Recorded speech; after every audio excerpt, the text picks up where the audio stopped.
top 10 strongest mortals in World of Warcraft. As I previously covered the most powerful beings, in this video I will be talking about mortals more closer to our level. Do keep in mind that if a character is higher than another one on the list, that doesn't necessarily mean that he could defeat him in a duel or that he is that much stronger. So without further ado, let's get into the lore. If you guys want to buy Total War, Elder Scrolls, or any other game, you can get them at great prices with my Gamivo link. You can also get anything Warcraft related, gift cards and software, and all below market prices. Best of all, if you add my code DORON, you can get an even bigger discount, so make sure to check out my link in the description and get some amazing deals with Gamivo. Number 10. Galakrond. Galakrond was the biggest proto-dragon that ever lived. Originally, he was just a regular dragon, but as he started eating his own kin, he turned into a monstrosity. Not long after, his size was increased tremendously, and his roar would be heard from miles around. He had mutated so much that he grew extra eyes and limbs while his skin started to decay. Galakrond's act of cannibalism not only killed his fellow proto-dragons, but also turned them into undead, bound to his will. The Titan Watcher Tyr realized that he was a big threat to the world, and he grouped up with 5 other proto-dragons to deal with Galakrond. He was eventually killed, but not as easily, as the Titan Keeper lost his hand in the process and many died to Galakrond. The issue was so big that following his death, the dragon aspects were created in order to safeguard the world. With no question in mind, Galakrond was the first and one of the biggest threats to the safety of Azeroth. Number 9. Illidan Stormrage. Illidan, also known as the Betrayer, is one of the most influential characters in the lore. He is behind the creation of the Second Well of Eternity, and for that fact, he was imprisoned for 10,000 years. Recently, he was freed and almost immediately absorbed the Skull of Gul'dan, granting himself immense power and causing a significant blow to the Burning Legion. After that, he was a servant of Kil'jaeden, while at the same time planning to turn against him. Eventually, Illidan reached Outland that he almost entirely conquered and made it his base of operations. From the Black Temple, he created the Demon Hunter Order that was supposed to put an end to the Endless Legion. They had some great successes here and there, such as destroying the world of the Dreadlords, but the plan was put to a halt when he was defeated by the arrivals from Azeroth. Today, Illidan is still a very important character and will play a crucial role in the ultimate fight against the Legion. Aside from his recent support of the Naaru, he is a very powerful demon hunter, the strongest one out there, with his soul bound to the Twisting Nether. In his life, he had defeated many great demons, and on top of that, dealing a heavy blow to the Burning Legion itself. So, without a doubt, Illidan is one of the strongest characters around. Number 8. Malfurion Stormrage. Malfurion was the first ever druid on Azeroth and the one responsible for spreading this art to his people.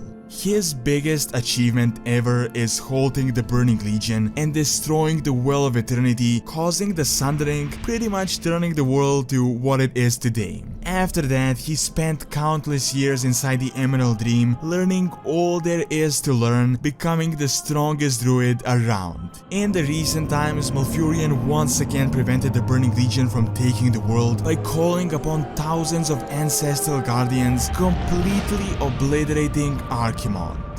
In the following years, Stormrage also helped in saving the world from the Emerald Nightmare and Ragnaros the Firelord. The best representation of his power during this time was him calling upon a massive vortex in Darkshore, keeping the entire landmass from collapsing into the sea. Most recently with Legion, Malfurion once again faces Xavius in the Emerald Nightmare, this time almost succumbing to it, but in the end being freed. In conclusion, Malfurion Stormrage is a druid with immense sway over nature and many great achievements under his belt, definitely making him one of the strongest mortals on Azeroth. Number 7. Khadgar.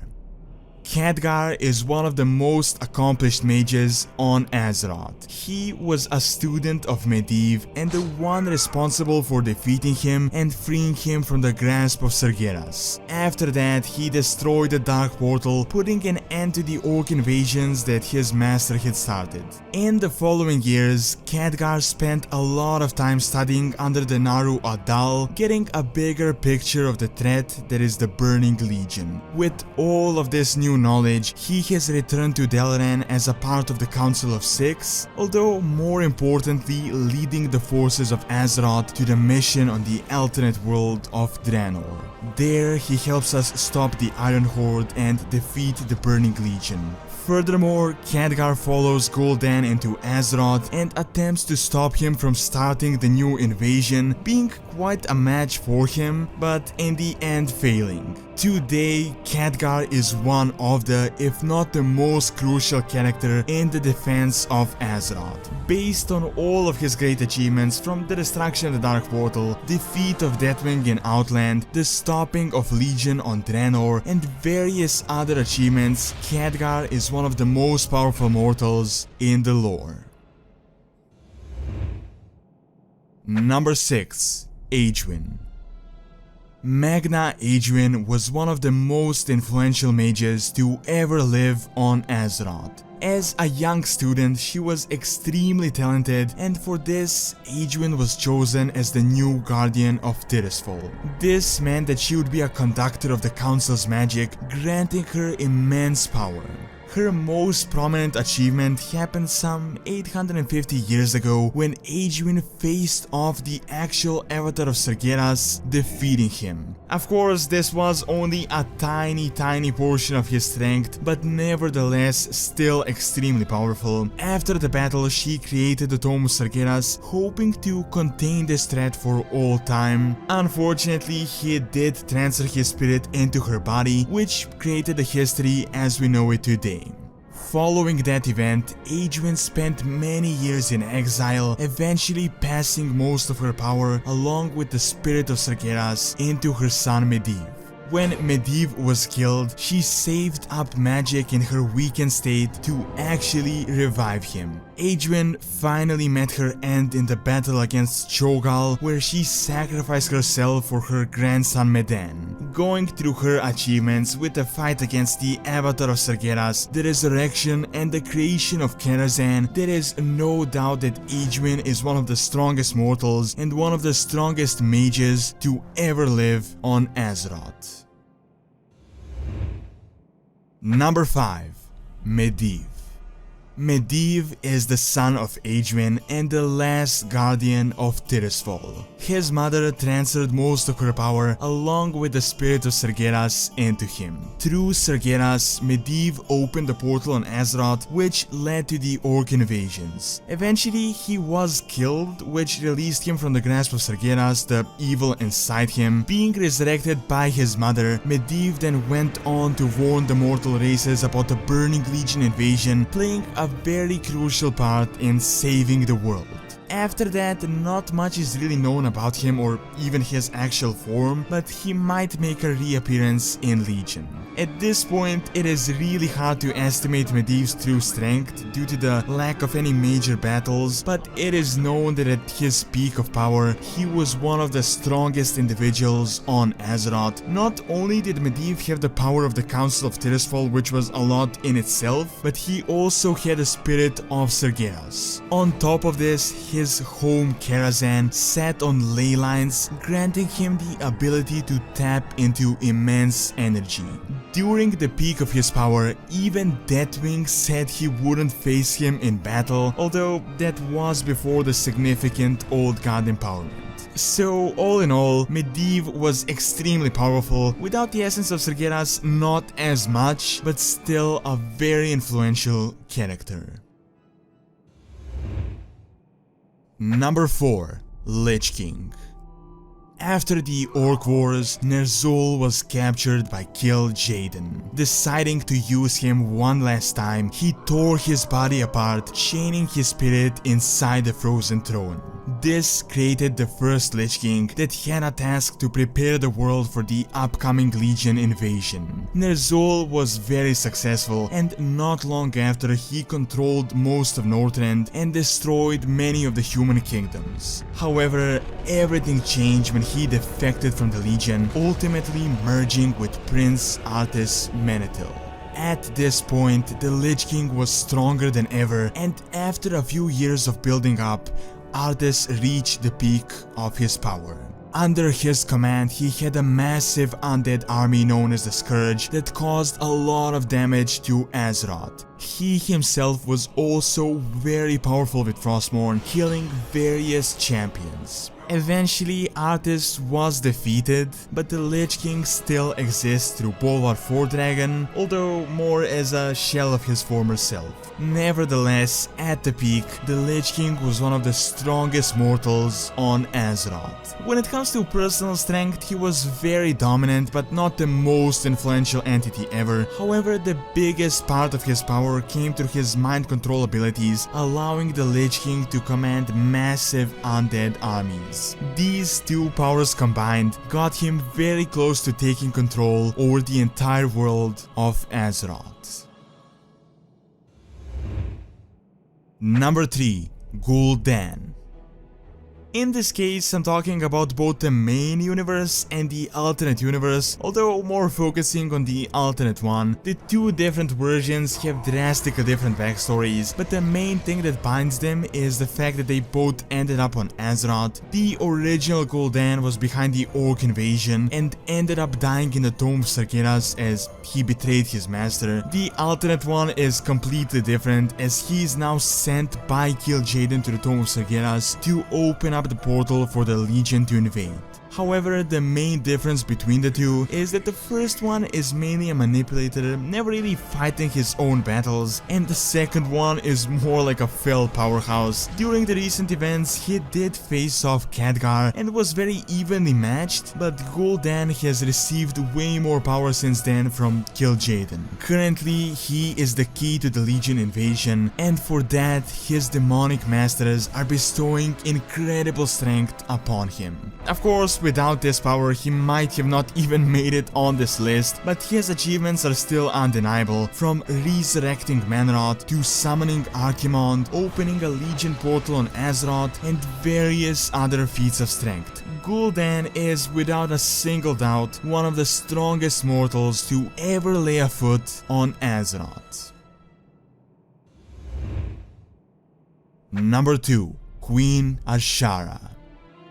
Azshara was one of the most influential Night Elves and their first real leader. Under her reign, the Night Elven Empire completely prospered. At one point, Kaldrai borders were spanning over most of Azeroth. However, everything would change when, in her search for glory, she betrayed her people and allied with the Burning Legion. The Legion was eventually defeated and the world sundered, which caused Azshara and her followers to ally with the Old Gods, becoming what we know today as the Naga.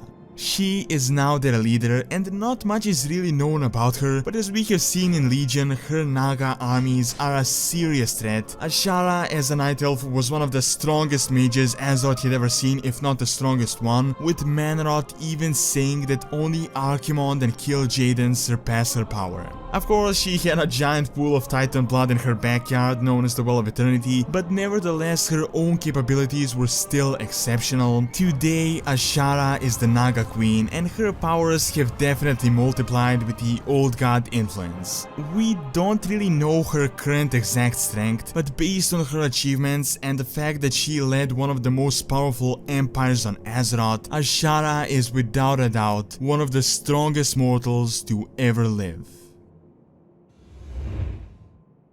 Number 1. Lei Shen. Lei Shen was the son of a Mogu warlord. His rise to prominence came after the death of his father, when he searched for answers, desperate with the curse of flesh that was gripping his people.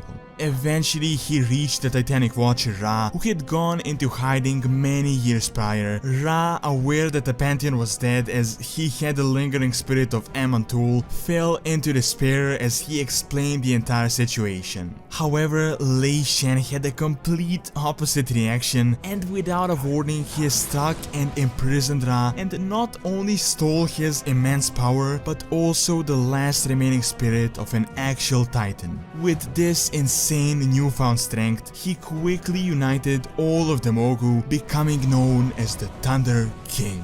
Not only did he unite his people, but he also enslaved all of the other native races in Pandaria, even defeating the wild god Xuen. Lei Shen's empire grew immensely, and he even had the audacity to attempt to claim Uldum and all of the powerful Titan machinery. Unfortunately for him, the Tolvir activated the Forge of Origination, calibrating it just for the surrounding area. Finally, in the explosion, Lei Shen met his end, only dying to a force meant to re-originate the entire planet. Thousands of years later, he was resurrected, but his power would never be the same. At the peak of his strength, the Thunder King, with the essence of a Titan Keeper and an actual Titan, was without a doubt extremely powerful. To say that the lore has changed is beyond an understatement. I made this exact same video back in Legion, then I made an updated version around the south of Shadowlands that changed the list from the ground up, and now as we're starting the World Soul Saga, the list is pretty much entirely different yet again. The Jailer is a lot more useless than we thought, Elune is a lot more important than we thought, Sargeras, while insanely powerful, is not as big of a player as we previously thought, and some of the good guys like the Naru and the Titans may not be as good as we thought and may in fact be a lot more powerful than we previously believed. So, taking all the new lore into account that is to come in the World Soul Saga, who are the most powerful characters we currently know of in the Warcraft universe? Primus. So this is a really funny guy that I feel like soon we are going to learn quite a bit more about. Originally, I was going to put the Jailer here, but really the Jailer is useless. I mean, got defeated in 2 patches. Most of the genius stuff was actually Denatrius as well as Primus, but there is still an interesting theory that the real bad guy had been Primus and not Zoal. Now, Primus is the defender of the Shadowlands, the leader of Maldraxxus, that he has a superpower to see every possible outcome of a battle and choose the best option, which he might have gotten from the Titans. He's also the one that created Domination magic, Frostmourne, Hell of Domination, essentially the Lich King as you know him. Now, you may be thinking, why is he even on the list? Wasn't he imprisoned by Zoal in Shadowlands and we had to save him and he was pretty useless? And you're right, but it is really the other lore implications that seem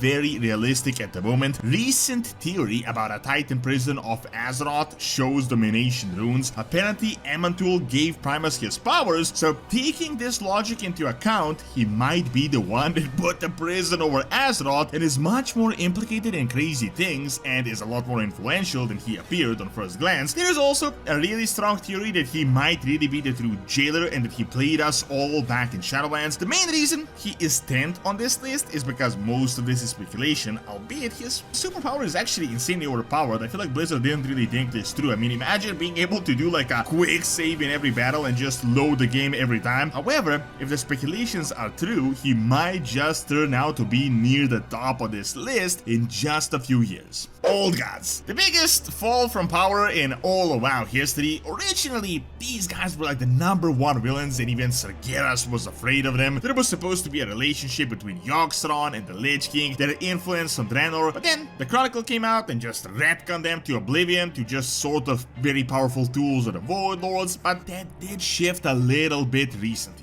Old Gods, as far as we know, are the #1 weapons of the Void. They're like probes, but also powerhouses in themselves. Void Lords created them, flung them across the universe to latch onto as many planets as they can, and so that they can convert the ones that have a world soul. While Sargeras did split a planet with one strike filled with Old Gods, don't be mistaken, they're still incredibly powerful just as they are. Keep in mind, they single-handedly defeated and enslaved the Elementals, created a Black Empire that ruled Azeroth for a really long time. Only the Titans could put an end to them, and that was after a really hard war. Recently, Blizzard changed their lore once again, told us that they might not be the servants we think they are, and they, as beings of chaos, are prone to rebellion, so they could really be working against the Void Lord's interests and for themselves. So they're still powerful, still one of the biggest villains of the Warcraft universe, but they really fell from like the 1st and the 2nd place to right now the 9th, and even the recent lore didn't change much, as they are with the new lore, really not that big of a deal, despite being insanely powerful. Elune. Elune is potentially the biggest mystery ever in the Warcraft universe, and each expansion that passes, we realize that she's much bigger than we previously thought. Originally, we believed she was something akin to like a wild god related to the Night Elves, not really that big of a deal. However, then it turned out she's the sister of the Winter Queen. As the broker states, she's something of a life titan, a counter to the Death Pantheon. The thing is though, she isn't bound to just Azeroth, but other planets as well, and she can provide insanely powerful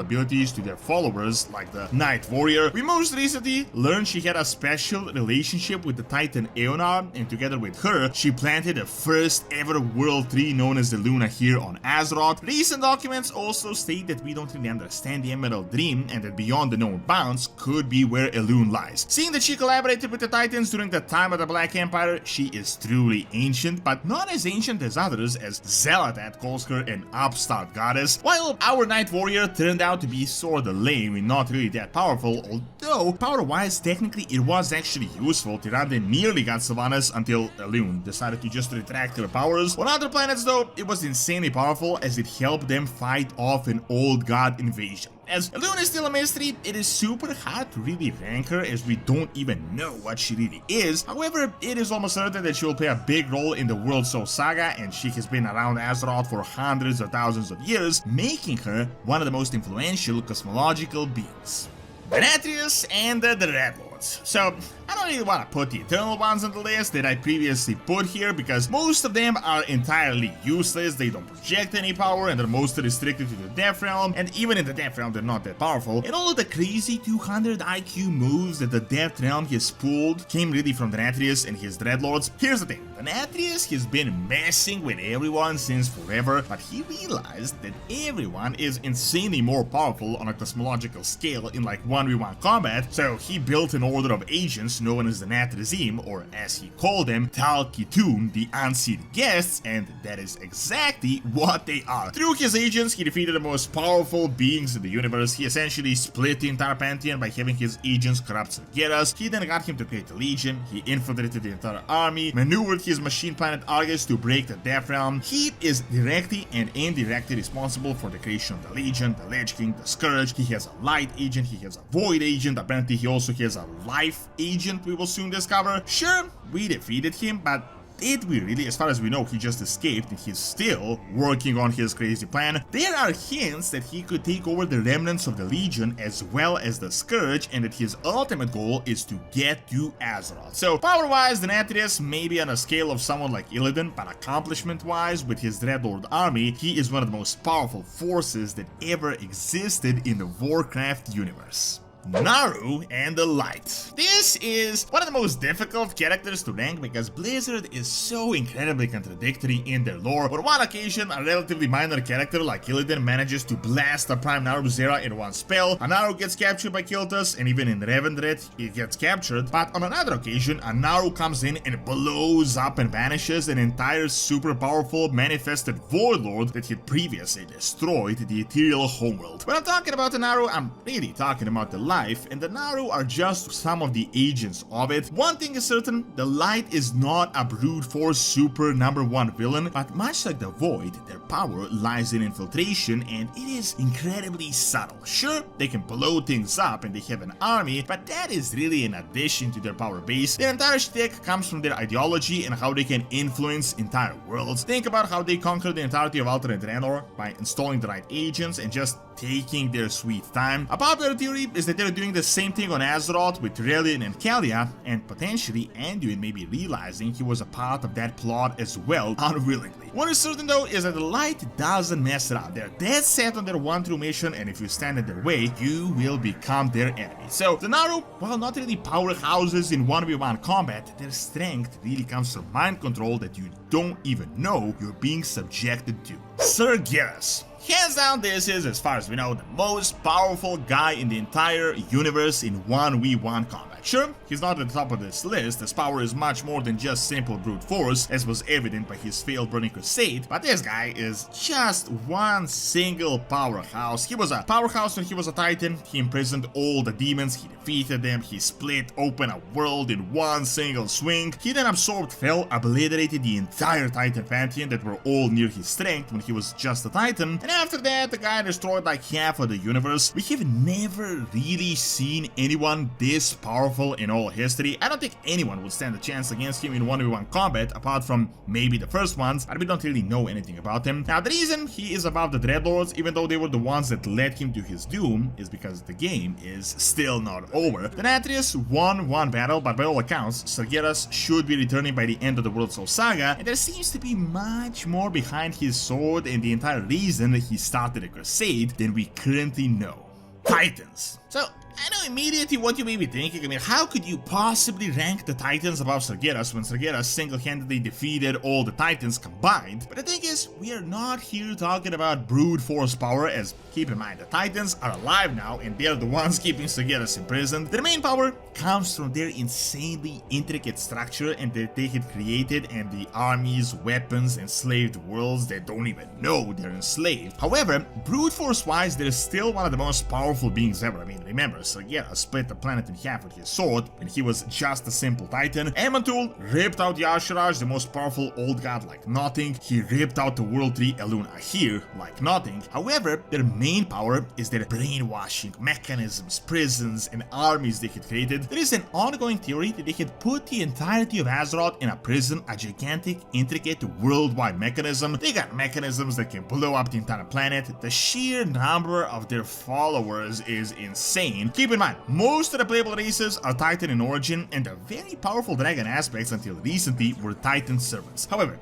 as I said, the main power is this subtle brainwashing that makes you believe they're right even when they're not, but it is also their biggest weakness, as if the truth is ever revealed, they lose quite a bit of their power base. Still, the final saga expansion is called The Last Titan. They are coming, they're one of the biggest players in the universe, and even though in a weakened form, they're still one of the biggest cosmological guys out there.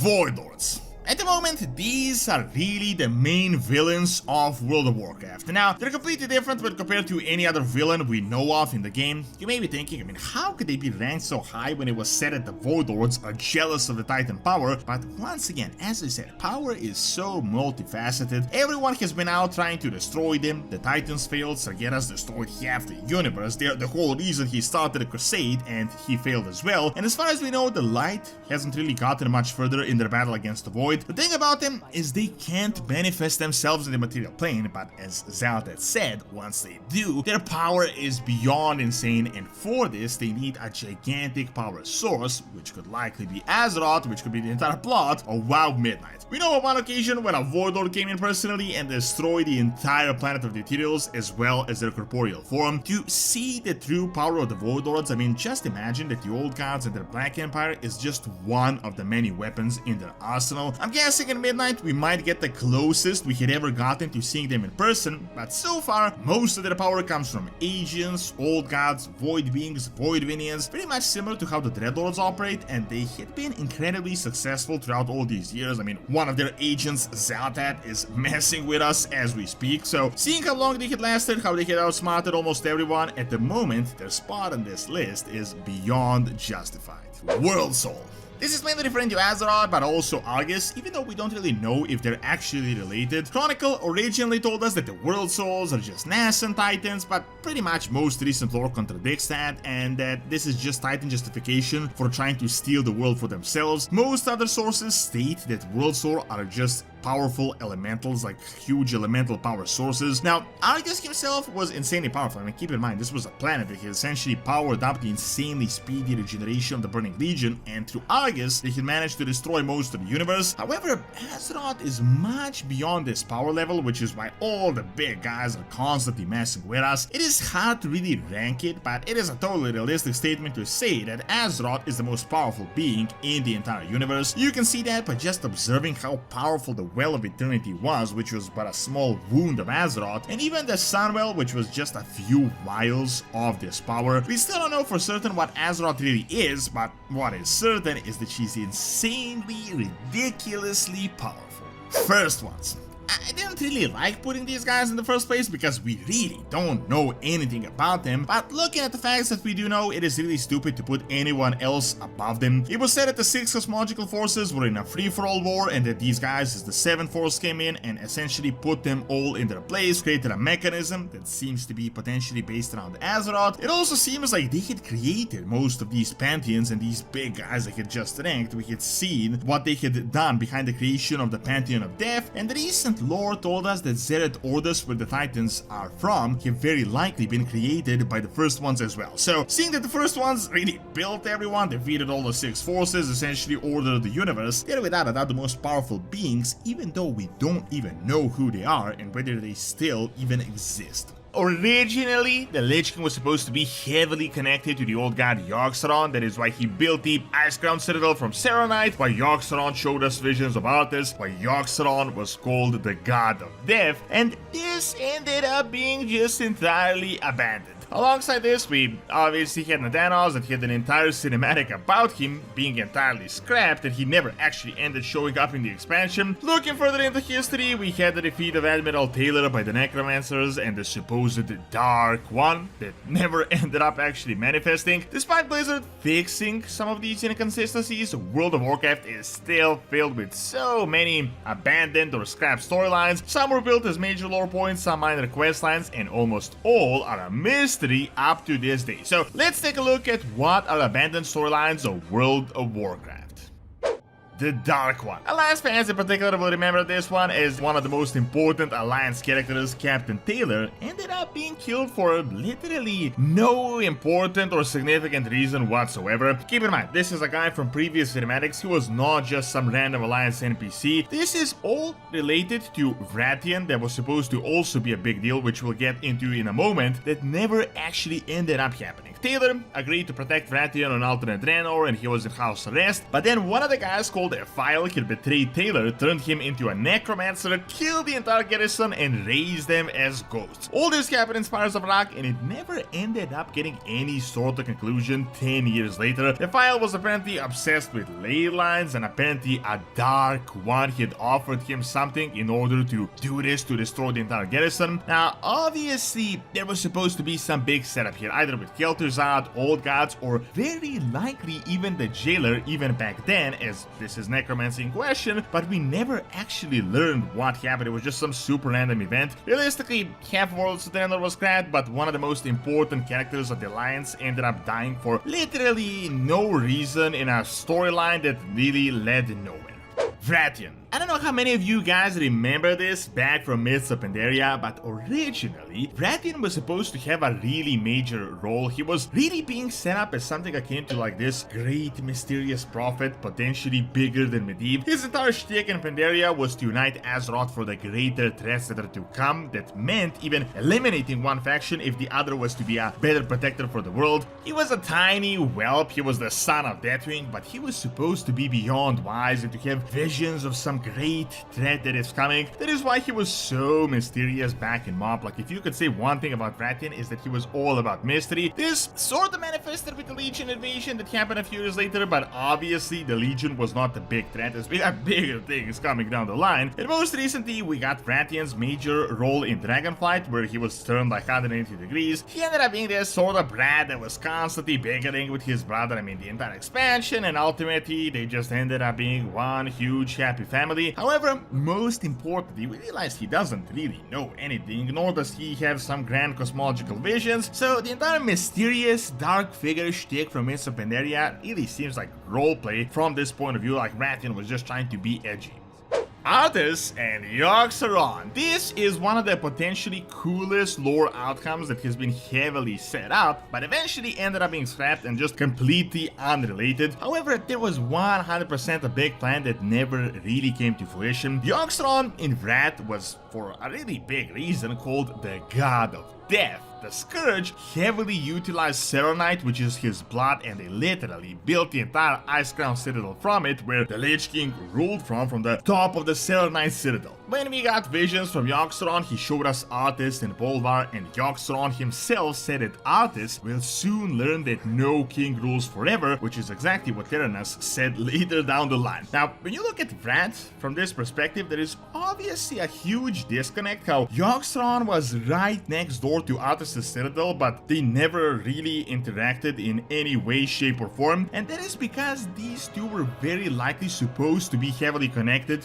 originally. Seronite itself is the biggest hint here, and that is exactly how old gods work. They use their essence to create new servants. That is how they started the Emerald Night Turn, for example, by getting inside the world trees. I know from this current lore perspective it might not make a lot of sense, as we know the old gods are just tools of the Void Lords, but keep in mind all of this is pre-Chronicle lore, so this is Wrath of the Lich King lore. Back then, old gods were believed to be the biggest villains ever, stronger than Sargeras, and they were something entirely different, something entirely more mysterious. Also, the Scourge had corrupted Nerubians that were old god servants, so there was this connection as well. It is very likely that originally Blizzard planned to either have the Lich King be allied to Yogg-Saron, hence they called him the God of Death, or one of the other ideas is that he corrupted Arthas and even got him to turn into the Lich King. It was not really Mal'Ganis that was doing all the big stuff. This ended up obviously being scrapped, and then we had two entirely unrelated villains right next to each other, with one of them living in a tower of Seronite for literally no reason whatsoever. However, I think it would have been much cooler if Yogg-Saron was behind the Lich King instead of the Jailer. Maldraxxus. This is just one of those Shadowlands things, but originally it really seemed like there is something much bigger beyond Maldraxxus than just being a simple zone. One of the popular theories was that it was actually a being, some gigantic undead being. There was an entire zone and we were like walking on this dead undead being. The reason people thought this was actually pretty legit. I mean, Primus was said to have conquered Maldraxxus, and it was referred to as the Maldraxxus, as in an entity,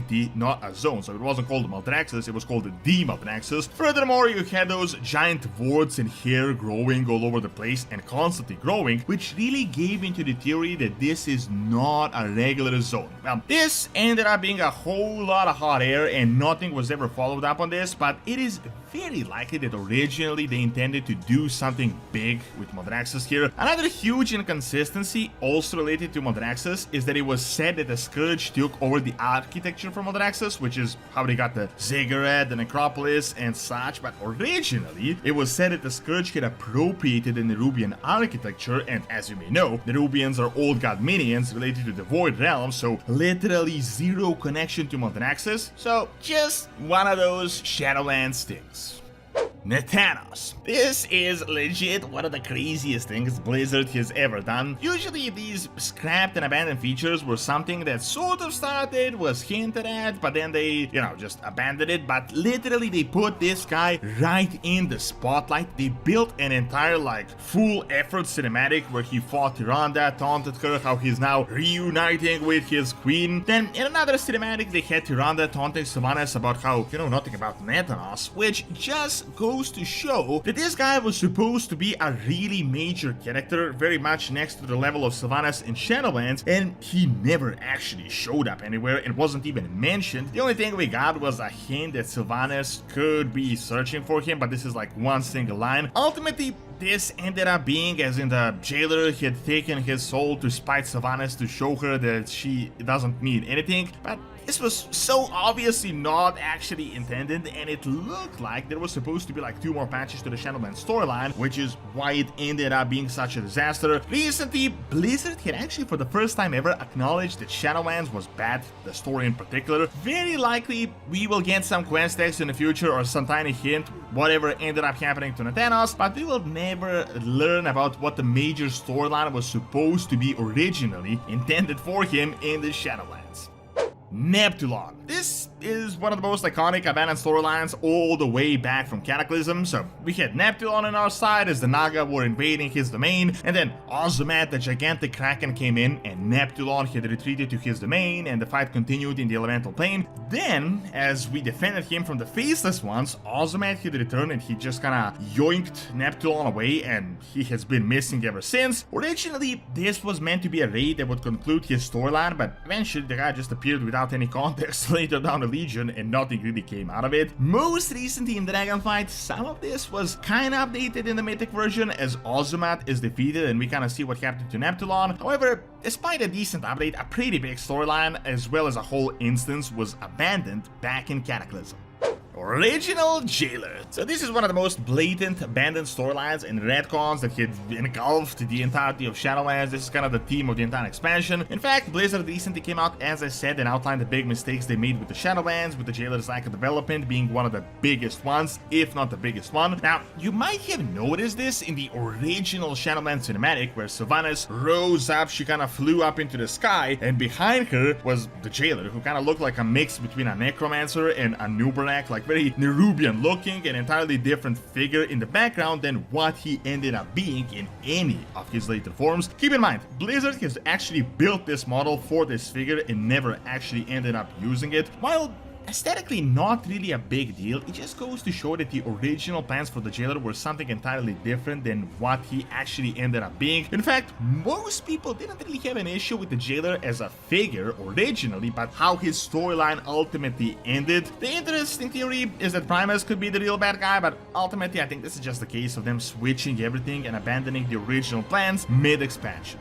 Vials of Eternity. I somehow feel like this is going to be a huge plot point for the World Soul Saga, as this is really a mystery up to this day. So you might remember that the Night Elves really hated Illidan, they hated him so much for quite a while, hence they imprisoned him for 10,000 years, and one of the things he did was that he had essentially recovered the Well of Eternity, which from this point of view doesn't seem that evil after all. I mean, it actually seems like a good thing. Before the original well was destroyed in the Sundering, Illidan had taken 7 vials and he had immediately used 3 to create a new mini Well of Eternity in Hyjal, which ultimately ended up being where the World Tree was blessed by the aspects. Then, one of the vials was taken by the Highborn, who had ventured to the Eastern Kingdoms, and they used this vial to power up the Sunwell. This is the way it worked for thousands of years. The Sunwell was essentially like a mini Well of Eternity, and then Arthas had destroyed it, and most recently the Sunwell was brought to life by Naru power, so it is entirely different now. However, 2 vials were given to Kel'Thas and Vash, and the players had managed to recover it, and it is now with the Bronze Dragonflight, and this now leaves us with 6 vials out of the 7. The 7th vial was never actually officially talked about. The biggest speculation, something people have believed, is that it was used in the Black Temple, but that is really, as I said, a speculation. Aside from this, we got 1 probably hidden and 2 unused ones with the dragons that are obviously relevant right now. This has realistically been a mystery for for at least 15 years, but I feel like soon something could be happening with this. We're very likely getting the return of Illidan in the World Soul Saga. Sunwell is going to be so relevant in Midnight. The Well of Eternity was related to the World Soul. It is the blood of the World Soul, and so are the vials. So I feel like we may be mobilizing these vials once again.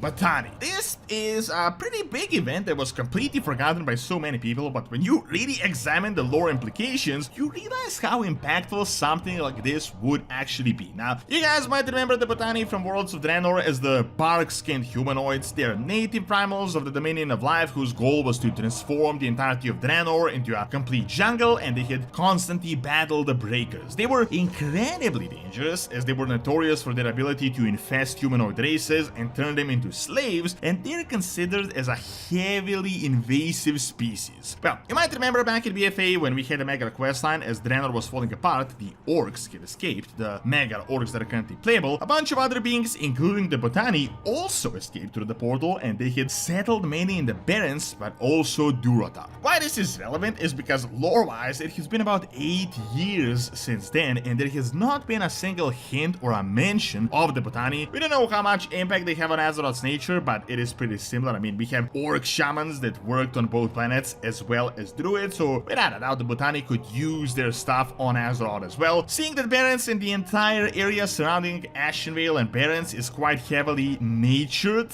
by this point there should have been something, and this is definitely some sort of a questline we should be seeing in the future.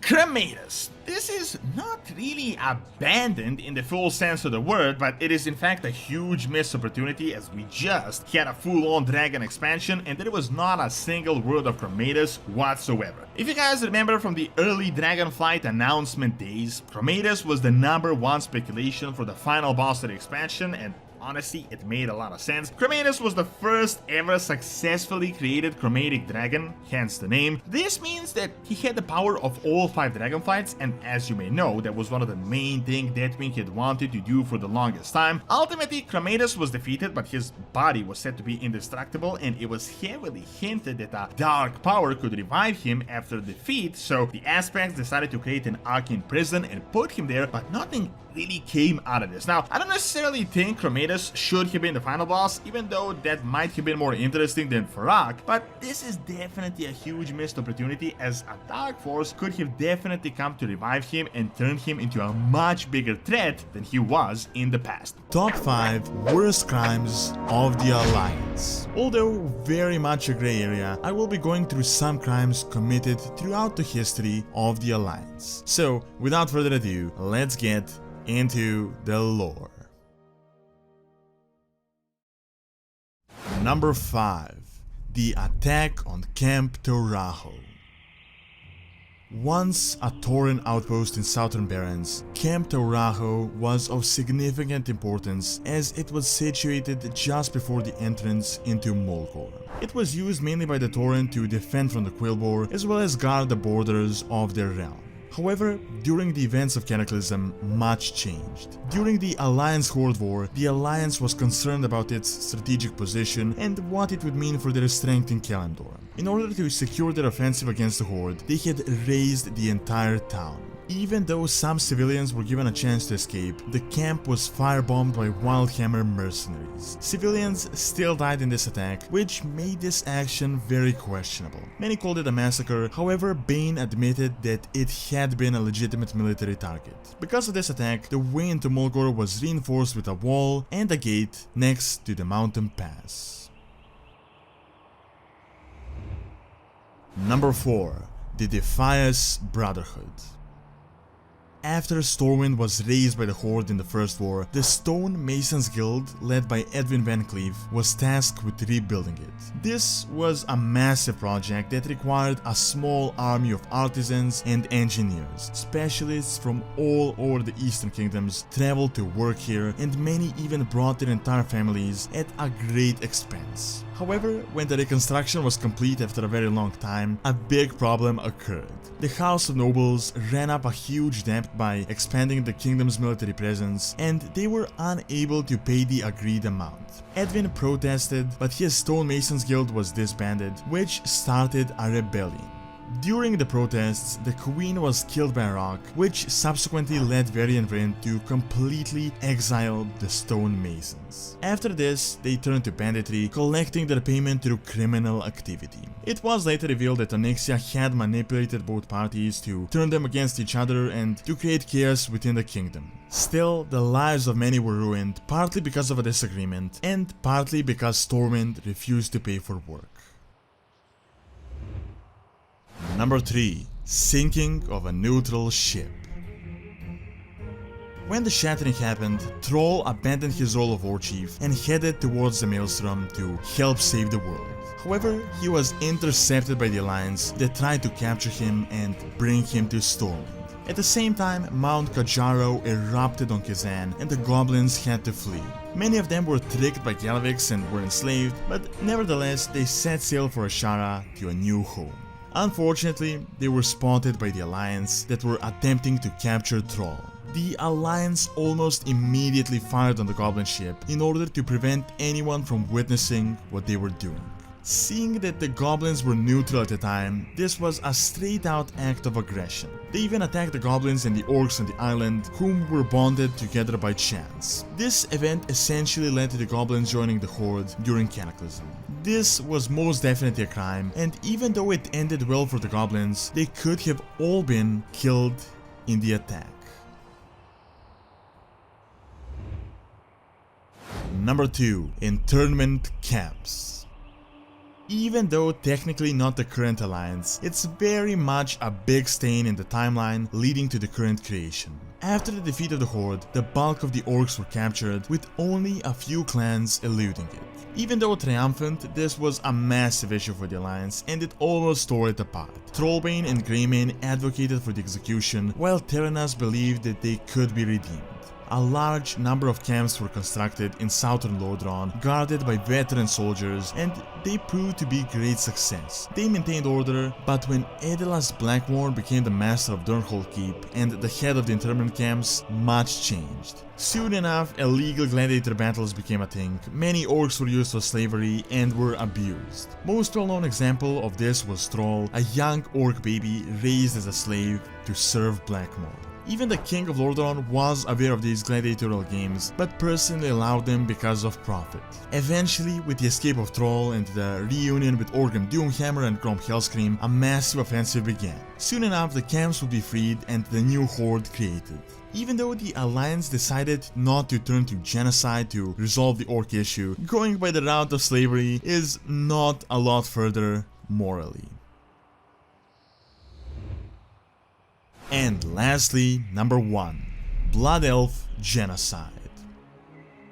When Lordaeron was destroyed by the Scourge, the structure of the Alliance definitely was a lot more loose. Seeing that Grand Marshal Gyarados was the highest ranking survivor of Lordaeron's military, he would lead what was left of the army. Non-neighboring states such as Ironforge even recognized and supported him, sending him aid, seeing that he was the strongest warlord in the area. Even the healthiest of the Blood Elves joined Gyarados, hoping to unite what was left and free their homeland. However, Gyarados had a different view of the Alliance, and because he lost his family during the Second War, he developed a hatred for non-humans, especially elves. He did not enjoy cooperating with the dwarves nor the Blood Elves in the least, and he thought that the humans should stick together. Gyarados sent Kiltas and his forces on a suicide mission without any support, and even though they performed the best of their abilities, they had no choice but to accept the help of the Naga. Immediately upon learning this, Gyarados did not even want to hear a single word, and he used this as an excuse to imprison the Blood Elves and prepare them for execution.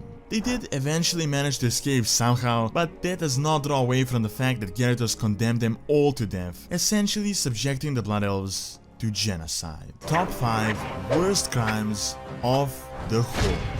As a counter to the previous Alliance video, I will be covering atrocities committed by the Horde throughout history. So, without further ado, let's get into the lore. Number 5. Ashenvale War. Apart from Ashenvale being abused by the Horde previously in order to harvest supplies, most recently attacks became a lot more aggressive. Shortly after the shattering, Garrosh launched a great offensive into Ashenvale. He not only sent his troops, but also unleashed captured Magnator and Proto-Drakes brought in from Northrend, unleashing them upon Night Elven forces. The plan was to build another city alike Orgrimmar within the center of Ashenvale. Even Tyrande was wounded in this conflict, but only with the help of Varian and Gen's army of Organ did the tide of battle turn. This did not stop the war, however. Horde further launched many attacks within the zone, and various nefarious methods were used. An Orcish Warlock poisoned the forest heart, corrupted water elementals were used, Astranar was firebombed, and many further bombings were planned. The war in Ashenvale ended turning into Lance's favor, but nevertheless, this still significantly damaged the forest. Even though this was mostly just a war, the way it was carried out was most definitely a crime. Targeting civilian areas, desecrating the dead, desecrating religious sites, as well as the use of many destructive weapons with no thoughts about the victims. Number 4. The War in Gilneas. As the all-out war started with Garrosh, the war chief was particularly interested in securing new ports in the eastern kingdoms. Under his orders, Sylvanas was commanded to conquer the lands of Gilneas for their ports and resources. Seeing as the kingdom faced off civil war and the Worgen threat, as well as the effects of the shattering, they were in a significantly weakened state. The barrier reefs protecting Gilneas shattered, and as the parts of the wall were exposed, the Forsaken jumped on this opportunity. A significant offensive was then launched, starting the war. Even though initially the Forsaken were winning, much of the land was retaken by the Alliance and the undead were pushed back. Still, however, the conflict was unresolved. Even though most of this was war, as usual, the reason this is a crime is firstly because the attack was unprovoked against a neutral nation. Before the invasion, Gilneas was not a part of the Alliance and therefore was not an enemy of the Horde and their target. Also, the Forsaken employed plague, targeted civilian centers, and used many other nefarious methods. Even though in some parts Sylvanas acted single-handedly, the bulk of the orders were given by the war chief directly. Number 3. Enslavement of Anaru. Before the invasion of Outland began, Khadgar and Velen reached out to the Naru for help. Because the Army of the Light couldn't do much to help the Naru, Adal, Muru, and Oros volunteered to help Outland, arriving with Tempest Keep. Unexpectedly, Kiltas stormed Tempest Keep and captured Muru, sending him to Quel'Thalas, back to his people. There, they decided to feed upon his energies and to harness the light by force. Most of the Blood Elves opposed this abuse, but nevertheless it continued due to the accomplishments of the Blood Knights and the fact that they could use this newfound power to prove their might to the Horde. Thrall and Cairn were aware and were against this morally, but still let it happen because of the accomplishments. Later on, Kiltas would turn against his own people and steal Muru, and as he was sufficiently drained of his energies, he began to enter a darkened state. When Kiltas and Kil'jaeden were defeated, Muru would be used to reignite the Sunwell, and the Blood Elves would turn to more noble ways of using the light. Even though the Naru had forgiven them and they realized it was a mistake, this still does not excuse their actions. The Horde leadership was well aware of this abuse, but they all let it slide because it gave them power. Number 2. The Plague. Soon after the Forsaken freed themselves, they started developing their own form of the Plague, an altered version of the Plague of Undeath. While the Plague of Undeath raised mostly humans into undead, this plague was meant to mainly just be destructive. For years it was refined and improved, becoming more and more deadly. The first major use of it was supposed to be against the Scourge, which is why it was shipped in large quantities to Northrend. However, Grand Apothecary Putris turned against Sylvanas and unleashed its full potency upon the Horde and the Alliance forces, as well as the Scourge. This in itself was a significant war crime, even though not exactly orchestrated by the Horde. The Horde itself banned the use of the fully powered plague, but they still allowed a weaker version of it. Regardless, the Forsaken used it significantly, even completely obliterating towns like South Shore with it. What makes this unethical isn't just a distraction, but a type of death and agony and suffering caused by the plague, essentially melting enemies down to their bones. Apart from this, the plague also completely contaminates the area, making it uninhabitable for a period of time. And lastly, number 1, the Mana Bomb. Around the time of Cataclysm, a big part of Garrosh's ambitions was to conquer the whole of Kalimdor and get it under the rule of the Horde.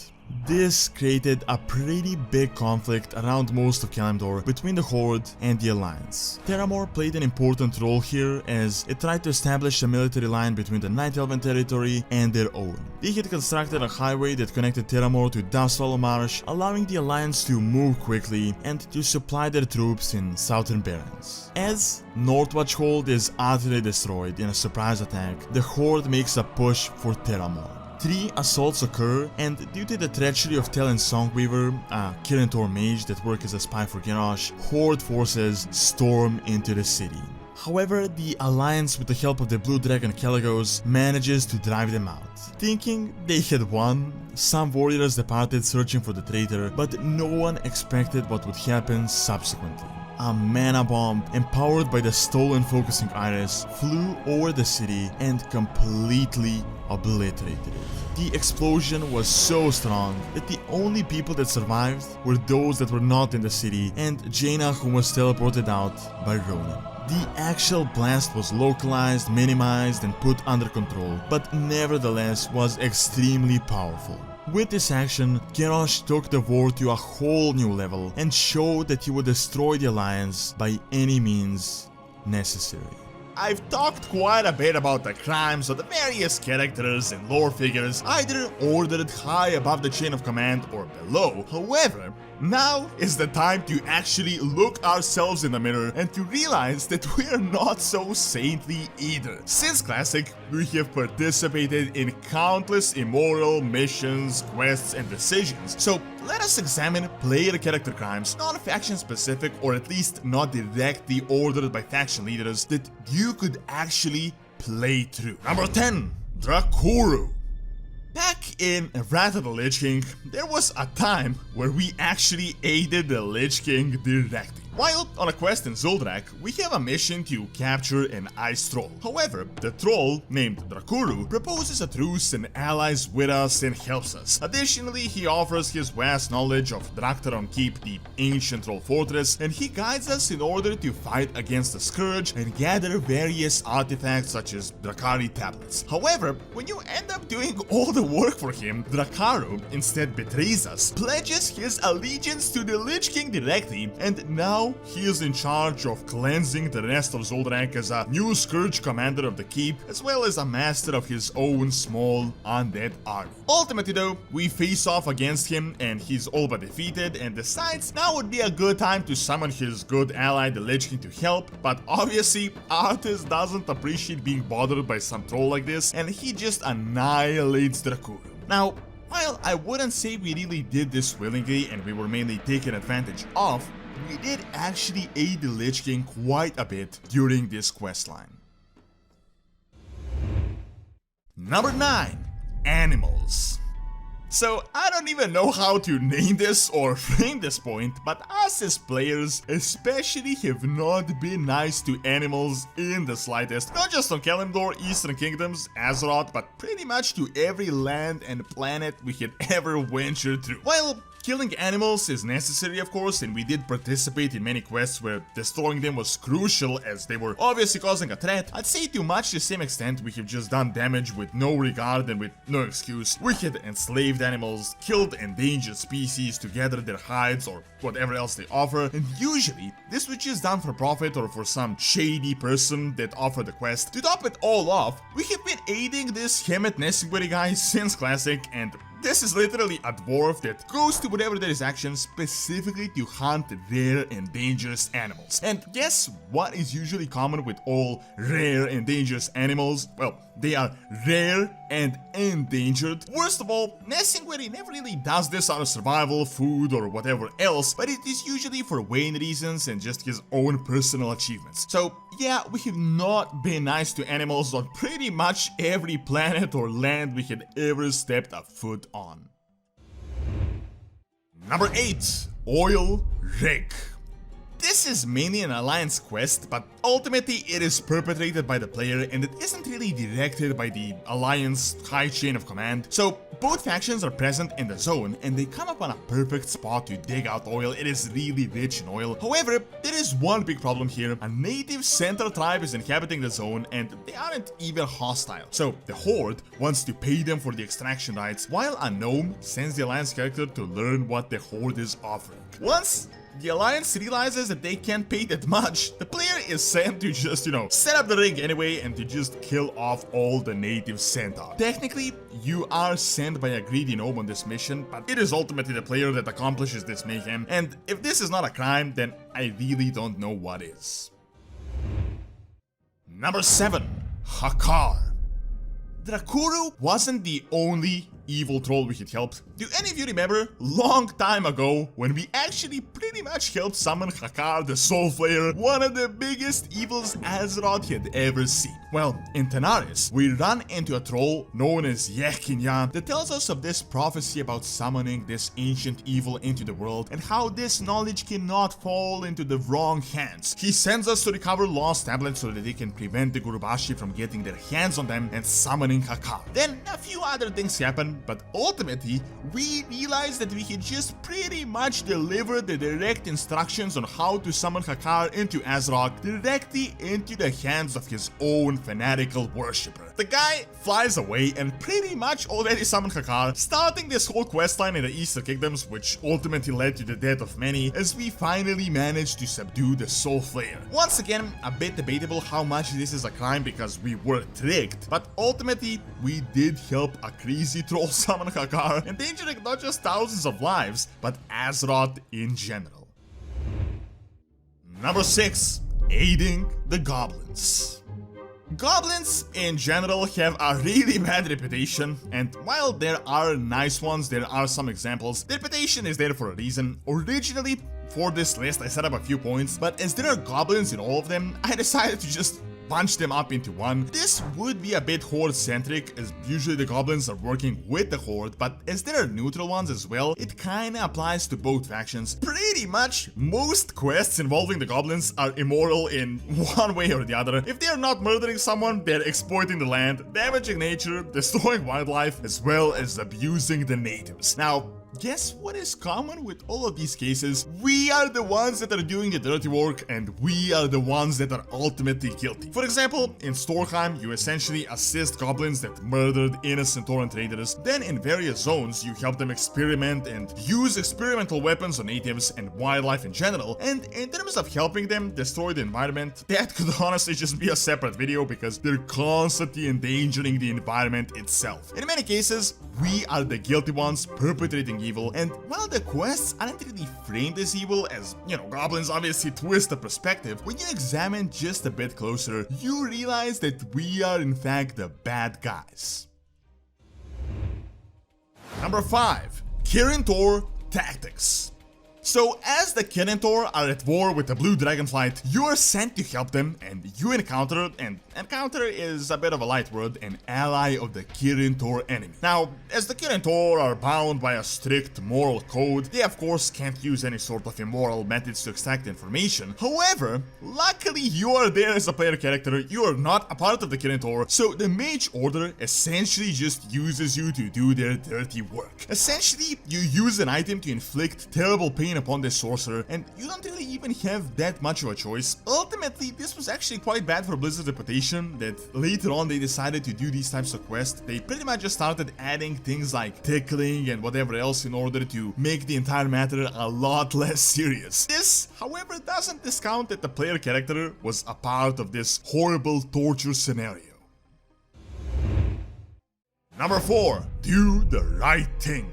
So, there is this iconic, and I wouldn't even say morally grey quest because it isn't really all that grey, in Hillsbrad Foothills, where Blizzard really went a bit overboard. So, you come upon a horrific scene where a crazy forsaken scientist planted humans into the ground for whatever reason. However, not only are they in the ground up to their head, but there are ghouls everywhere and they're just attacking the heads of the planted victims. So you, the hero, come up and you can save them. By saving them, I mean essentially just bashing them in with a shovel before the ghouls get to them. Of course, there is also the option to dig them out, but just the fact that you can do the first option is just crazy. It is definitely a crime. Logically, you might think, wouldn't it be the best to actually, defeat these ghouls that are a threat and to dig out the humans? But this is sort of like a mini strat hole, getting to the victims before the others do. Number 3. Pandaria. Saying that we caused a mess in Pandaria is a complete understatement. This continent has been shrouded in mist for thousands of years, and the shattering broke the illusion, and both the Horde and the Alliance realized that this is now free real estate. So both factions came in, including us players, and we just caused a bunch of mayhem. Not only did we start murdering the natives of the continent, stoking the flames of the Hosen Jinyu War, we also started battling each other upon the newly discovered continent, causing a ton of collateral damage. Worst of all, since none of us really knew how Pandaria worked, we caused so much anger and hatred that the Shah just started having a field day all over Pandaria. The continent was incredibly susceptible to negative thoughts and anger due to Old God Heritage and Yasharaj, and we pretty much just swooped in and brought an endless amount of hatred. While I could put out specific questlines and various immoral things, I'd say just the entire Pandaria campaign was pretty much just us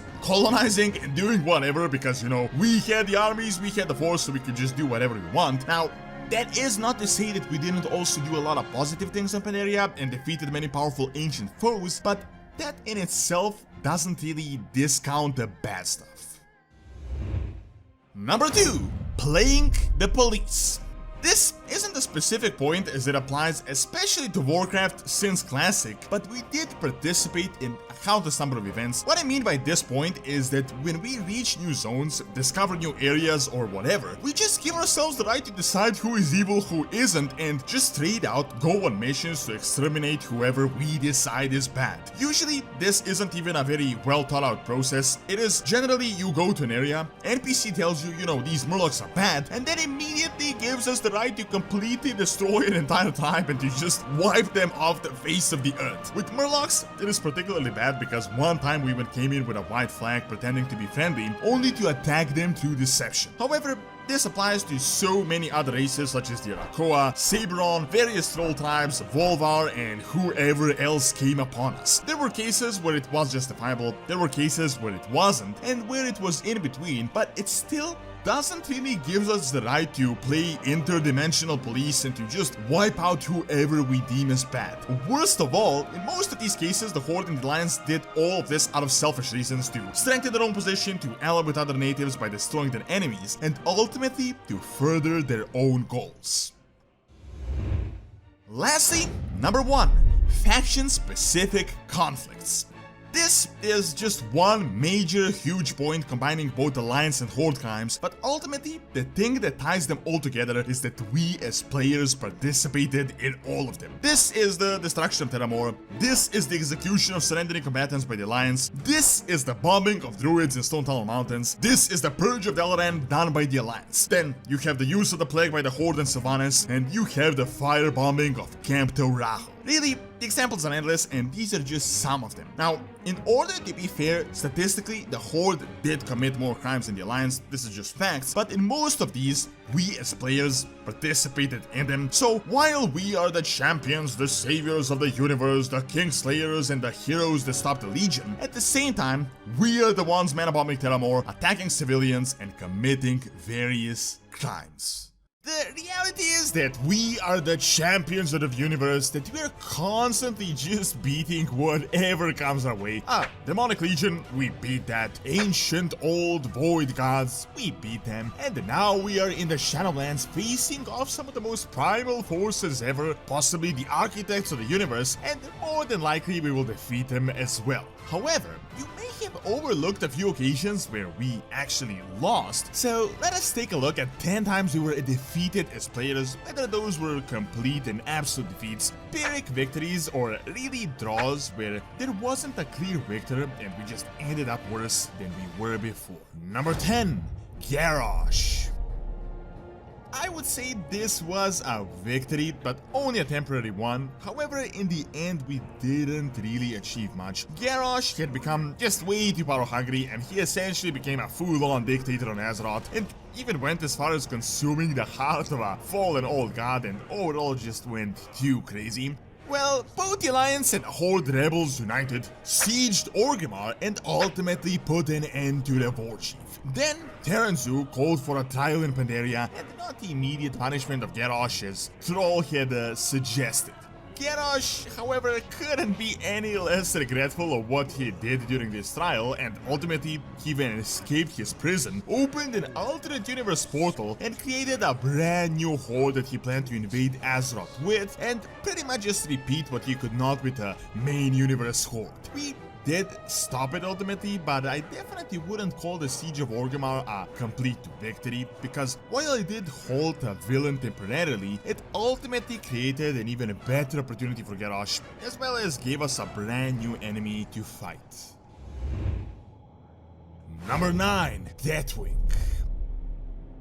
This one is a bit strange. Of course, we did ultimately manage to defeat the fallen dragon aspect Neltharion and later on even his master. However, how much of that was really a victory? I'd say at the end of Cataclysm, we did score a win, but at the start of the expansion, we just took one big L. Similar to how in Legion, we were defeated at the start, but later on put a stop to them. Seriously, Deathwing broke the link between the elemental and the material plane, and he caused the shattering, which was the biggest disaster to strike Azeroth since the Sundering over 10,000 years ago. I mean, Deathwing destroyed a significant part of Stormwind, he split the entire Barrens in half, he caused a massive whirl and twisted half of Strangleton Whale, and on top of that completely reshaped like a dozen different zones. Now, despite this being good for us gameplay-wise, as they had updated much of Azeroth, let's be real here, from a civilian perspective, this was terrible, as I think it is pretty safe to say that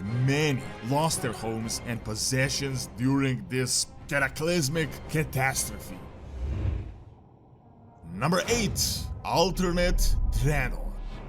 So, while I'd say Warlocks of Draenor was a defeat overall for World of Warcraft in general, lore-wise, Alternate Draenor was really just one big mess where we didn't exactly win. Looking at it from this perspective, it really was a filler expansion and just there to set up for the future Legion invasion. So, Garrosh escaped, he ventured into the alternate timeline Draenor, set up there, and managed to create a tech-advanced Iron Horde. However, after that, we realized just how big the Legion influence was, and ultimately we had to take the fight to them. While we were successful at the time and we went into the Hellfire Citadel and defeated many of their minions, it really just seemed like one big elaborate trap just so that they can kickstart a new Legion invasion, which did happen shortly after. I'd say we thwarted them at least a bit. Instead of them going through the main portal immediately, they had to kinda go through the back door, but regardless, the invasion still occurred, so the victory was a minor setback for them at best. We did manage to defeat Archimonde, but it didn't really mean all that much, as he kinda just sent Gul'dan through the portal to just set the ground at the Broken Isles. Number 7. Azshara. So, in Battle for Azeroth, we went through this elaborate plan of stopping the summoning of N'Zoth, as he was super close to breaking free, as well as fighting Queen Azshara. With the help of Magni, we empowered the heart of Azeroth and we fought our way through Nazjatar. Ultimately, we ended up in the Eternal Palace and we faced off against Azshara in direct combat. However, little did we know that she was actually just pulling us into this elaborate trap, as she actually wanted the heart of Azeroth, and she siphoned the power in order to shatter the prison and ultimately free N'Zoth after having been put behind bars countless years ago by the Titans. So pretty much, we just brought the energy source directly to her doorstep. She didn't have to go out of her way to find it. We did later on defeat N'Zoth, although even that victory is not really clear. However, we never really managed to beat the shot up, as later on we ran into her and she escaped as well, and later revealed to us that the reason she had freed N'Zoth was so that she could get him herself. So ultimately, this really was an unclear situation, but it is undeniable that we were toyed around with and ultimately just served as pawns in Queen Ashara's plans. Number 6. Vrat Gate.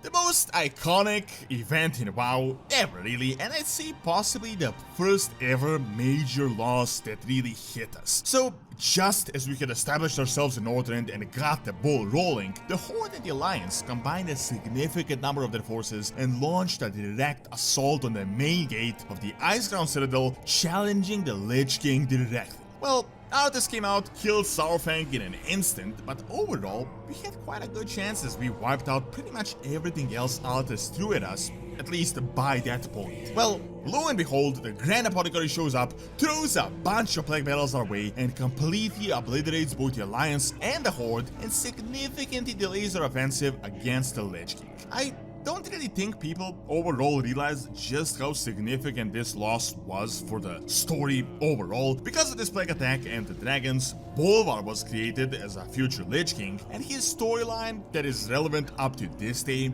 The trust in the Forsaken was significantly broken, and ultimately a split here happened between the Horde and the Alliance that will forever sour the relationship, shaping all future events. Number 5. Battle for Azeroth. This one is really hard to define, as certain parties won, certain parties lost, but overall, really it was one big loss for both factions. Technically, the Alliance did ultimately win this war and the Horde did lose, but this was a Pyrrhic victory at best. First of all, Teldrassil was completely burnt down, with countless numbers of Night Elves perishing, as well as anything relevant to Night Elven culture. Then, during the battle for Lordaeron, which was retaliation, the entirety of Undercity was plagued and made completely uninhabitable, with most of Tirisfal Glades being burnt to a crisp. To top it all off, countless other zones were damaged, navies and armies lost. All of this is of course natural in a war, but the battle for Azeroth was unlike anything else because both factions lost a major city and a race capital, and really, despite the war reaching a ceasefire, the damage will take a really long time to repair. So it is hard to say that this was a black and white loss, but let's be real here, many denizens of Azeroth would call this war a loss. Number 4. Sargeras.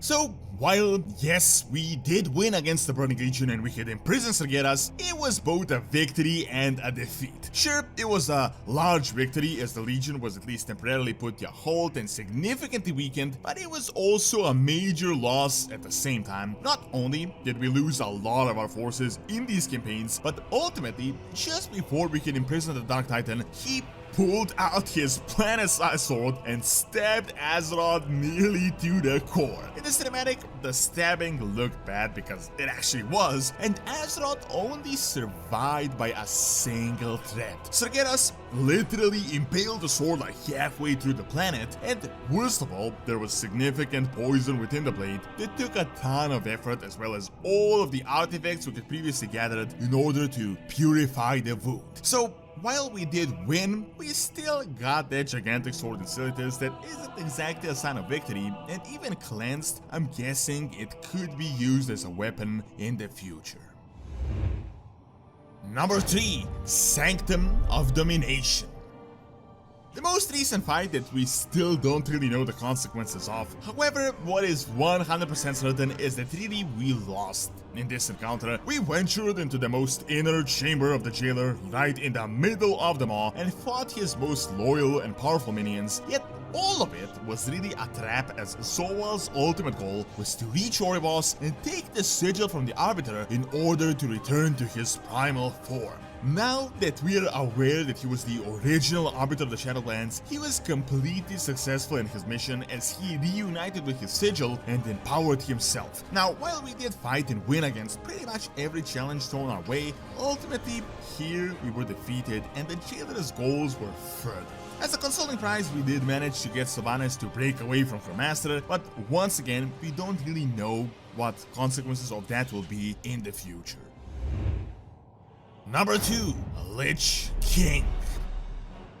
This might actually be the true and the only time we were just completely defeated, like an absolute defeat. In fact, Arthas may have been the smartest villain out of all of them. He realized that we win all the time, that we're unstoppable, so after we cut through all of his Scourge challenges, he lured us to attack him directly at the Ice Crown Citadel. Then he froze Tyrion immediately, immobilizing him, toyed around with us, and defeated the entire party in a single blow. Then his plan came to fruition as he started resurrecting us players, his greatest new asset and the most powerful future weapons. However, the Lich King underestimated the light in Tyrion, and the Paladin broke from the ice block, shattered Frostmourne, and we were resurrected by the spirit of Terranas. While our defeat lasted a bit less than a minute, it was really the first time we were completely defeated by a boss. We weren't stunned, wounded, dazed, or whatever. Arthas quite literally killed us. And lastly, number 1, Broken Shore. The defeat, and I'd say one of the worst disasters for both the Alliance and the Horde. So, as the Legion was making headway into Azeroth in the biggest assault since the Sundering, the factions prepared to defend the planet. However, the scouts realized that there was no way we could do a frontal assault and that it wouldn't be possible, and they would literally be just straight suicide just walking into it, yet the Dreadlords played their tricks and the invasion still happened. First, the Argent Crusade was completely destroyed with Tyrion being captured and ultimately dying. Then, Warchief Vol'jin was struck down, which called for an immediate retreat, but everyone was getting overwhelmed anyway, so there really was no hope. Some managed to escape, but a gigantic fell golem held onto one of the airships, which caused Varian to jump down and ultimately sacrifice himself. The end result? We didn't stop anything, the Legion invasion continued, and both the Alliance and the Horde lost their leaders, and this further caused tensions between the factions to escalate. Overall, this was single-handedly the worst loss that ever happened to us, both for the players and the factions. Warriors are one of those classes that don't possess any supernatural abilities, they just don't have any magic or crazy superpowers on their side. Regardless, there are still some incredibly notable warriors out there that changed the history of the Warcraft universe forever. So let's take a look at the top 10 most powerful warriors in World of Warcraft. Number 10, Cairn Bloodhoof. Everyone that has played Warcraft has heard about Cairn Bloodhoof, the legendary High Chieftain of the Tauren. However, not many associate him with warriors, mainly due to his peaceful nature and generally calm demeanor. In reality, however, Cairn was gigantic, a lumbering figure, and one of the most dangerous warriors on all of Kalimdor. While we don't know too much about his past, it is almost certain that he had fought the Centaur specifically on many occasions, and those are incredibly dangerous beasts, and he definitely fought them throughout his very long life. Ultimately, he fell in the Mak'gora against Garrosh, one of the greatest warriors of the Horde at the time. He did have the upper hand for most of the duel and would have most likely won had there not been the poison inflicted by Maggot the Grim Totem. Very importantly, keep in mind Cairn was 107 years old, and as far as we know, Tauren don't live that much longer than humans, so the fact that at the age of 107 he was able to battle against a legendary orc warrior in his prime says a lot about his strength. While not much is known, there is no doubt, especially in his youth, Cairn was one of the most dangerous warriors on all of Azeroth. Number 9, Blackhand.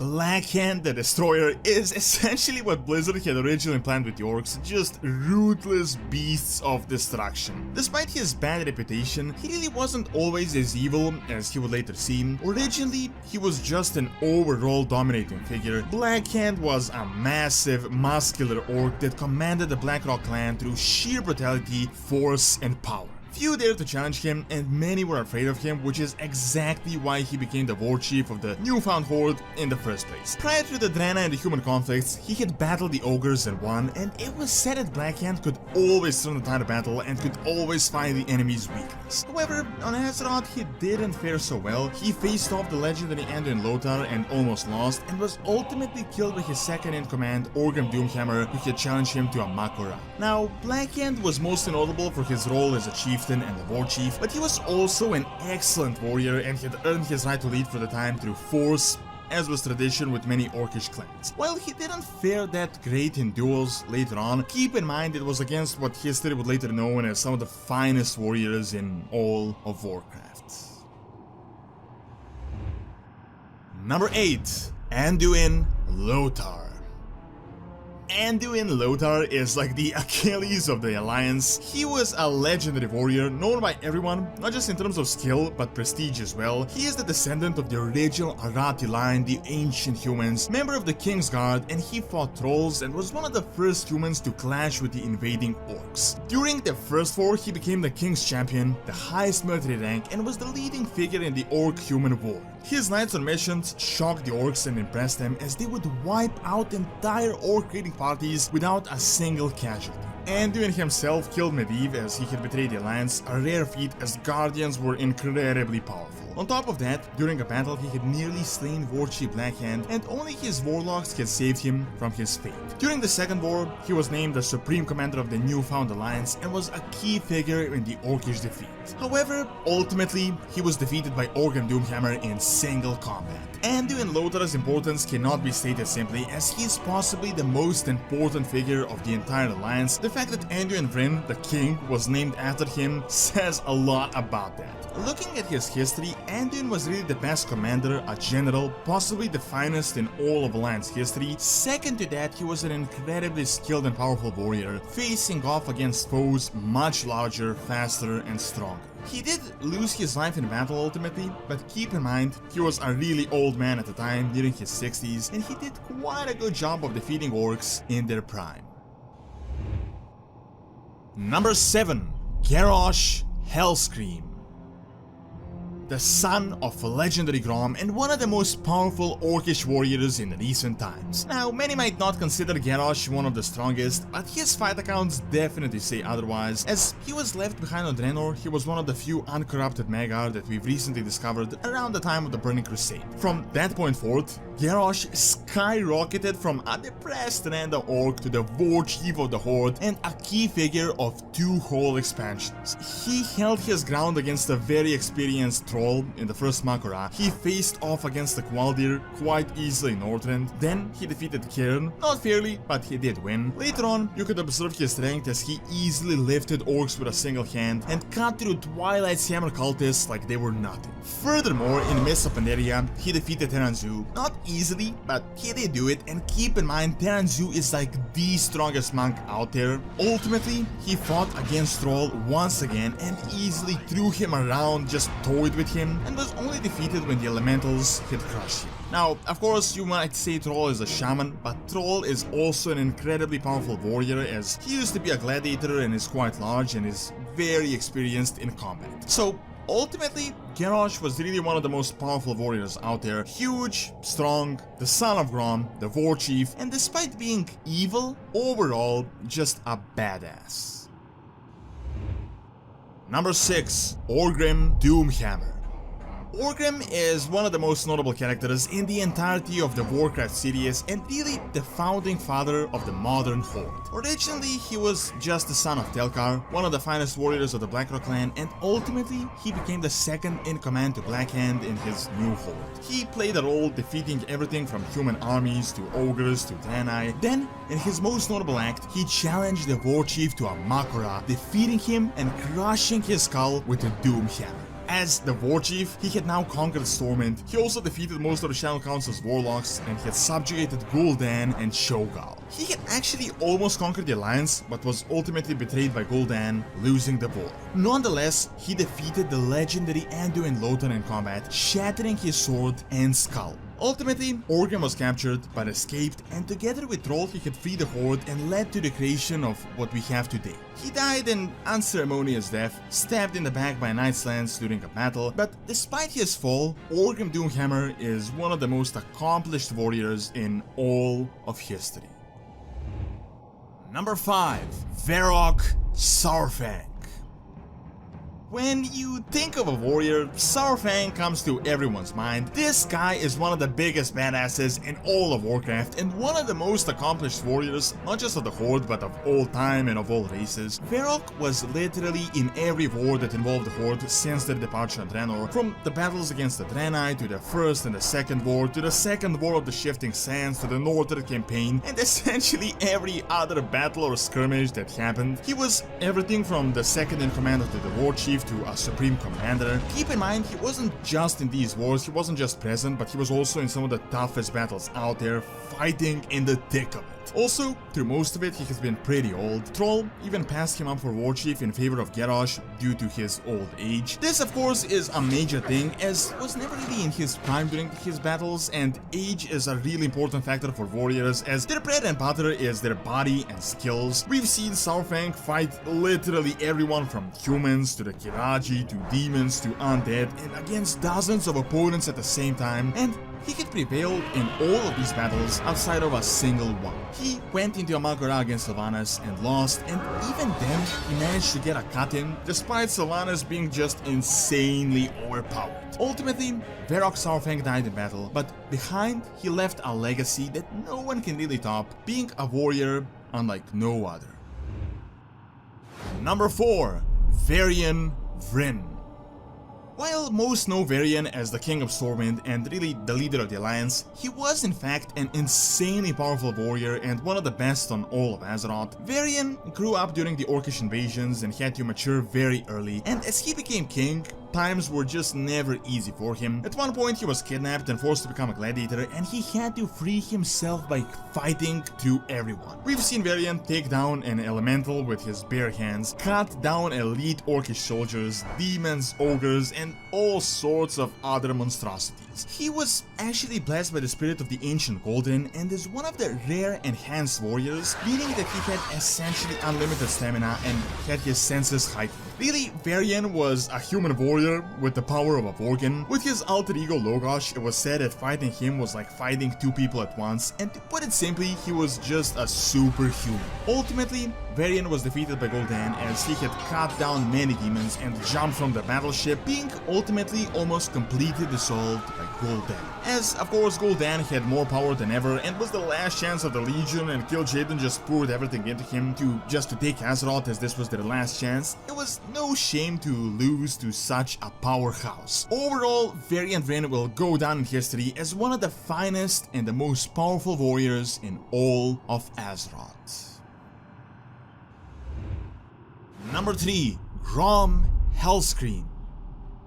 Much like Saurfang, Grommash is just a synonym for a warrior. Even before the war, Grom was one of the most fearsome warriors and the chieftain of the Warsong clan, one of the strongest Orcish clans on Draenor. First, he led raids into the Ogre lands, defeated many of them, and when captured and tortured, he survived, proving to be one of the strongest willed orcs of all time, an orc with an iron will. Grom was one of the first to take the Blood of Manroth, to fight the Draenei, to fight the humans, and one of the rare orcs that together with his clan was never actually put into internment camps and instead raided human lands and practiced guerrilla warfare, while at the same time battling remnants of the demonic curse. Later on, Grom, together with Orgrim and Troll, freed the Horde and ultimately sailed to Kalimdor. There, as he battled through endless foes, he ultimately once again drank the blood of Manroth and became a fell orc. This time, he managed to slay the demigod Cenarius, which in itself is a feat unimaginable by most mortals. After once again being freed from the demonic curse, he struck out at Manroth and actually defeated the Pit Lord, losing his life in the process. Keep in mind, this is an incredible achievement as Manroth was the strongest pit lord out there and only a few demon lords were ahead of him in terms of power. Overall, Grommash went down in history as one of the most accomplished orcs, most powerful warriors, defeating everything from ogres to humans to demons. Number 2. Broxigar.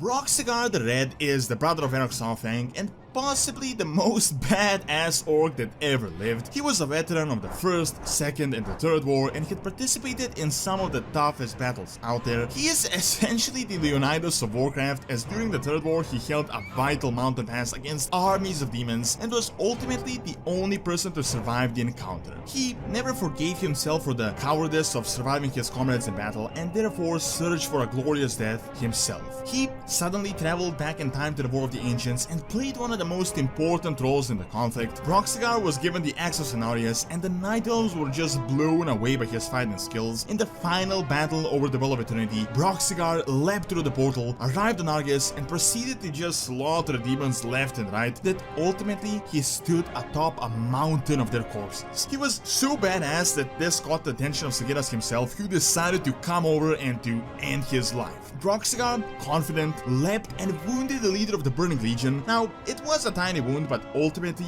this bought just enough time to destabilize the portal, ending Sargeras' venture. Broxigar was easily killed by Sargeras, but he went down in history, through alternate history, as one of the most glorious orcs that ever lived. I know I may get some flack for placing Broxigar second on this list, and I do believe it is high enough, and he really is the most powerful orc that ever lived, although the enhanced axe did play a role, and we don't know if other orcs like Grom or his brother Varrock might have just done the same thing if they had the chance. And lastly, number 1, Toronar. As far as we know, the most powerful warrior to have ever lived. Toronar was the king of the Eldrachi, an ancient warrior race of an unknown planet. Toronar himself was from a line of respected and distinguished fighters, and both he and his brother were one of the greatest of all time. Only the strongest within their society carried the warblades, and Toronar did everything to achieve that right. Aside from years of brutal training, he ultimately faced his own brother in a duel to the death and killed him without uttering a single word. Now, like the Eredar, who were one of the most intelligent races in the universe, the Eldrachi were a warrior race and one of the strongest. What they both had in common was that Sargeras sought them out due to their talents. Initially, they destroyed their planet and slaughtered them, but the Eldrachi held on, especially Toronar, slaying thousands of demons with the Legion observing that he was an army unto himself. Ultimately, however, before the final destruction, the offensive stopped and Sargeras, either himself or an avatar, approached him. He offered them to join the Legion, but Toronar refused and engaged in a duel that lasted seemingly forever. Toronar was a decent match, but he realized that he could not best Sargeras and that he is being toyed around with, so he feigned submission. As Sargeras let his guard down and listened, Toronar struck with his warblades and ripped through his hide, drawing molten blood. Despite being only a minor injury, outside of later on Broxigar the Red, it was the only time Sargeras ever took damage. Toronar was subsequently destroyed, his entire race was just demolished and their entire homeworld. Outside of that information, we know next to nothing about Eldrachi, neither their appearance nor when they actually lived and what was their planet. Still, even with this very limited information, Toronar went down in history as the greatest and the most accomplished warrior of all time. Death Knights are a relatively recent addition to the Warcraft universe, but they're one of the most unique and the most badass classes in the game. There are multiple generations of Death Knights, each of them being different, especially the first when compared to the later ones, but all of them incredibly powerful in their own way. All Death Knights used to be something else before becoming what they are now, and in Undead, they are enhanced beings, much more cruel, resilient, and capable of wielding necromantic magic. So, what are the most powerful Death Knights in the lore? Number 10. Falric and Marvin. I know this is not one character, but these two guys are quite similar. So both Falric and Marvin were captains and essentially the left and the right hand of Arthas. Falric was the son of a farmer that joined the Royal Guard, while Marvin was also a member. Despite Arthas being their superior, both of them were his close friends and were extremely loyal. They followed him from the investigation of the plague and the meeting with Jaina to the purge and even to the icy lands of Northrend. While Arthas searched for Frostmourne to defeat Mal'Ganis, they were in charge of defending their camp from the never-ending siege at the hands of Mal'Ganis. Ultimately, they helped defeat the Dreadlord, but suddenly Arthas just disappeared into the wilderness. Falric was the one to search for him first, and as soon as he found him, he was killed and raised as a Death Knight. Soon enough, Marvin joined them as well, and the entire army that had followed Arthas. Since then, they had served Arthas, and we actually faced off against them in the Halls of Reflection in the Icecrown Citadel, where they were ultimately defeated, and now they will be making a new appearance in the Shadowlands. While we don't know too much about their actual power levels, being so close to Arthas in life and in death, they can't be anything other than just powerful. Number 9. Nazgrim. Nazgrim was one of the greatest generals of the new Horde and even the Horde overall. He started as a sergeant back in Grizzly Hills, but he was quickly promoted as he participated in literally everything since. As a legionnaire, he was sent to Vashir, and after success there, he became a general and was the main leader of the Horde forces in the invasion of Pandaria. There, he was crucial in every mission against the Shah, the Alliance, and everyone else that threatened the Horde. Ultimately, we were the ones that had to kill him in the Siege of Orgrimmar, as well he disagreed with Garrosh. His orcish honor bound him to the war chief, and he stood by his side until the very end. While not right, it's not a hill you wanna die on, you can't really blame him for respecting his warrior code. Then, as we needed every help we can get, the Lich King decided to raise him as a member of the new Four Horsemen. Immediately he is thrown into the fray, and he seemed quite dominant, easily strangulating and cutting down foes from the Scarlet Crusaders to demons. Nazgrim was a part of the Battle of the Broken Shore and will be playing a role within the Shadowlands, not certain what role exactly, but after all, he is one of the Four Horsemen now. Number 8. Sally Whitemane. A very tragic character and initially just a priestess of the light. At a certain point in time, she became the High Inquisitor of the Scarlet Crusade, and as the Crusaders began to quickly slip away into insanity, she became a serious thorn in the side of both the Alliance and the Horde. When the Scarlet Crusade was at the peak of their power, they could launch expeditions and invasions and were quite a significant force, she was one of the most powerful and influential figures on Azeroth. However, the Scarlet Crusade began quite rapidly falling apart, and she survived all of those troubles until the time of Mists of Pandaria, when Sally was defeated by Lillian Voss, unable to resurrect herself. Then, around the Legion, recently she was resurrected, but this time as a Death Knight and a third member of the new Four Horsemen. Together with the rest of the elite Death Knights, she attempted to resurrect Tyrion, helped us on the Broken Shore, and will now play a role in the Shadowlands. So, Sally Whitemane has gone a full circle, from a tragic young girl to a priestess to a maniac to a major villain to now helping us as a Death Knight. Seeing that Whitemane has been on both sides of life and death coin many times, she will no doubt be quite useful in the Shadowlands. Number 7. Theron Gorefiend.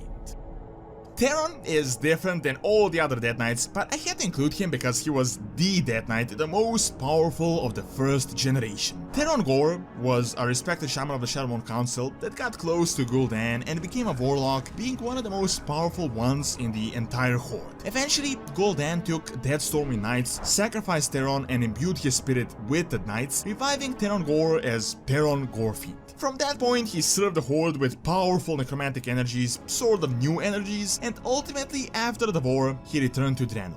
There, Theron gathered the artifacts for Ner'zhul and actually rode on the back of Deathwing himself to fulfill his ultimate plan. However, as he returned to Draenor again, he faced off against Terrellian, fell in battle, but his spirit rose from the broken body and just escaped. Mysteriously, he returned again, and in some way, we don't know what way exactly, he joined Illidan, and we had to face off against him at the Black Temple. There, he said that the Wheel of Death has spun for him many times, and that it will spin again, which makes it seem like he might return at some point, and the Shadowlands seem like that point. No one really knows how he worked exactly, what powered him, but it is certain that Theron Gorefiend was one of the most powerful first generation Death Knights, and really the prototype for what was to come. Number 6. Thoras Trollbane.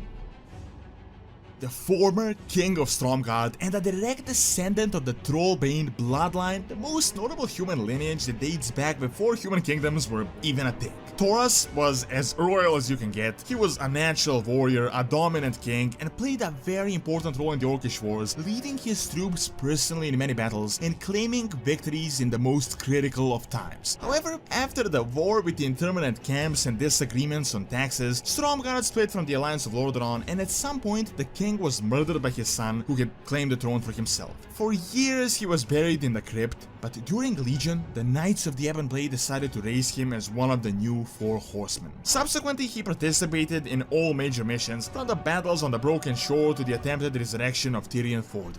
Currently, Taurus is still an active member and will no doubt be important in the Shadowlands. As a human, he was said to be the largest and the physically strongest king of the Alliance. He was an impressive warrior as well as a leader, which is exactly why the Death Knights decided to seek him out of all the other fallen heroes in desperate times. While proven to an extent, we are yet to see what Trollbane can do as a Death Knight and how he will continue his bloodline's legacy. Number 5. Alexandros Mograine, the Ashbringer and one of the greatest paladins that ever existed. Alexandros was a veteran of the Orcish Wars and one of the biggest enemies of the Scourge of Lordaeron, as he wiped them out left and right. One day, however, he was surrounded by a whole undead army that he managed to obliterate all by himself, but as he fell from fatigue, he was stabbed by his son Renaud, who was in turn manipulated by Annette Rezi. Kel'Thuzad raised Mograine as a Death Knight, took him to Naxxramas, and he became a member of the first Four Horsemen, the most elite of all the Death Knights. He was ultimately freed by his son Darien, that defeated him and ultimately sacrificed himself in order to free the soul of his father. Alexandros' soul was once again claimed by Frostmourne at the battle for Lightscope Chapel, but was subsequently freed. Now Alexandros is placed in Maldraxxus in the Shadowlands, and we will see him in the new expansion. While Mograine hasn't really done all that much as a Death Knight, Alexandros was a veteran, a legendary paladin and a warrior, a one-man army, and ultimately one of the most powerful Death Knights that ever existed. Number 4. Dranosh Saurfang. Dranosh is definitely a better warrior than he was a Death Knight, but his warrior skills 100% translated, as he was only enhanced in Undeath. The Heart of Draenor, as his father named him, he is the son of the legendary Orc warrior Varrock and the nephew of the even more legendary Broxigar the Red. He was loved by his people and even by Troll, who considered him as a primary option for a war chief, calling him the brightest star in the sky of Horde warriors. During the campaign against the Lich King, he led the offensive into Northrend and was quite successful, but ultimately he fell at the Rat Gate. As he charged Arthas, he was slain in one strike. His soul was taken as he was raised as Deathbringer Saurfang. He was said to have been the most powerful Death Knight of the Lich King and was probably a personal favorite of Arthas, although that might be a bit exaggerated to bring up some flavored text for the Icecrown Citadel. Now, not to discount him, as he was incredibly powerful, he easily just starved the Horde warriors, including one of the most powerful ones, his father, Varrock Saurfang. This act alone means he as a Death Knight was many times more powerful than as a warrior, and he was quite a powerful warrior. Ultimately, we defeated him, he was given proper burial rites, and Dranosh is remembered as one of the most tragic characters of the Horde, a promising orc with a bright future that fell in battle against the Lich King. Number 3. Darien Mograine. Darien is a troubled soul, a paladin, and one of the greatest Death Knights ever known. He is the son of Alexandros Mograine. He fought the undead of Lordaeron and was dedicated to free his father's soul from the corrupted Ashbringer. He charged Kel'Thuzad himself in a last-ditch effort to do an act of love greater than the act of evil, and he plunged the Ashbringer into his own chest, seemingly freeing his father's sword and damning himself to undeath. Darien was made the High Lord of the Death Knights of Arcturus and had now worked for the Lich King.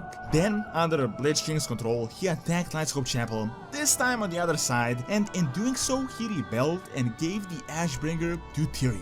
Mograine then led the newly freed Death Knights and had helped us defeat his former master, the Lich King. The son of Alexandros then made a pact with Bolvar, attempting to raise Tyrion Fordring, failed and was killed, then was resurrected once again. However, in the process, he managed to easily subdue some of the most powerful paladins like Maxwell. In the Shadowlands, he will play a role, but is no longer the High Lord of the Ebon Blade, as he has stepped down. Now, he is the leader of the Four Horsemen, the most elite of the Death Knights, and really is one of the best fighters that Death Knights have to offer.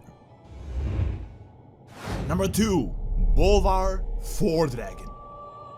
the ruler of Stormwind in the absence of Arian Bryn, and one of the greatest paladins of all time. As he led the alliance at the Red Gate, he fell and only survived due to the dragon's flames. Then he was tortured mercilessly by Arthas, but managed to survive and keep a state between life and death. It is uncertain when exactly he became a Death Knight because he didn't go through the traditional process as a Death Knight would, nor did he ever serve Arthas as a Death Knight. When Arthas fell, Bolvar immediately took the throne and became the Lich King. He was never nearly as powerful as Arthas, as the Scourge was significantly weakened at that point, but he still had quite a bit of influence. Bolvar came to the new agreement with Yevon Blade, empowered them and collaborated, attempting to strengthen his position, as he most likely knew what was coming and what was going on with the Jailer. He helped us against the Legion, raised new Death Knights, and ultimately he faced off against Sylvanas. While Bolvar did offer some resistance, he couldn't really do a thing against Jailer empowered Sylvanas, and therefore he lost the crown, and the Lich King was no more. Now he is the leader of Yevon Blade and is really the primary active Death Knight. We've never really seen him in combat, so it is hard to offer concrete data on how powerful he is, but look at it this way: one of the strongest paladins, a guy that survived the worst torture ever. He survived that plague that was thrown by the Forsaken, the Lich King for many years, and now a Death Knight. As Bolvar has been on all sides of life, he is at the very least an elite Death Knight, and at the most the strongest currently active Death Knight on all of Azeroth. And lastly, number 1. Arthas Menethil. The Death Knight, the favorite of Ner'zhul, a fallen prince that turned into the Lich King. Originally, Arthas was an apprentice paladin and a very skilled warrior, but his true power would only show after death. As he took on Frostmourne and defeated Morganis, Arthas was consumed and became the heir to the Lich King. He was the personal favorite of Ner'zhul and ultimately his only hope. Arthas was significantly empowered by his master as he killed his father and with relative ease dismantled Lordaeron. Then he invaded Quel'Thalas, killed the Elven King Anasterion in single combat, an elf that had thousands of years of experience, as well as defeated Sylvanas and raised her. She too was quite experienced. Then he invaded Dalaran, killed literally the strongest mage at the time, Antonidas, and then battled Illidan in a duel, being quite equally matched. Subsequently, as he was called by Ner'zhul to take over the throne, he was getting progressively weaker. He still nonetheless dominated everyone in his path. Arthas faced off a Forgotten One and defeated the army of Illidan, Kil'tas, and Lady Vash. Ultimately, just as he was about to reach the throne, he defeated Illidan in a duel. Sure, Illidan wasn't as powerful as he is now, but this is literally the Jailer of Sageras and an ancient demonic being. Arthas then became a Lich King, and we can't really count that because that is hardly a Death Knight, but if we do, he then defeated even more people, raised like almost everyone on this list, including the dragons in Dragosa, killed Ranosh in a single blow, and defeated all of us. So yeah, if you haven't figured it out by now, Arthas was literally the most powerful Death Knight that we have ever known, seen, and that we'll most likely ever even see. As servants of the light, paladins have existed throughout the entire cosmos, from the Draenei to humans to even the Nathrezim. While different and diverse, they're all quite similar, focused on serving, helping, and fighting. There's something of a mix between a priest and a warrior, and while having the fate of a priest, they also possess the strength of a warrior. However, looking at all the major and important characters and the entire universe, who are the strongest paladins around? Number 10. Arthas Menethil. Despite being known by everyone as a Lich King, Arthas was actually a really promising paladin back when he was the Prince of Lordaeron. As the son of Terenas Menethil, Arthas was the heir to the throne of Lordaeron and was inducted into the Knights of the Silver Hand at the age of 19 in Stormwind City. It was quite a big deal at the time, as figures such as Alonsus Fowl, Gan Greymane, Thoras Trollbane, Daelin Proudmoore were present, and he was blessed by the most notable paladins around: Uther, Saidan, Tyrion, and Gavin Rad. Despite being a servant of the light and also very young, he was also one of the best warriors in all the lands, sparring with Vari and Vryn, defeating orcs and trolls with his skills, and later on even the undead. Unfortunately, his hot-headedness and arrogance led to his demise, and Arthas became a Death Knight and a Lich King, having abandoned the light. While he was very young when compared to others, he was in fact a really capable paladin, and he did actually defeat all of his enemies. His only problem was that he was not really too wise, and therefore he fell into the trap. In my opinion, Arthas was much more of a warrior paladin, and he excelled at that aspect, while his faith in the light and will was much weaker when compared to his peers. Number 9. Lady Liadrin. Originally, Lady Liadrin was a high priestess and really one of the rare servants of the light amongst the elves. As a priest, she participated in the battle against the Amani and the horrific fall of Quel'Thalas against the Undead Scourge. Due to the absolute slaughter of the elves, she became disillusioned with the light and in a way abandoned it. However, as Anaru was kidnapped by Keltas and taken to Quel'Thalas, she created a brand new order of Paladins, the Blood Knights, that siphoned the light by force from the Naru, which was quite unique and kinda foolish from this current perspective. However, a few years later, she redeemed herself and her people by reigniting the Sunwell and turning to the right side of the light. Subsequently, she turned her attention to the Scourge and ultimately the destruction of the Legion, playing a key role in the very recent process. As Liadrin was a part of Battle for Azeroth, she will no doubt also be relevant within the Shadowlands, as at the moment, Liadrin is one of the most notable Paladins that we have, and one of the most important Horde Blood Elven Paladins, or better yet, a Blood Knight. Number 8.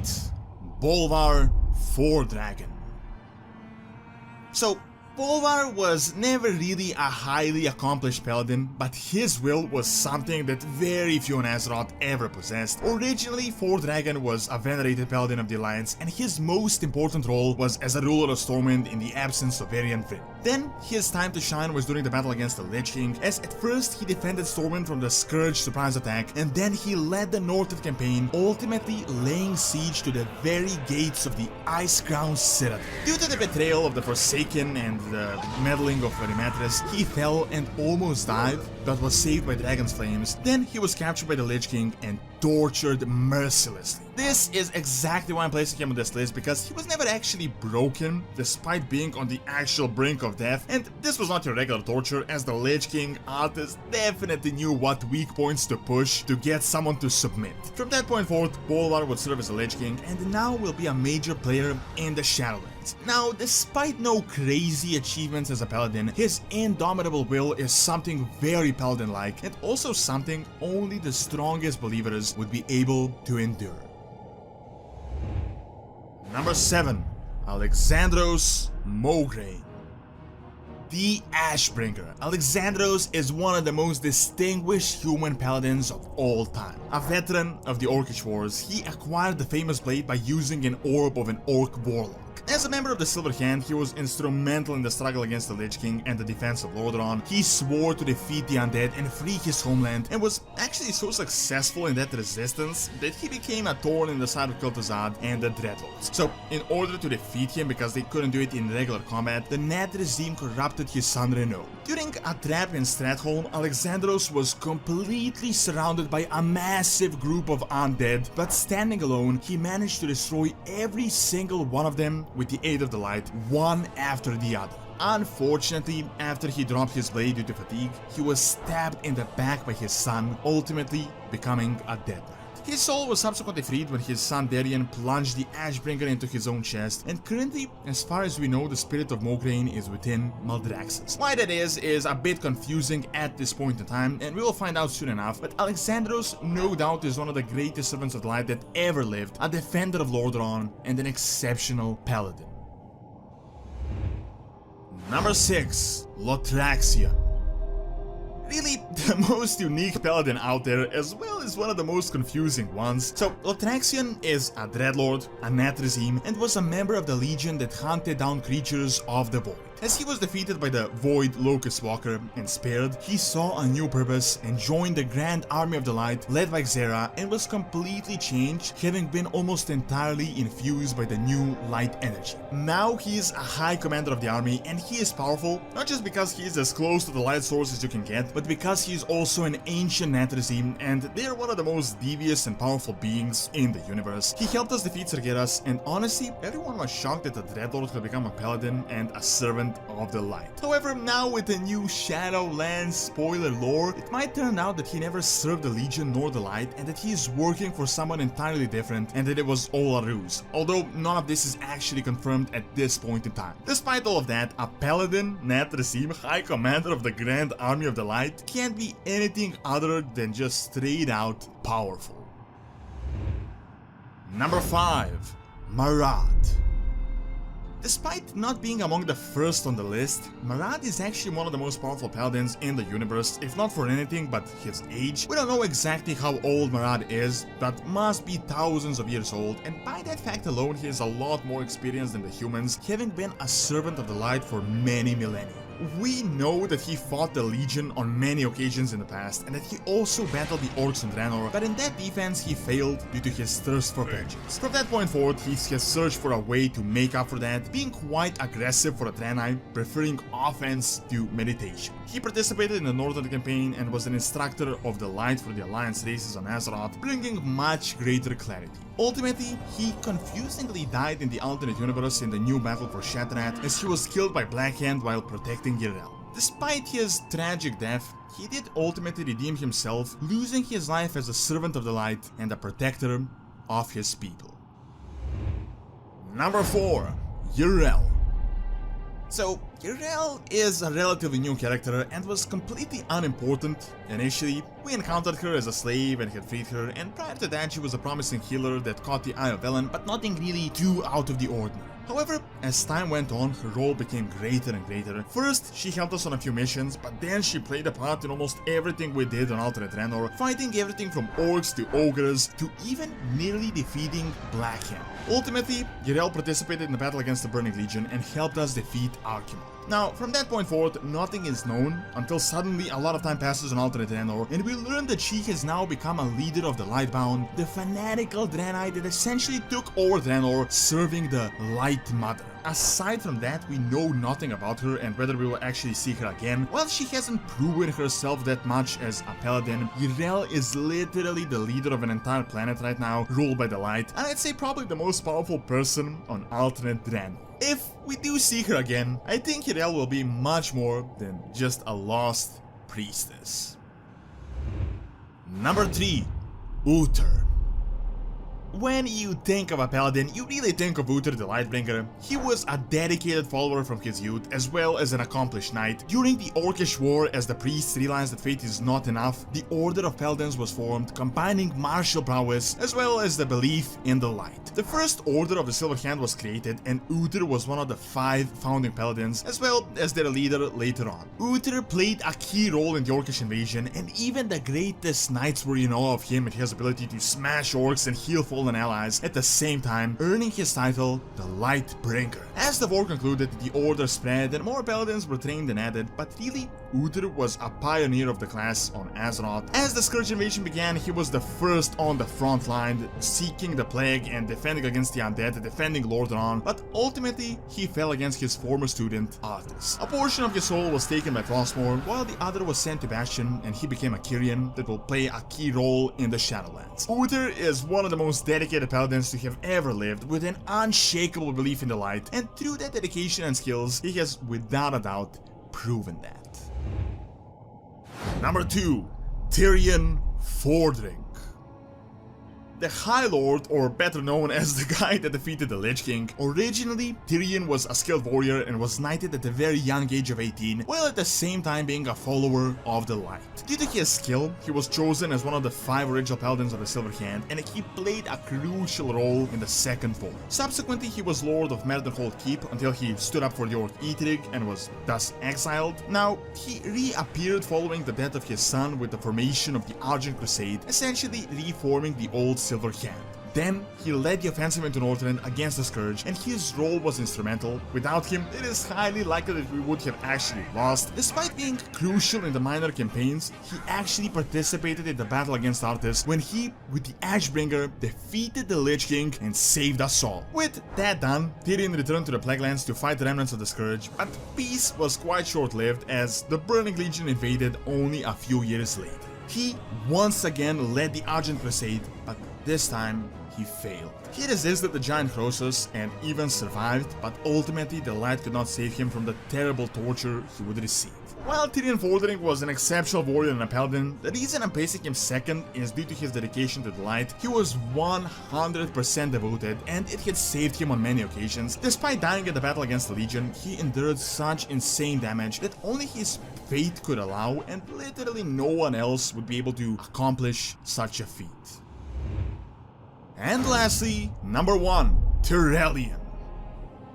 Tyrellian is like the uber paladin, and I'd really say the most accomplished one ever. Originally, he was nothing too different from Uther or Tyrion. Tyrellian was amongst the first 5 paladins of the Silver Hand, and was actually a priest before he turned into a paladin. Tyrellian played an insanely important role in the Orcish War, and is one of the reasons the humans even managed to win, as after the death of Hand and Lothar, he rallied the Alliance armies against the Orcs. Then, he led the Sons of Lothar to put an end to the Horde on Draenor, and when the planet was destroyed, he was seemingly lost forever. Following his disappearance, he encountered the Narok Zera and became a member of the Army of the Light, ultimately becoming a commander of the said army and a leader. Now, as time worked differently in the alternate reality, he spent millennia fighting the Legion and serving the Light, and despite not being too different in terms of age when compared to Uther, for example, Tyrellian has thousands of years of experience, and he has worked with the Light closer than almost anyone else. Recently, he returned, helped us defeat Sargeras and conquer Argus, and he also rejoined the Alliance once again, becoming a champion of it. Tyrellian is the hero of the Alliance, a living legend, and I'd say the most important paladin currently active. As opposed to others, he leads the Army of the Light and is as close to the source as you can get, having a much deeper understanding than what, for example, the humans back on Azeroth had. Because of this, I'd say Tyrellian is the most powerful paladin that we know. As I've previously stated, Warlocks are one of the most powerful classes in the game, if not the most powerful one. At the same time, Warlocks are also one of the most unstable and risky classes due to being so incredibly potent and often prone to insanity. From cosmic beings such as Kill Jaden to Orc Warlocks, they have left an incredible mark upon World of Warcraft. Utilizing mainly Fel energy along with other potent magics, what are the most powerful Warlocks in the lore? Number 10. Zuluhead the Whacked. As the Orcs were influenced by the force of the Burning Legion, they were cut off from the elements, and shamans en masse turned to demonic magics, becoming Warlocks. Zuluhead the Whacked was one of the few, if not the last remaining shaman of the entire Horde due to distrust for Gul'dan and his general power, but ultimately he too eventually succumbed to dark magics. Zuluhead was incredibly loyal to Blackhand, later on pledged allegiance to the Dragonmaw clan, and despite working for the Sons of Blackhand, he also aided Doomhammer. In particular, he came into the possession of the fabled Demon Soul, which ultimately helped subjugate the Red Dragon fight. Zuluhead directed the Horde to take over the Blackrock Mountain and followed the Horde in battle against the High Elves of Quel'Thalas. After the Second War and the failure of the Horde, he ventured back to Draenor, survived the destruction, and at an unknown point in time pledged what remained of his clan to Illidan. There, using his experience, he had enslaved the Netherwing dragons, but was ultimately defeated. Zuluhead the Whacked was one of the most powerful Orc Warlocks, maybe even close to Gul'dan, but of course was not nearly as empowered by the Legion. Number 9. Kenritad Ebonlock.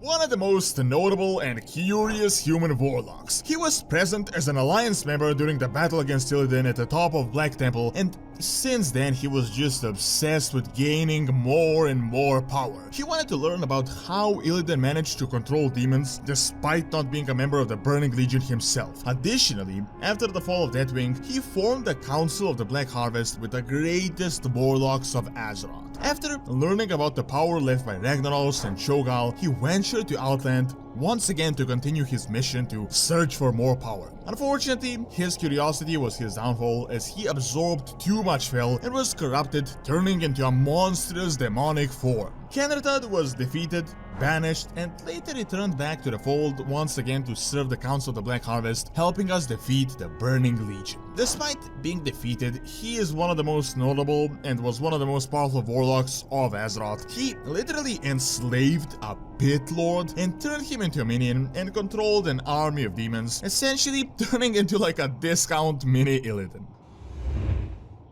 Number 8. Merrill Fellstorm. Merrill is literally one of the most unique characters in the entire game. He is nearly 3,000 years old, essentially the oldest human ever, if he can even be considered a human at this point. We know that he fought in the ancient troll wars thousands of years ago, and it is speculated that he is among the first 100 human mages taught by the elves. He was killed in the war against the trolls, but managed to stay alive in an undead form as his task was too great. So he is one of the first undead ever on Azeroth that we know, either a Forsaken or having anything to do with the Scourge. Meryl Winterstorm was one of the founding members of the Council of Tirisfal and was later a mentor of the son of Medivh, Medan. Now, just to show you how badass this guy is best seen by the fact that he allowed a Dreadlord to possess him so that the two wills could battle each other inside his head. He did win, but unfortunately the corruption started to set in. He exiled himself and changed his name to Fellstorm, but unfortunately his demon returned in Legion as the Dreadlord attacked Dalaran. Ultimately though, he was freed from the corruption, he reformed the Tiras God, the elite mage guard of Dalaran, and helped us defeat the Legion. Now, I know he's a part of the Mage Order Hall, but as always, the classes are never black and white in the lore. He was one of the first human mages, more than likely, but first off, he was undead, which means he must have dabbled in necromancy. He literally had a demon inside him, which not even Warlocks tend to do, and his old action figure was him literally just wearing a Warlock set. So, despite his class not being too clear, Meryl Fellstorm is one of the most powerful Warlocks in Azeroth, as well as one of the most experienced. Number 7. Ner'zhul, chieftain of the Shadowmoon clan and one of the finest shamans in all of Orcish history. His lore is incredibly confusing due to a million different retcons, but we know that he wasn't really that bad of a guy and that he was tricked by Kil'jaeden and Gul'dan, leading the Horde to form and ultimately to their doom. Eventually, Ner'zhul became a warlock and he remained on Draenor, ultimately becoming a war chief of the remaining clans, attempting to open portals to new worlds for the Horde to invade. His spells and portals were so powerful that they literally tore the planet apart. As he attempted to escape, he was taken away by Kil'jaeden, tortured, and turned into the very first Lich King. Then, as a Lich King, he did the entire Scourge thing and the Plague of Undeath, nearly conquering half the planet, although not sure how much of that can really be attributed to his personal skills or anything to do with Warlocks, but nonetheless, Ner'zhul was behind most of it. He wasn't that much of a fighter, so we really don't have a million different scenarios where he was defeating enemies left and right, but seeing that Kil'jaeden sought to use him as a Lich King and that he was such a key figure, Ner'zhul is one of the most influential shamans and Warlocks. Number 6. Cho'Gall, one of the rare two-headed Hymologers, thought to have been one of the most intelligent of all of them. So intelligent in fact that the ruling elite saw him as an enemy and wanted to just assassinate him. However, Cho'Gall found Gul'dan, learned Fel, and learned about the Pale Orcs and the Void. Then, with his arcane expertise, Fel magic, and Void energies, he tied and burned the Imperator Margok alive. Cho'Gall was one of the key members of the Old Horde and thought to have been among the most powerful ones as well. He led the Void cult together with Gul'dan, but ultimately was nearly killed as his master died. Following the Tome of Sargeras, he ventured to Kalimdor where he heeded the calls of the Old Gods. There, he took over the Twilight's Hammer and nearly managed to summon an Old God, but was ultimately defeated by Medan. Cho'Gall survived this ordeal and continued furthering the cult. He had enslaved elementals, summoned what is thought to be a Forgotten One, and greatly expanded the Twilight's Hammer. However, ultimately, he was defeated by the Adventurers. Despite failing, Cho'Gall is just out of this world, like literally out of this world. An intelligent mage, a warlock, a necromancer, and a practitioner of every possible dark magic under the sun. Seeing that he himself defeated the Emperor of the Ogres, one of the most powerful characters on Draenor, and had great command over both Arcane, Fel, and Void magics, Cho'Gall is one of the greatest warlocks of both Azeroth and Draenor. Number 5. Medivh, one of the greatest characters of the Warcraft series, a guardian, a mage, a necromancer, and a warlock. It is hard to really classify him, but he can definitely be classified as a warlock by the definition, at least among other things. So, Medivh is the son of Aeduan, one of the most powerful mages ever, was the last guardian that was possessed by the spirit of Sargeras since birth. While his role was instrumental, I do feel like his strength is a bit overblown, but he was no doubt one of the most powerful sorcerers ever on Azeroth. His mother literally said he is more powerful than her, and she defeated the Avatar of Sargeras. The only thing that undermines his strength is that he was defeated by Lothar and Khadgar, but before his supposed death, he had accomplished many things. Among one of the things, he literally opened a dark portal that managed to allow the entirety of the Orcish Horde to pass through and to scorch the entire zone. In terms of straight up power, he he turned a group of merchants into Death Knight like Dark Knighters with a single spell, and there was an old bit of lore how he summoned a gigantic beetle that was literally turned into an island, but I feel like this bit might have been retconned. He communicated with Gul'dan, worked with demonic magic, and was possessed by Sargeras himself, which is more than almost any other warlock in the universe has going for them. Number 4. Kel'Thas. I know everyone here will say he is a mage, not a warlock, but is he really? Kel'Thas was a blood mage, one of the finest mages of the entire alliance and a senior member of the Kirin Tor, and as Quel'Thalas fell, he had abandoned the arcane and turned towards demonic energies. As classes are not so black and white in game, if you have a mage using demonic magics and later on turning nearly half demon, what is he if not really a warlock? As Sunwell fell, he searched for a way to ease the hunger of his people, ultimately venturing to Outland and joining Illidan and siphoning Fel magic. However, his plans became quite different as he later betrayed Illidan and began working for Kil'jaeden directly, having been granted a lot more power. He attacked Shatterat and Tempest Keep, ultimately leading the Draenei to breach Azeroth and to progress their story as they had. After being defeated in Tempest Keep, he somehow managed to survive, having his appearance completely changed due to Fel magic. He returned to Quel'Thalas, assaulted his own kingdom, and almost managed to summon Kil'jaeden into the world. However, as he was defeated, Kel'Thas could be found in the Shadowlands as one of the most powerful souls to arrive, having caught the eye of Sire Denatrius himself. He then amplified his sins and almost destroyed his souls, only to ultimately be freed by us. Even as a mage, he was one of the most powerful on all of Azeroth with incredible abilities and being able to destroy orcs with a single spell. As I mentioned, classes are very vague in WoW, but in my opinion, Kel'Thas was ultimately a warlock by definition. I mean, this guy almost managed to summon the second in command to Sargeras, and just by the fact that the Denatrius decided to pick him out of so many other souls that arrived from the entire universe should tell you just how powerful Kel'Thas really is. Number 3. Gul'dan. There are two Gul'dans, both incredibly powerful, although the alternate one is definitely more powerful than the other. The two stories conflict often, but they match for the most part. Gul'dan was exactly what an orc should not be: a weakling, a schemer, and a backstabber. However, these skills were exactly what was needed as he got in touch with the Legion and acquired demonic powers. He was directly responsible for essentially enslaving the entire orcish race, creating the original Horde and leading the invasion of Azeroth. In the initial story, he raised the Tome of Sargeras in search for artifacts and was killed by demons, and his skull was used as a very powerful artifact. In the alternate storyline, he was sent to Azeroth after failing to take over Draenor and had nearly conquered the planet but was once again defeated. Despite failing, Gul'dan was literally the most powerful mortal warlock ever, hands down. First off, while he was weak physically, he was incredibly powerful and could literally drain the life of most enemies on sight. His magics are responsible for the destruction of Draenor. He literally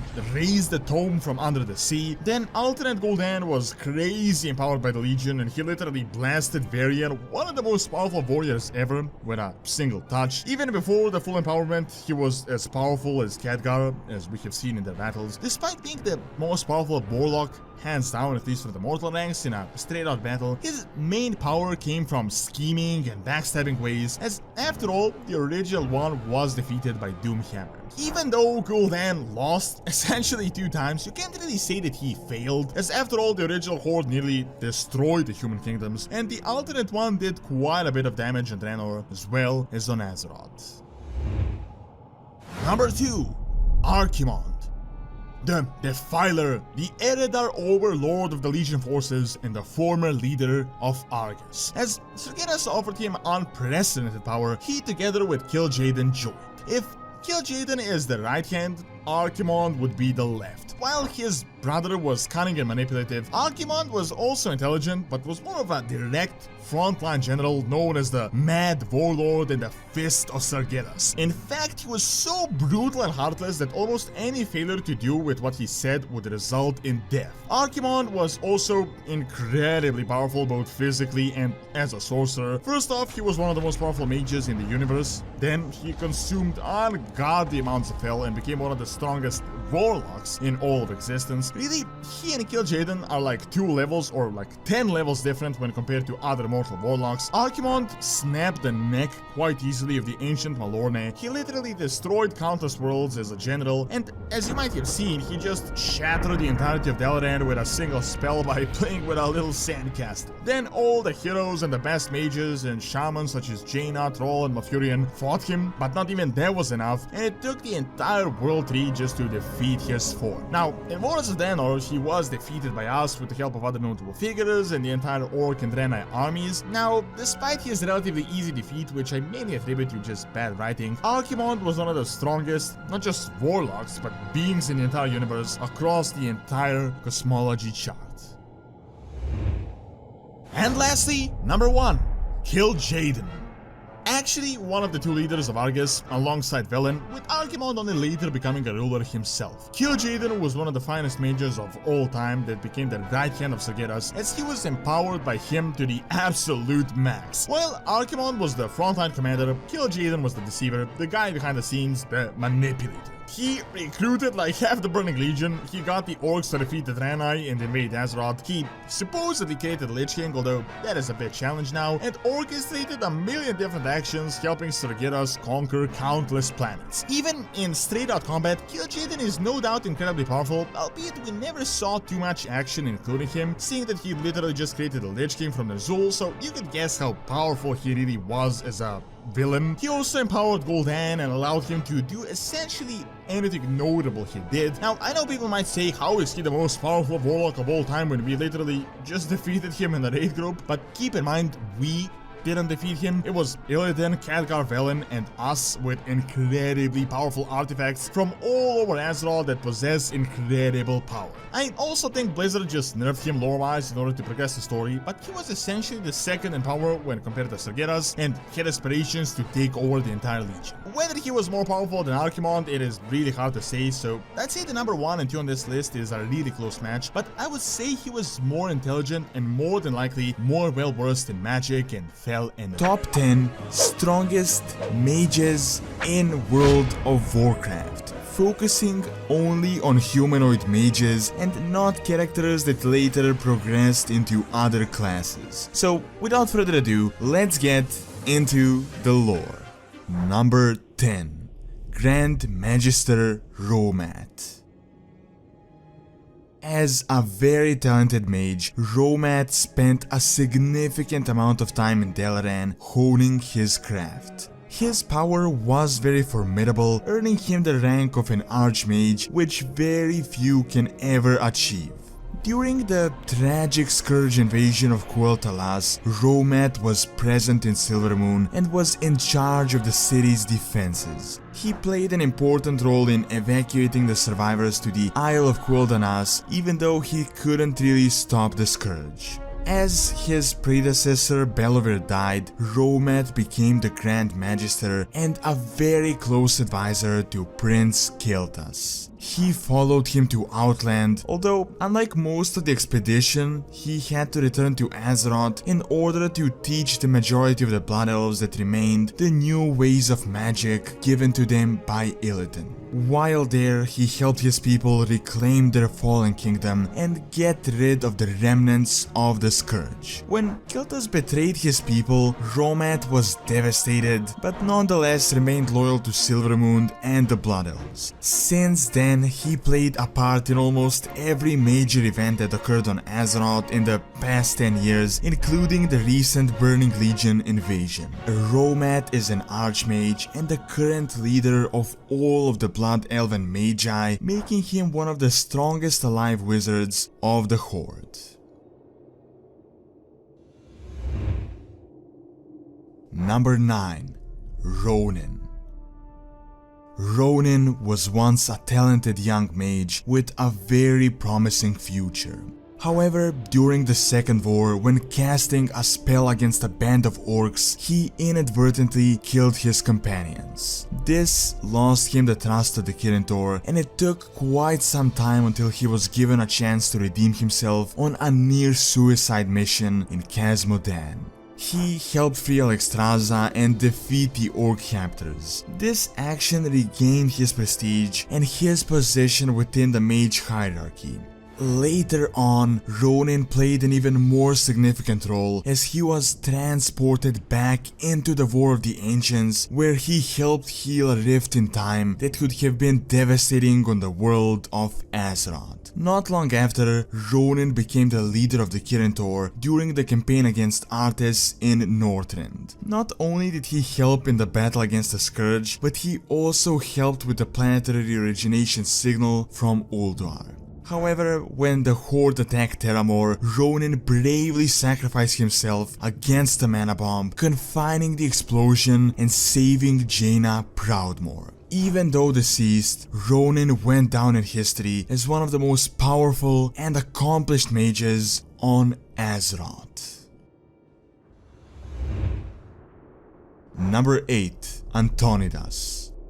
Ever since he was a boy, Antonidas was one of the most promising students. At the age of 12, he already received a prestigious award from the Kirin Tor. As Antonidas grew older, he honed his abilities, and it was not long until he became an important part of the Dalaran hierarchy and later on the very leader of the Kirin Tor. Before the Second War, he pledged the loyalty of Dalaran to the Alliance in order to battle the incoming Orcish threat. As the Orcs were defeated eventually and rounded into interminate camps, he then did significant studies on them and the fell magic they were infected by. After the war and during the Scourge invasion, he remained as the leader of Dalaran, even though his health was already starting to significantly dwindle. Antonidas became obsessed with researching the plague and its properties that he ignored the warnings from Medivh in the skies. He did realize his mistakes later on when Arthas laid siege to Dalaran and he convinced Jaina to depart for Kalimdor.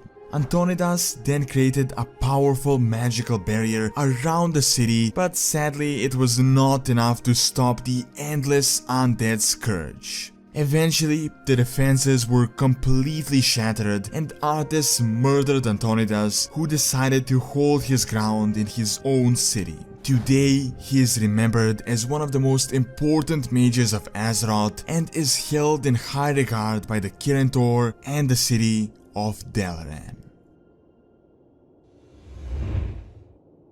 Number 7. Archmage Modera. As a member of the Council of Six, Modera has been active through Azeroth's most perilous times. She played a part in discovering Deathwing, banishing Kel'Thuzad, and even standing against the Scourge invasion of Dalaran. When the city was ultimately destroyed, she stayed inside Dalaran and survived. Some years later, Modera took part in the defense of the new Dalaran against the Blue Dragonflight when it was moved above Crystal Song Forest. As one of the top mages of the Kirin Tor, she was a crucial part in many of the political affairs, most importantly the banishing of the Blood Elves from the city, as well as leading an expedition into the Isle of Thunder against Lei Shen. Modera then followed up on the offensive against the Iron Horde and the Legion on the alternate world of Draenor, ultimately returning to defend Azeroth against the Legion. Recently, she was a crucial part in forming the Terrace Guard and strengthening the world's defense. Even though not really in the spotlight like many of the other mages, Modera has played a part in some of the most important events on Azeroth, with even Jaina acknowledging that she is more powerful than she seems. Number 6. Alodi. Alodi was a half-elven mage that never really knew his real parents. He was raised in the Dalaran orphanage, but due to his mixed ancestry, no one really expected him to have any potential. Nevertheless, the young mage was fascinated with frost magic because of the staff Ebonchill, which was the only connection he had to his biological parents. As a young adult, he made one of the most important leaps in the technology of Dalaran, and that was changing the Council of Tirisfal and the way the spearhead worked. This essentially created the Guardian system and the way the other mages could transfer power in a form of a council while being staying at a very safe distance. Alodi became the very first guardian of Tirisfal, and this tradition would last for thousands of years. As a guardian, he continued to develop his mastery of frost magic, enhancing Ebenchill with his own powers. After 100 years, he passed down his title of the Guardian and at some unknown point in time died. However, his spirit was forever bound to the Forge of the Guardians, meaning that the Kirintor could contact him.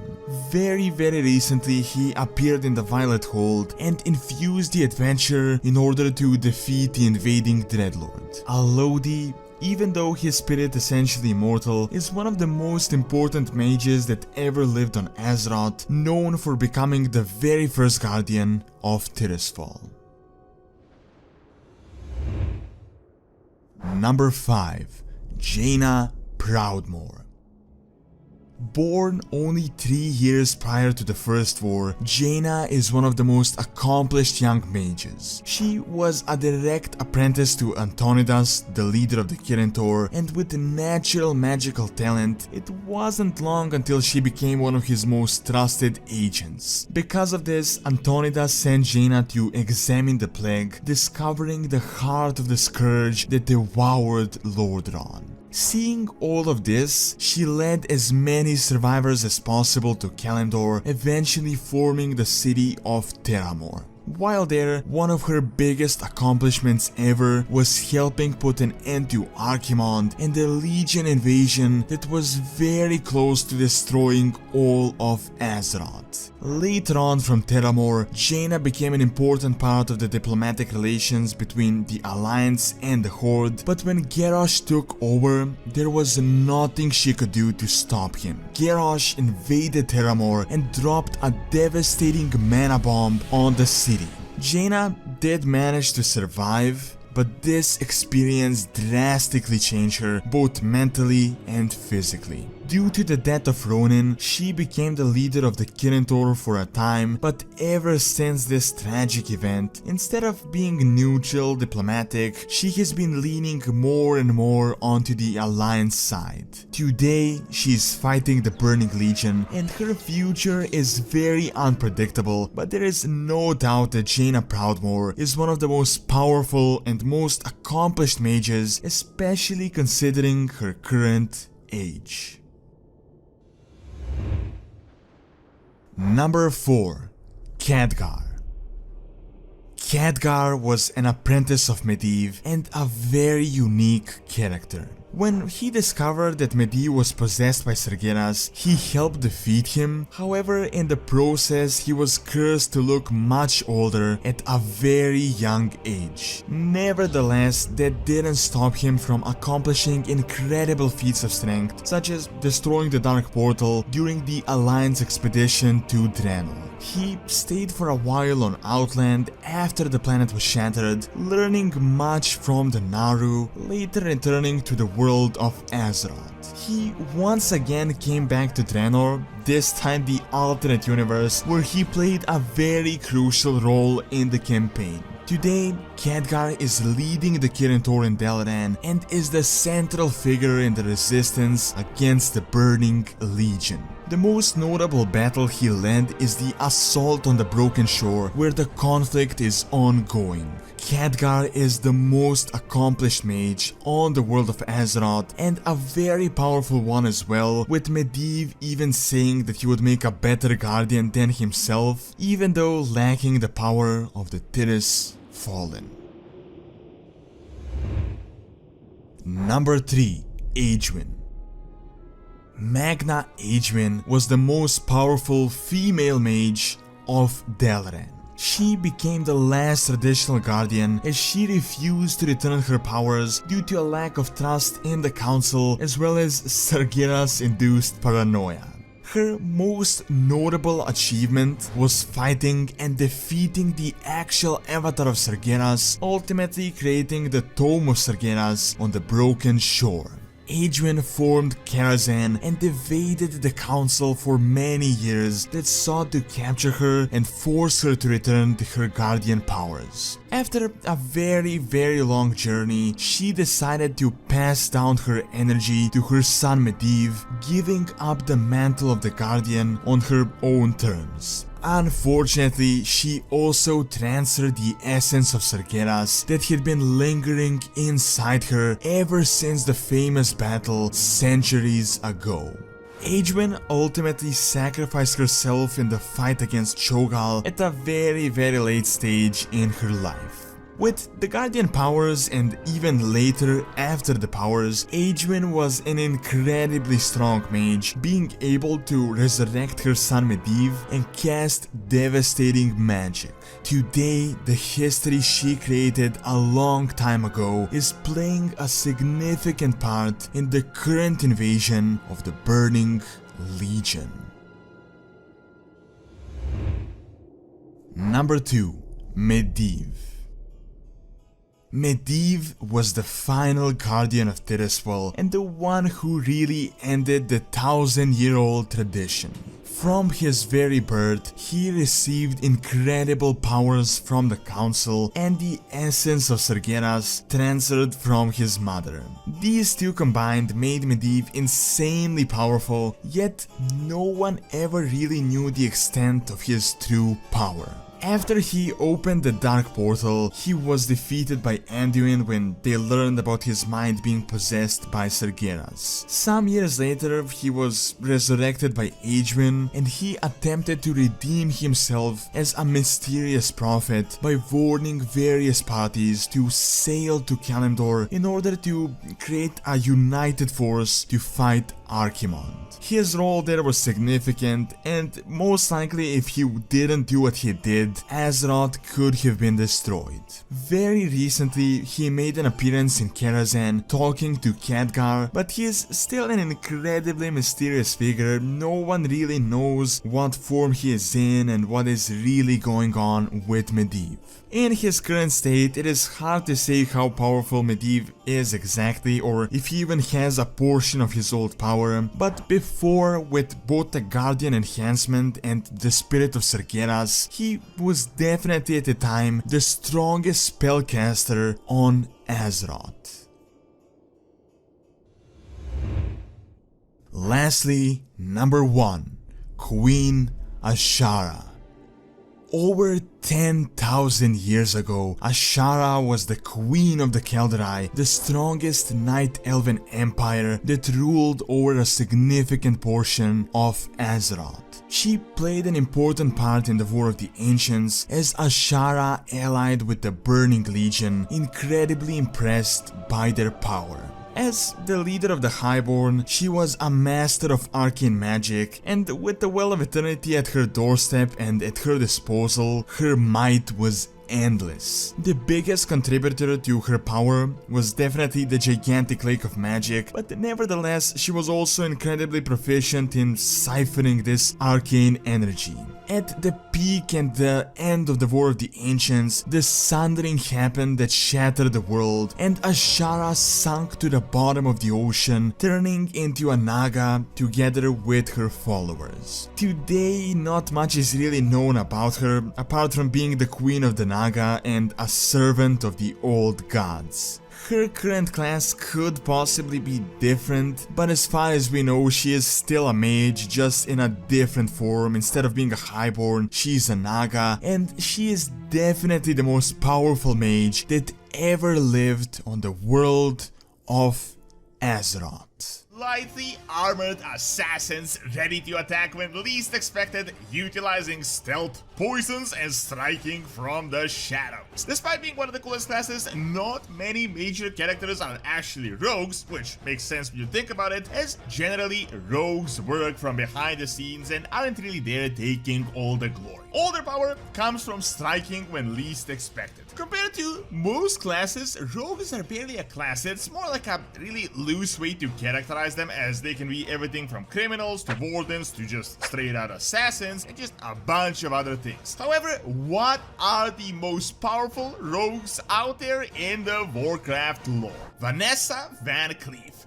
the daughter of Edwin Van Cleef that watched him when he was defeated by the forces. She was adopted later on, and when she grew up, she became a leader of the reformed Defiance Brotherhood as it once again became a serious threat to Stormwind. Vanessa faked her own death and joined the Uncrowned and Legion, even fighting the son of Velen, the High General Rakesh, one of the most powerful demons ever, alongside Garona Half-Orcan. She is still active to this day as a part of the Uncrowned, even though we don't really know what she does. While Vanessa is said to not be as skilled in close combat as her father Edwin, she's nonetheless powerful and very skillful in crafting poisons, especially those that cause hallucinations and just straight out insanity. Vanessa even challenged the rogue champion, us the players, in combat and was originally one of the leaders of the Uncrowned, but Blizzard later removed her. Admiral Titus. As opposed to many of the assassins on this list, this guy is a high-ranking member of the Bloodsail Buccaneers, who are none other than the absolutely most dangerous pirates on all of Azeroth. They are known as the least wealthy of all the pirate groups because these guys don't collect tribute as no one survives their raids. Fleet Admiral Titus is the leader of those around Booty Bay, and I think that is as much of a description as you would need to see how powerful this guy is. In Legion, he joined the Uncrowned and became one of the leaders of all the rogues as a part of the Council of Shadows. As a pirate, he's experienced in both naval and land combat, and seeing that he survived leading the Scourge that are the Bloodsail Buccaneers, you can imagine he's quite powerful himself. Zul'jin. Everyone knows Zul'jin, but little do people know is that he's listed as a rogue, even though he's really loosely related to them as he's more considered a warrior or an axe thrower. However, Zul'jin can also be considered a rogue as he is notable for his stealth and ambush tactics and working from the shadows. He's even known as the Rogue Troll. As a Ramani Troll, he hated the High Elves and mounted many raids on them, which were extremely deadly, which is why they hated him back. He joined the original Horde, was captured by High Elves and had to cut off his own arm to escape, and later he launched a new attack only to be defeated in DBC. Zul'jin is known for having captured and tortured Lord Temar Terron himself and for constantly resisting High Elven Ragers and fighting them. And a test to his power is the fact that he challenged other troll warlords to combat, which is how he united the Amani, and he is someone that he's been fighting his whole life. How much he's a rogue? It is hard to tell as we don't have great accounts of his personal combat, but he is without a doubt one of the most powerful ones. Edwin Van Cleef. Interestingly enough, this guy is actually a builder, a guild master of the stonemasons, but all the people know is that prior to that position, he was actually a prominent fighter. Edwin was trained personally as a rogue by none other than Matthias Shaw himself, the head of the SI7. He was put in charge to rebuild Stormwind, but after a dispute over payment and a big injustice, he and his group turned into bandits and a serious criminal organization known as the Defiance Brotherhood. Initially, this started as a rebellion, but this guy literally became the top criminal, doing everything you would imagine a serious criminal organization to do, from sabotage to extortion. Later, he was defeated by the Adventurers after being a threat for many years, but little do people know he was also a great fighter himself, which is why he managed to obviously keep the position as the bandit leader. He was said to be very small and wiry with a really common appearance that allowed him to blend in, and he always preferred to take the offensive, fighting dirty, as in retreating and then attacking when the enemy is unassuming.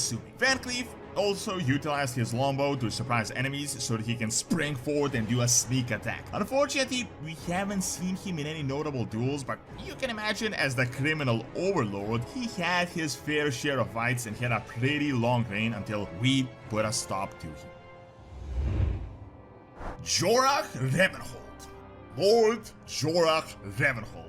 Not much is really known of his beginnings, but more than likely he was a noble of the Kingdom of Alterac before the fall. However, his rise to fame came as the leader of the Ravenhold, essentially the main guild for thieves and assassins before Legion. They are like the hidden band of assassins that are not exactly unfriendly, but they aren't friendly either, and they're just doing their own thing. Jorah played an important role in fighting the criminal organization Syndicate and even stole Vrathian's eggs, which is why he was born in Ravenhold Manor. Later, during the Burning Legion invasion, he became the leader of the Uncrowned, a new rogue organization meant to defend Azeroth. As Jorok personally described it, they are the slayers of kings, downfall of empires, and the unseen blades that write the true history of this world. Now, not that much is known about his own physical prowess, but I guess you can just imagine. Jorok Ravencold is a guy that has led a band of super dangerous assassins that are the best at their job and then formed a new order of even more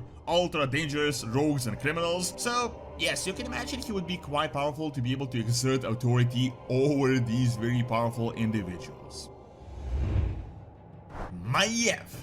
So, once again, this is one of those rogues that are not actually a rogue, as she's a warden, but she is grouped in the game as a rogue because, as I said, this is a very loose characterization. Aside from being the oldest on this list, she also has the most experience, without a doubt. Initially, Maiev was a priestess, having fought against the original Burning Legion invasion of Azeroth, but later, Maiev would become known as she was the leader of the new elite force known as the Watchers, charged with looking over Illidan's prison. As you may know, he escaped. She chased him all the way to Outland, where she was captured herself. Then she was freed and fought against the newest Burning Legion invasion, and later was an alliance commander in the most recent faction conflict, and she was responsible for the retaking of Darkshore for the alliance. We have seen Maiev fighting a million times, fighting everything from gigantic demons to demon hunters to regular enemies, and in many cases she has been able to fight multiple opponents at once. Maiev is able to teleport short distances, uses a very strange weapon as a warden, and throws knives that can easily eliminate multiple opponents at the same time. Even though she prefers to strike from a position of surprise, she's more than capable of fighting face to face and is one of the greatest rogues that are currently alive. Matthias Shaw. The man from the shadows, the leader of the SI7, the Stormwind Secret Services. This guy is legit one of the most powerful people in any faction overall, as he always knows what is going on behind the scenes, who is scheming what, and he is always scheming something himself. However, Matthias Shaw is also an assassin himself and an excellent rogue. In fact, he personally trained Edwin Van Cleef, and he did many missions himself, assassinating multiple targets. There were times where Matthias faced off against many opponents such as the Twilight's Hammer Clan and successfully managed to defeat all of them. Nonetheless, Matthias Shaw is mainly known as the rogue, the guy that orders assassinations, and as the mastermind, he is without a doubt skilled in all the stealth tactics necessary, making him one of the most powerful rogues in World of Warcraft. Valeera.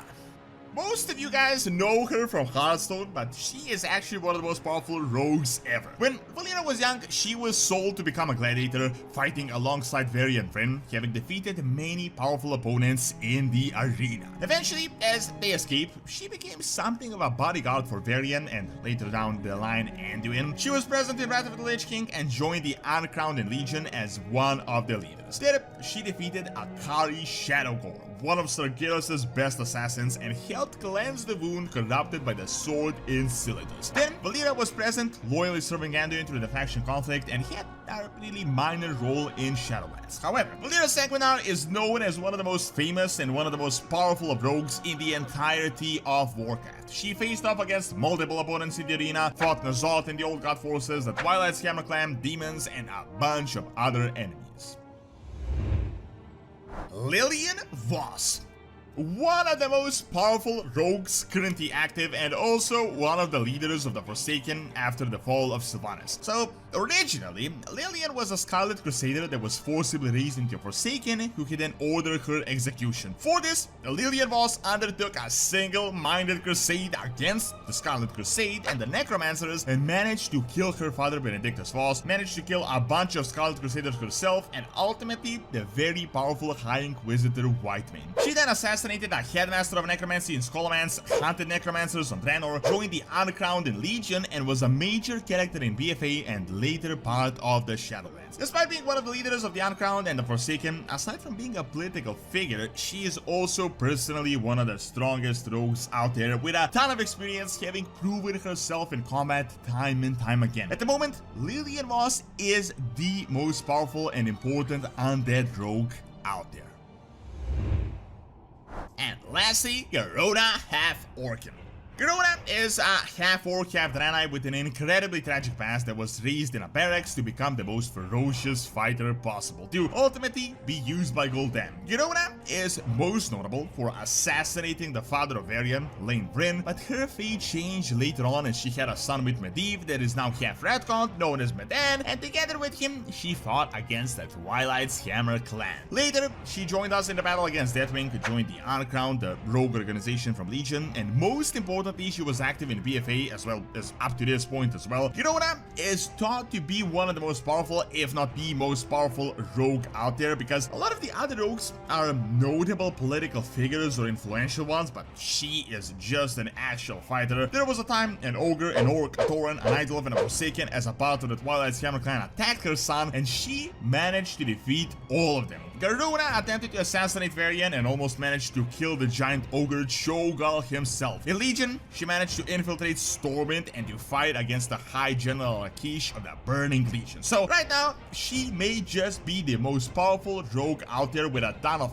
actual live combat experience. Hunters are one of the most interesting classes in the game. Despite being relatively simple, the term hunter is very undefined and vague in all actuality. A lot of characters in the lore are considered to be hunters, yet they're everything from rangers to beastmasters to riflemen, all fundamentally quite different. Nonetheless, some of them are incredibly influential and are among the most powerful characters in the entire game, at least from the mortal side. So, taking the umbrella term into consideration, let's examine what are the strongest hunters in the lore. Number 10. Hemet Nessingwary.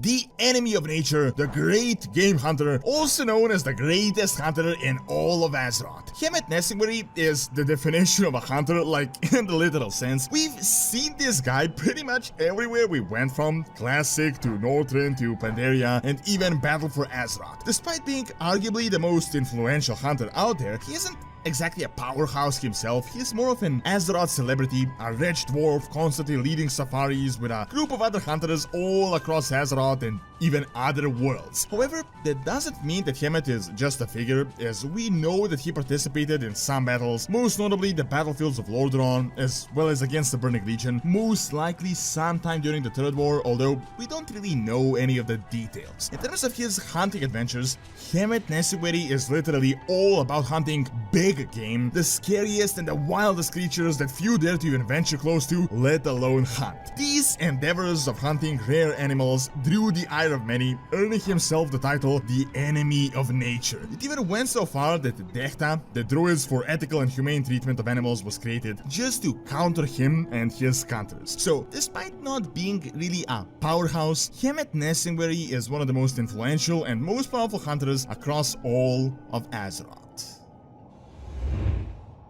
Number 9. Veressa Windrunner.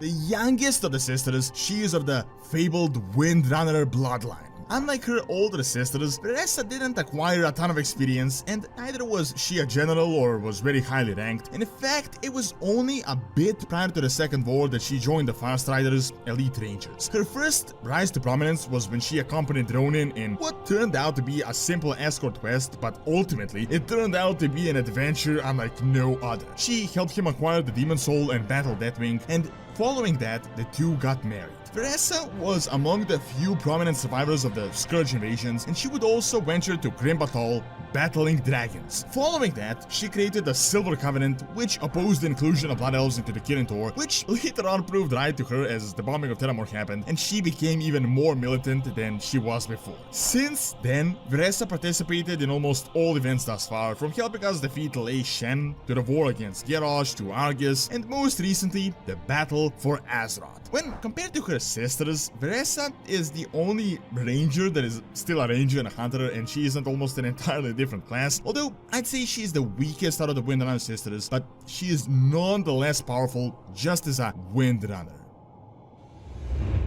Number 8. Halduron Brightwing. Originally just a Farstrider that was quite influential, but nothing too out of the ordinary, he fought the Amani and joined in the Orcish Wars. During the Second War against the Orcish Horde, he reached the title of Lieutenant, and just as the Third War was about to begin, Haldiron became a Ranger Captain. As a Ranger Captain, he participated in the desperate defense of Voltalas and was among the few notable survivors of the slaughter. As the Ranger General Sylvanas fell and Lord Teron took on the role of the ruler of the Blood Elves, Haldiron became the new Ranger General. Since that point, he was a part of most events that occurred, as he was essentially one of the leaders of the Blood Elves as well. In Legion, he represented the Farstriders of the Unseen Path, which is the Union of Hunters, and most recently, he participated in the Fourth War. Despite being a political figure, he is a master of both ranged and melee combat, and we have seen him wield literally every weapon imaginable, from spears to bows and daggers and everything else. Haldiron is also extremely skilled in deception, traps, tactics, and is one of the most skilled military personnel of not just the Blood Elves, but of the entire Horde. General Brightwing has been a part of the Warcraft lore for almost 2 decades now, but despite not having much of a spotlight and not really being that popular, he's one of the most powerful rangers and hunters out there. Number 7. Huln High Mountain. The Eagle Spear and the most influential Tauren ever, and one of the most notable hunters of all time, Huln High Mountain reached his glory during the War of the Ancients as he united the warring Tauren clans under his new-formed High Mountain tribe. Then he faced off the biggest demonic invasion ever, hand to hand. He fought alongside Geralt Shadowsong, the Wild God Omen. He protected Malfurion during a critical moment and helped defeat the Dreadlord Tychondrius. His biggest moment was during a battle in Ashara, as well as in the final battle of the war at the Well of Eternity, where he fought a Doomlord that had sworn to eradicate the Tauren race. For his achievements, Huln was granted the Blessing of Cenarius, and his homeland was renamed High Mountain in his honor. As he returned home, he faced off and banished Deathwing, and as he died, his spirit traveled to Ardenwell. There is absolutely no doubt that Huln is considered the greatest Tauren of all time, and the High Mountain today are descended directly from him. Despite his mythical status as a political figure, he was also incredibly powerful as a hunter, wielding Talon-Claw, the Eagle Spear, and facing off against enemies that few mortals would even dare to stand against. Most notably, he managed to stab the Doomlord in the eye, forever taking his sight, as well as protecting the Tauren race. Now, in Shadowlands, we will most likely see him in Ardenwell, as he is a member of the Wild Hunt, a group of the finest hunters in the entire universe that serve the Winter Queen only in times of dire need to defend the forests of the afterlife. Number 6. Lortimar Teron, the Ranger Lord and the leader of the Blood Elves. Early on, as a member of the Farstriders and a lieutenant, he clashed often with Yamani, eventually getting caught and was tortured by Zul'jin himself. Throughout the years, he rose in ranks, and during the Second War was a captain, and subsequently was the second in command to Sylvanas, the Ranger General. In the absence of Keltas, he was a temporary leader of the Blood Elves, but ultimately became the actual ruler, as Keltas had betrayed his people and was thus killed. Since then, he has been around in essentially everything that happened, most notably rebelling against Garrosh, helped us defeat the Legion, fought the Alliance, fought Ashara and Nazot, and rebelled against Sylvanas Windrunner. Now, as we venture into the Shadowlands, he's directing us towards our very first missions against the invasion of the Scourge. The thing about Lortimar, despite being the actual leader and now a member of the Horde Council, he also personally has a ton of battle experience, and I do mean a ton. This guy battled everyone from trolls to orcs to undead to demons and literally everything in between. He is one of the most powerful rangers of all time, and despite being highly skilled, he's often described as more of a spellbreaker than a hunter, often preferring melee combat as he's very proficient with a sword. Now, most of Lortimar's power definitely comes from his political role, as he is one of the most influential figures of the Horde, but make no mistake, Lortimar is one dangerous and skilled individual. Number 5. Chandris Feathermoon. Chandris Feathermoon is a legendary hunter and possibly the most accomplished one on all of Azeroth, as she is thousands of years old. Her humble beginnings date back to the War of the Ancients, when she lost her family and participated in the conflict as a young Night Elf. Her presence was most notable during the final battle, as she, together with the Night Elven Resistance, faced off the army of Archimonde and dropped dozens of demons with her arrows. Sentinels. Then, as Legion was defeated and the Sentinels were formed some 600 years later, she became a captain of the army. During the War of the Satyrs, she played a key role and also fought against the Vorgen, the first ever Vorgen, most notably Alpha Prime. During this time, Chandris was adopted by Tyrande and served as her right hand for thousands of years. Chandris would rise to prominence once again during the Third War, where she was in almost all battles, most notably the final stand against Archimonde as he was trapped by the World Tree. Subsequently, she now became the general of the Sentinels and literally participated in almost everything that involved the Night Elves ever since. She faced off Garrosh's invasion, defended Terramore, ventured to alternate Draenor. Additionally, Chandris represented the Sentinels in the Unseen Path, the union of all hunters of Azeroth, fought against the Legion, and most recently participated in the latest Horde and Alliance conflict. Most notably, Chandris' role was key in the battle for Darkshore as she aided Tyrande in becoming the Night Warrior. Then, she was present during the Sylvanas and Varrock Maghera and will now play a role in the Shadowlands. So, if you haven't figured it out by now, Chandris Feathermoon is one of the most seasoned veterans with thousands of years of experience, like 10,000 years. She is powerful, not just as a general, but directly in combat, facing off against demons, undead, satyr, Vorgen, and everything in between. Number 4. Nathanos Blightcaller.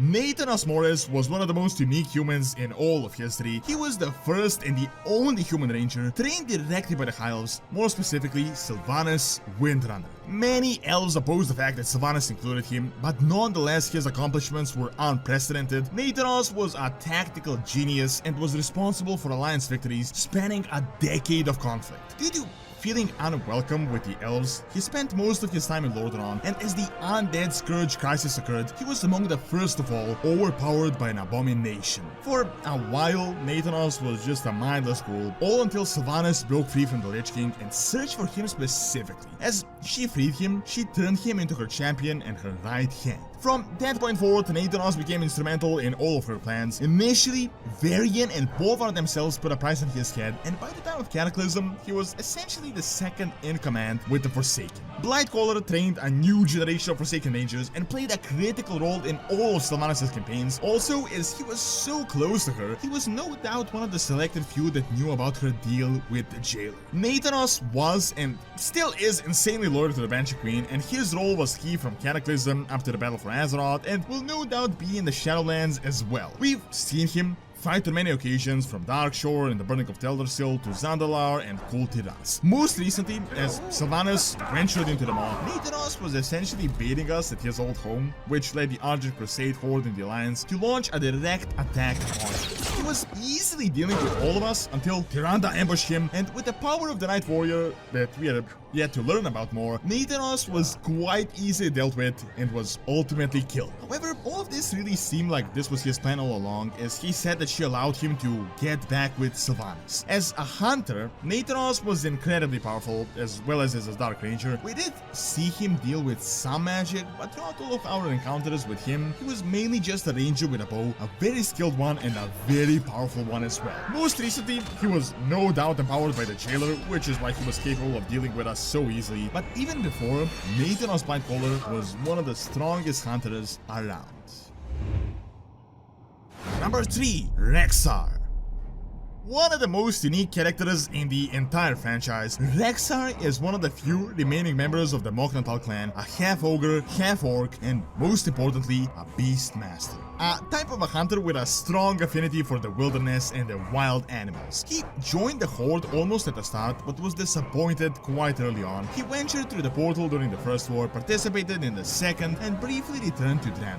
For a while, Rexxar was stationed with Grom on Azeroth, and he had already grown tired of the constant orcish brutality and the crimes they were committing. But as an orcish warlock drained the life of his wolf companion, he slew him and shortly after abandoned the Horde and departed directly for the wilderness. After a while, Rexxar found Troll's Horde, and completely randomly he became his #1 champion, and one of the main reasons the Horde was able to establish itself in Durotar. After that, he once again returned to the wilds and he played minor roles throughout the expansions, most notably returning Legion as he joined the Hunter organization. After that, during Battle for Azeroth, Rexxar had more of a hands-on approach. He helped us during many missions fighting against the Alliance, as well as ultimately rebelling against Sylvanas. Now, we don't know what the future holds for him, but the Unseen Path considered him one of the greatest hunters of all time, and he definitely is. First off, Rexxar is gigantic as a half-ogre. He can wield many weapons, he can coordinate with a wide range of animals effectively, and we have seen many of his personal achievements, one of them defeating an ogre warlord in a duel, as well as fighting against cool tyrants. Despite being a beastmaster, Rexxar is one of the purest hunters on this list, and also one of the most powerful. Number 2. Alleria Windrunner. Alleria is the oldest of the Windrunner sisters, and despite her mother's wishes for her to become a ranger general of the army, she instead joined the Fast Riders and became a ranger captain. Alleria amassed a ton of experience fighting trolls and ultimately joined the Orcish Wars. Despite not being ordered to, Alleria led her rangers to join the Alliance of Lordaeron, helping turn the tide of the war. Due to losing her mother and brother in the conflict, she was driven by revenge, and therefore, together with Tyrellian in the expedition, she ventured beyond the Dark Portal. Then, after the planet was destroyed and completely shattered, she was thought to have been lost forever. That was the official story until Legion, when we reunited with her and realized that in the meantime she had joined the Army of the Light aboard the Xenadar. Despite missing for only a decade or two, the time that actually passed was more along the lines of like 500 years. During some of her missions, Alleria began to learn more about the Void, and that it wasn't as evil as the Light had previously presented it. For this, she was imprisoned by the Naru Xera. Ultimately, Alleria helped us defeat the Burning Legion, but as she absorbed the power of the Dark Naru, she became the first ever Void Elf, creating a brand new race essentially by herself. She helped us in the Battle for Azeroth, the downfall of N'Zoth, and really became a whole new race and a class for herself. I'd hardly consider her a hunter anymore, far from it really. With some of her powers, she'd be more like a mix between a Shadow Priest, a Warlock, and a Ranger, but the entire Void thing was quite recent. Prior to that, Alleria was in fact a Ranger, and was an incredibly powerful one at that, fighting Trolls, Orcs, Legion, and everything in between with her skills and a bow. And lastly, number 1, Sylvanas Windrunner.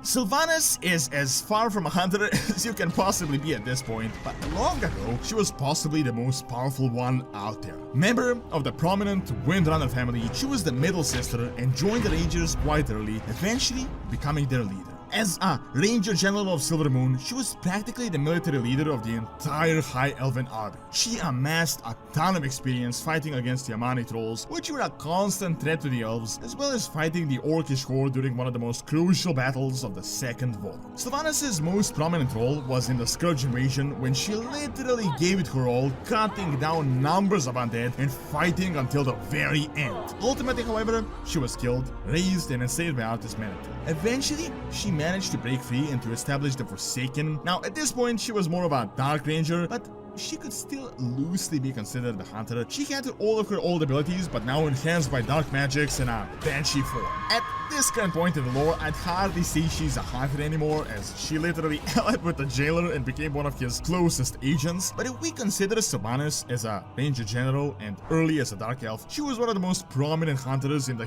history of Azeroth. We've seen her incredible skill with a bow, fighting Gen, and literally obliterating soldiers with her banshee form. Even with daggers, she overpowered one of the strongest warriors, Saurfang, meaning that she's also incredibly skilled in melee, and also obviously overpowering the Lich King, although a big part of that skill can definitely be attributed to the Jailer and their pact. Priests are one of the most versatile classes in the game. They're everything from actual light priests to shadow priests to witch doctors and even priestesses of Elune. Currently, a few are one of the main and key characters in the entire series and will be playing a major role in what is to come in the Shadowlands and beyond, shaping World of Warcraft throughout the years. So let's take a look at what are the most powerful priests in the lore. Number 10, Moira. Moira Bronzebeard was born as a princess to her father Magni, but was ambushed and kidnapped by the Dark Iron Clan. Surprisingly, she fell in love with Dagran Torsen, the Emperor, and when her father sent a rescue mission for her, she refused to return and instead fought against the dwarves. Now, as the Dark Irons crumbled after all the catastrophes that hit them, she attempted to take Ironforge and march on it as Magni was turned into a crystal, but she was repelled by the Alliance forces. However, under Variant's suggestion, the Council of Three Hammers was formed and the Dark Iron Dwarves rejoined the Dwarven clans, and Moira became one of the rulers and an important figure of the Alliance. Her rise to prominence as a priest was in Legion as she joined the Conclave and later helped the Dark Iron Dwarves get into the Fourth War. Honestly, not much is known about her as a priest. She is one of the rare Shadow Priests lore figures, and as Moira was not just a member of the Conclave but was one of the secondary leaders, that definitely means she's one of the strongest priests on Azeroth. With her connection to the dark magics of the Dark Iron Dwarves and the Church of the Holy Light through the Alliance and her father, it makes her quite a powerful combination. Number 9. Sally Whitemane. Originally, Sally was a priestess of the light that slowly but surely turned towards madness. She lost her family to the plague of undeath and was forced to destroy them herself, which sparked an intense desire in her to cleanse the undead. Originally, this was noble, as the Scarlet Monastery was the bastion of priesthood, but soon enough, they turned fanatical, and Sally, as one of their leaders, became more and more extreme by the day. They no longer trusted anyone and just started cleansing more innocents than the actual undead. Many times, Scarlet Monastery was invaded, and many times Priestess Whitemane survived. The reason she survived and even kept Scarlet Crusade a thing for so long was due to her immense resurrection powers. The only way we actually managed to make her death permanent was through Lillian Voss. Later on, Sally was resurrected as a Death Knight and currently is one. While she was young and not the most experienced of the priests, she was one of the most influential, fanatical, dedicated, and powerful. It was her prowess as a priestess and as a leader that led Bolvar to resurrect her and turn her into one of the new Four Horsemen. Number 8. Alonsus Foul. Literally the priest and the most influential one on all of Azeroth period. Long ago, he was the Archbishop of the Light and even Uther was his apprentice. It was Alonsus Foul that essentially created the human Paladin Order, the Silver Hand, and his role was critical in the Orcish invasions. At an unknown point in time after these wars, around when Anduin was just a small child, he died. During the Scourge invasion of Lordaeron, he was resurrected as an undead, but later on joined the Forsaken. The role of Alonsus would be the most prominent during Legion, as he helped us defeat the Burning Legion, joined the Conclave, and once again became the Archbishop, this time as an undead. Now, I wouldn't say that Alonsus was a powerhouse himself, but his importance cannot be stated enough. The spiritual leader of the humans, created the Paladins, and apprenticed the most influential and powerful human Paladins of all time. Number 7. Benedictus. Long ago, Benedictus was a student of Alonsus Foul and pretty much his right hand. He participated in the First and the Second War, and with the death of his mentor, he became the Archbishop of the Church of the Holy Light. It was during the Scourge invasion that his life just changed forever. He started doubting the light after seeing what happened to Arthas and Tyrannus and the innocent people of Lordaeron. His doubt spread as he no longer worshipped the light that could abandon their servants to the undead hordes. Despite being an archbishop, he was not much of a believer, and around the time of the Burning Crusade, the Twilight Hammer started spreading and they just fed his doubts. When Cataclysm came around, he started slowly turning, but ultimately overtook the leadership role of the Twilight Hammer, becoming known as the Twilight Father and later on the Twilight Prophet.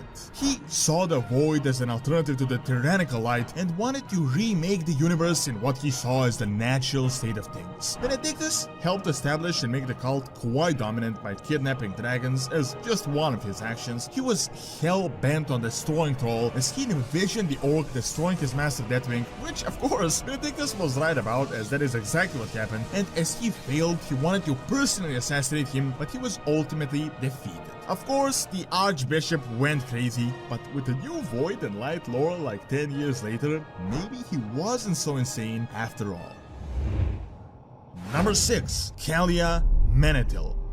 the daughter of Terranus Menethil and the older sister to Prince Arthas the Lich King. She was thought to have been lost forever as the Scourge invaded Lordaeron, but she in fact survived in a trench and managed to escape and live a life in exile, only to return to the public eye during the Burning Legion invasion. During her exile, she became a priest, ultimately becoming one of the most important ones on all of Azeroth. She partook in the Gathering, an event where the Forsaken would reunite with the Alliance, but as Kalia attempted to just straight out start the rebellion and get the undead to defect to the Alliance, Sylvanas Windrunner flew into the field and personally murdered her. This is where Kalia came to prominence as a priest, as her corpse did not decompose, and with the guidance of Anaru, she became the first ever light undead. Now, there had been undead wielding the light in the past, we have seen that before, but Kalia was quite unique as a Forsaken touched by Anaru. Since then, she participated in the Battle for Azeroth, later on joined the Horde, and became one of the leaders of the Forsaken. Now, in Shadowlands, she participated in the Scourge invasion and ventured to search for Bolvar in Oribos, where she currently is. Power-wise, we don't really know how strong she really is, but as most priests, she is an important figure instead of just a fighter. We know that Kalia Menethil has a unique and strong connection to the light, which lets her avoid death, which just by itself makes her incredibly powerful. Number 5. Vol'jin. I wasn't really sure where to put Vol'jin. He's neither a priest nor a hunter, but is in fact a shadow hunter. However, due to how weight classes are in World of Warcraft, I decided to place him on this list, even though Vol'jin is only loosely a priest, sort of like a shadow priest hunter. Regardless, Vol'jin is the son of the fabled Sen'jin that fell against Naga forces, and thus his son took over the leadership of the Darkspear tribe. For years, he was a crucial advisor to Thrall and one of the most influential figures of the entire Horde. However, as Garrosh took over, Vol'jin became the leader of the rebellion, ultimately defeating Hellscream and becoming the war chief himself. Unfortunately, Vol'jin's reign was short-lived, as he was on the front lines at the Battle of the Broken Shore and was defeated by the overwhelming number of demonic forces. As he died, he was ultimately manipulated by Muezala, the Loa of Death, and ultimately the Jailer himself, in order to turn Sylvanas into the war chief, which in the end orchestrated the current events of the Shadowlands. Despite his death, he never truly died, as he was in fact still around as a spirit during the Fourth War in the Battle for Azeroth. Now, I know you might say, how was he powerful as he was defeated by a Legion foot soldier, but keep in mind this was an overwhelming army, and much like Varian, he fought off many of them until an accidental strike happened. Now, we have seen Vol'jin fight on many occasions, from his experience with the monks in Pandaria to the rebellion against Garrosh, and it is safe to say that Vol'jin was one of the most powerful trolls of all time, both as a fighter and as a leader. As I mentioned, Vol'jin is very loosely a priest, but I added him to this list nonetheless because I felt like calling him just a hunter wouldn't do him justice due to his incredible connection with the Loa. Number 4. Talanji. The daughter of the king of the Zandalari Empire Rastakhan, and until recently the princess of the said empire. However, as her father died, she became the queen, the leader of the Zandalari, a member of the Horde Council, and one of the most important figures of the entire faction. Much like Anduin, she is only around 18 years old, but even at that age, she is one of the most powerful priests of all of Azeroth. Troll priests, unlike light priests, are completely different, as honestly they're just bunched up in the game in the same class. Generally, these troll priests worship the Loa, get the powers of the Loa, and they're more witch doctors than servants of the light. Talanji previously served the Loa Rezan, and we've seen the crazy destructive power as she just like obliterated half the Alliance navy, and as her father died, she was bound to Bonsamdi, which granted her even crazier powers. Now, as the leader of the oldest troll tribe, the most influential and now a crucial part of the Horde, she isn't just a regular priest serving a Loa, but a queen representing her people, which grants her a lot more power than a Loa would grant just a regular priest. We don't know much about Talanji in the Shadowlands, but as Bonsamdi is here and he has his own pocket dimension in Outerweald, and we've seen what he did with Muezala, I'm guessing Talanji will be quite prominent. Number 3. Anduin Wrynn.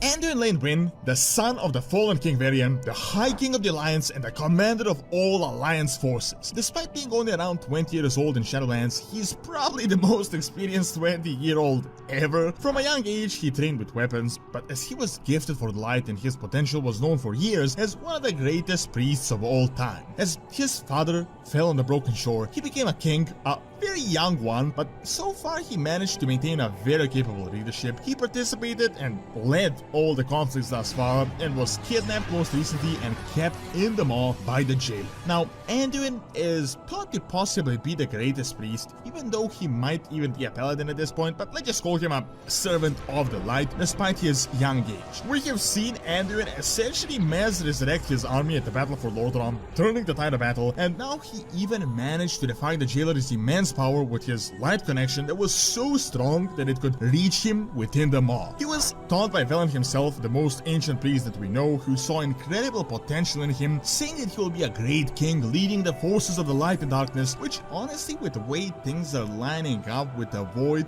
might even mean that he could play a great role in the future expansion. Thus far, just by the fact that he could use the powers of the light to battle against the jailer within his domain, means that Anduin is one of the most powerful priests, not just on Azeroth, but in the entire known universe. Number 2. Velen. Long ago, Velen was a mage and one of the 3 leaders of Argus, and thought to have been the wisest and the most powerful of the 3. As Sargeras broke the hierarchy, he escaped together with the Draenei 13,000 years ago and went from planet to planet hiding from the Legion. In the meantime, he turned into a priest, connected with the Naru and the light, became a prophet with the gift of sight and visions into the future. As the Draenei went from planet to planet, they reached Nanor, and as the orcs invaded them there, they ultimately settled on Azeroth only a few years ago. Now, since then, Velen participated in literally everything that happened and led his people from near extermination to becoming valuable members of the Alliance, and Velen himself was a key factor in the defeat of Kil'jaeden and most recently the imprisonment of Sargeras. He literally was one of the leaders that orchestrated that entire ordeal, the return to Argus and the defeat of the corrupted World Soul. Now, Velen is probably the oldest and the most experienced priest that we know and that we have ever known. Before he was a priest, he was one of the finest mages in the universe, and then with his direct contact with the light and the Naru, he became a prophet and a priest. I would say he is a powerhouse, but not in the literal sense as in destruction, even though he can definitely deal some damage, but he is more of a leader and a guiding figure, as is usually the role of priests. And lastly, number 1, Tyrande Whisperwind. The High Priestess of Elune, one of the oldest mortals and for a long time an immortal on Azeroth, and currently one of the key characters in the Shadowlands. Tyrande was a priestess and the most devoted follower of the moon goddess Elune. At the same time, she was the general of the Sentinels and the leader of the Night Elves, participating in everything from the War of the Ancients to the Third War and the most recent Burning Legion invasion. We have seen Tyrande fight on a million different occasions, using her moon powers as a priestess, hiding from enemies, destroying foes from demons to undead. She was one of the rare priests that is actually a powerhouse and incredibly potent in terms of destruction. Now, most recently, she became a Night Warrior, the dark incarnation of Elune, and became even more powerful, albeit I'd say she turned more into a hunter than a priest at this point. However, as in-game and lore classes are different, I don't really think there is that much of a distinction. She still is a priestess and a follower of Elune, just with crazy enhanced powers. We saw how she just shattered Nathanos Blightcaller, one of the most powerful hunters on all of Azeroth, and how she was dealing with enemies left and right. As she is now following the dark side of the moon and she went into the Shadowlands, I expect her role to be incredibly important, especially with the hints that Elune could be a first one or that she could play some very important role, and who better to represent her than one of her most loyal priestesses. Due to her Night Warrior form and powers, I'd say Tyrande is the most powerful priest, not just on all of Azeroth, but possibly one of the most powerful ones in the entire. It is undeniable that some classes are just stronger than others in the lore. There is really no two ways about it. While the strongest warrior could definitely defeat a warlock, on average, a warrior wouldn't stand a chance against most spellcasters, let alone the superhuman demon hunters. Many years ago, I made this exact same list, but a few expansions later, not only were new classes added to the game, but we learned so much more about each of these classes and what they can really do. Some have moved up the list, some have moved down the list. For example, Fel Magic isn't the superpower that we thought it was back all the way in Legion, and the Light isn't as tame as we once thought, making Lightcasters potentially as destructive as the Fel and the Void users. So let's put down the list updated to the current lore on what really are the strongest of all the playable WoW classes. Shaman, shamans are not particularly a battle class, at least not fully as for example the demon hunters, but instead they're more akin to priests, cultural figures whose influence goes beyond just simply fighting. Shamans are essentially mediators between the elements, and through them they're able to utilize a wide range of unique abilities. They can cast lighting, they can cause earthquakes, they can divide the ground, they can heal and do all sorts of things. However, so much of their power depends on their influence with the elementals, and this varies not just from zone to zone but from world to world. The elements are not the same, for example on Azeroth and Draenor. While some shamans like Troll are beyond crazy powerful, the main reason they're so far on this list is because the elementals are really not all that powerful, at least not when compared to the grand scheme of things. I mean, sure, they can definitely cause a lot of damage, there is no doubt about that, but when matched against the cosmological titans, figuratively and literally, they can't really do that much. I mean, the reason is because that is exactly what happened. I mean, the elemental dragons lost against the titan ones, the elemental lords were defeated by both the old gods and the titans, so despite powerful, they're really not even on the same scale. I mean, on the other hand, we do have dark shamans, they do exist, they can 100% be more powerful than a regular shaman because they can force elements, but this is like a short-term strategy, as once they actually lose out the elements, they're left without any powers. Druid. If getting lost in a dangerous jungle was a class, that would be the druids. They can not only turn into dangerous beasts and attack you, but they can also use nature against you, rooting, summoning treants, casting moonfire. However, much like the shamans, the druids are not primarily an offensive class. Their entire purpose is as cultural figures and to maintain nature, but of course, as everyone is constantly threatening nature, they had to become very powerful in order to defend it. Ranking druids is really hard because, for example, characters like Mafurin in the books are practically mini-gods and some of the strongest beings that are not cosmological figures, yet he doesn't really do all that much in the actual game. On the other hand, you have druids that have gotten defeated very easily. The thing is though, a druid depends a whole lot on nature and where he is actually fighting. So a druid fighting in the middle of Ashenvale is much more powerful than a druid fighting on the Broken Isles, where it is just scorched earth everywhere. There isn't a whole lot of nature you can actually mobilize. Because of that, their role makes sense. I mean, defenders of nature, but not exactly offensive figures. However, I do think one key thing is important here as we're discussing what classes use what cosmological force. How the Warlocks use Fel or the Shadow Priest's Void, the druids are beings of life. They wield the life force. Now, at the moment, this isn't all that clear. As I said, for example, elementals aren't crazy powerful when compared to the Void, but I think life is a whole nother level and the lore is really going to be changing soon. Life seems to be the force strongly connected to Azeroth, and as you may have noticed, no one has managed to defeat it yet, and depending on how the World Soul Saga unravels, the druids may be moving like 5 spots down this list if something changes. Priest. This is a strange one, as priests are just so diverse in World of Warcraft. I mean, technically a light priest is a similar class to the priest of Elune, and a witch doctor even falls into the priest category very loosely, so it is really hard to actually rank them. One of the main reasons I've decided to rank them here is due to priests of Elune that can be insanely powerful, and we had seen Tyrande and the Night Warrior do crazy damage, but that already kind of starts straying quite a bit far from the actual class. However, if we just focus on the light ones, we also got quite a bit to work with. Previously, I wouldn't have ranked them very high because priests were not really known as super powerful. I mean, there was a reason why humans decided to actually make paladins to do the fighting. However, so much has changed since the Orcish Wars, and even now in Dragonflight. Recently, we started getting this really dark and offensive side of the light, summoning gigantic like elementals, and because of that, I think priests soon are going to have a potential to change to a completely different class. Not just the healing cultural figures, but actual offensive casters similar to Shadow ones, just wielding the light. However, even regular priests, depending on their power, can do a lot. For example, for a bit, Anduin was one, and he not only did Master Resurrection, but he resurrected multiple people personally, although that isn't exactly what an average priest does. Depending on how the World Soul Saga goes, I think the priests are going to have a lot of room to progress closer to the top 3 on this list.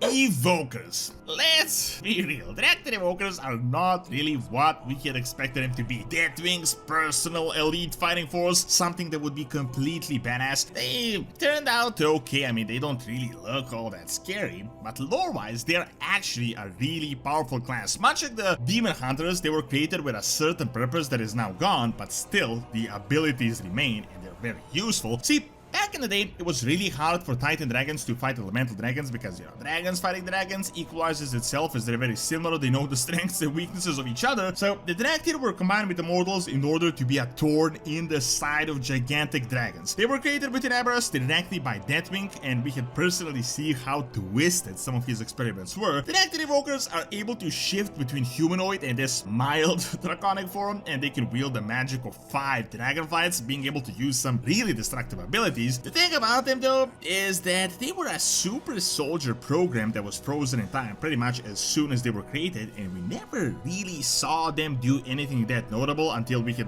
awoken them just now. Because of that, I wouldn't rank them really super high, even though technically they should be top 3 on this list. The thing is, Ravzagat defeated them in one battle, and since then, I mean, they have essentially been hugging each other out this entire expansion, but I still believe they really are Deathwing super soldiers, and we will soon see how powerful they really are in the World Soul Saga.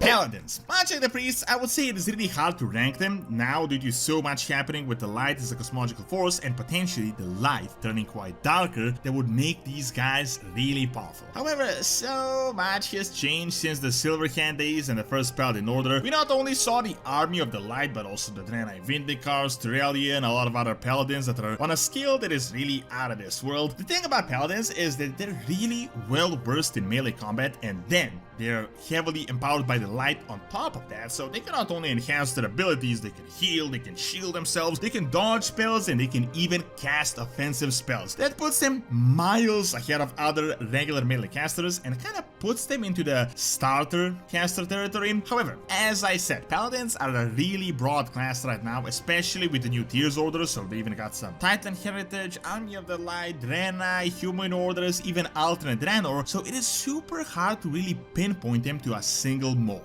Death Knights. The thing about Death Knights is that you can't really kill them. They are essentially dead. They don't feel pain, they don't need air, and a lot of them have inbuilt sadistic mechanism to hurt other beings. When compared to most classes, they are recent arrivals, but we have multiple generations of them, from the pre-Lich King to the post-Lich King ones. Now, you may be thinking, there's no way an empowered undead warrior is so much stronger than so many of these other classes, but I think the spot on this list is beyond justified. See, the thing about Death Knights is they're essentially magic users, death magic wielders. They're much like Paladins, they aren't full-on necromancers, but they're like mini necromancers. While a regular warrior wouldn't be able to stand a chance against a mage and a very powerful spell, Death Knights can cast shields to block spells, they can use magic to choke and incapacitate someone, and if they cast first, I mean, a lot of powerful spellcasters wouldn't even stand a chance. Furthermore, and this is a super important point, they are immune to a lot of magic. You can't really cause pain to them, you can't mind control them, which immediately counters so many other magic users. Additionally, they are a lot more ruthless, as they don't exactly have all that much to lose, as they are dead anyway. So despite near a decade passing since the last video, Death Knights are still some of the strongest classes we currently have playable. Demon Hunter. It's been nearly a decade since they were added, and not much has really changed. They're still near the top of the list of the strongest classes we have available. I know you may be thinking, I mean, they're just a demon counter class, they aren't exactly a counter for other classes, but let's be real. If you can cut down a massively powerful pit lord, which barely any other class can alone, how much damage can you really do to a regular mortal? Sure, Demon Hunters have a ton of demon-specific abilities that are relatively useless right now, such as seeing demons through walls and tracking them, but they also have a ton that are quite literally superpowers. The thing about Demon Hunters is, despite you seeing them pretty much on every corner of Azeroth, they are super rare, like really rare, like hand-picked elite order rare. In fact, so few Demon Hunters actually managed to survive the ritual to even become one in the first place, and they're so hardcore they actually rip popped out their own eyes voluntarily. The reason Demon Hunters are so powerful is because they're technically like Warlocks light, but they have superhuman abilities on top of that. They're much faster than a regular mortal, they can fly for a short distance, they got insane reflexes. Think of something like a Witcher in the Warcraft universe. They also wield these very weird weapons that no other melee class can really practice encountering, so that creates another huge challenge for their opponents. But just think how a Demon Hunter can almost instantly teleport to close the distance and dodge your abilities before you can even see them. Spellcasters can do decently against Demon Hunters, but think how they're so fast that they can essentially dodge a lot of offensive spells, and they're very hard to hit. Because of that, Demon Hunters are still amongst the most powerful playable classes. Mage, the caster class, and when compared to others, this is usually the kind of school structured one, but it can be a lot more than just a killing door. In fact, some of the strongest characters on Azeroth historically have been mages, Queen Ashara to Khadgar to Jaina to incredible feats of strength. Mages have defeated the Avatar of Sargeras, messed up Sylvanas' plague, created spells like the Mana Bomb. Now, as we're talking averages here, the average mage is on average super powerful, mainly because usually a mage is someone with a lot of training. I mean, anyone can really pick up a weapon and call himself a warrior, but a mage usually has to do a ton of dedicated training, and it has to do a lot of time practicing and using the spells, making them a lot more elite class on average. They can wield anything from arcane to fire to frost, and they can shield themselves, they can polymorph and obliterate their targets with a single spell. They're super vulnerable in close combat, making them a target to other casters and really skilled opponents, but they still have a ton of abilities like blink or invisibility to slip into the shadows. Keep in mind, any other super dangerous caster has a base as a mage, and depending on their skill level, mages are one of the most powerful classes in the game. Shadow Priests. So this is really strange to add a spec of a class that isn't as highly ranked as the other one, but it is still ridiculous that these two specs exist in one class, because lore-wise they're completely separate classes and have pretty much nothing to do with each other. Shadow Priests are essentially mages that are wielding the Void, and the Void, much like the Fel, is one of the most destructive powers in the universe at the moment, and it is really ranked as the #1 destructive power, as Sargeras and the Fel failed in the Burning Crusade and the Warlords are still around. This is the power of the old gods. This is the power that destroys planets. This is the Void Realm. Shadow Priests can drive their opponents crazy. They can cast very powerful offensive Void spells. They can use minions of the Void, and most importantly, they're adept at turning their opponents insane. Now, at the moment, this class is really vague, as soon we are going to get a ton of Void lore and a lot more expansion of this entire system with Illyria and the Void Elves, so it is much more than just a Light Priest wielding the Shadow. We are going to see how deep the power of the Void can really go, with Illyria fighting Xel'Atath, an actual Void being. However, Shadow Priests in general are very similar to Warlocks, casters that use forbidden, really dangerous, really hard to wield and master magic in order to achieve ultimate destruction. Warlock.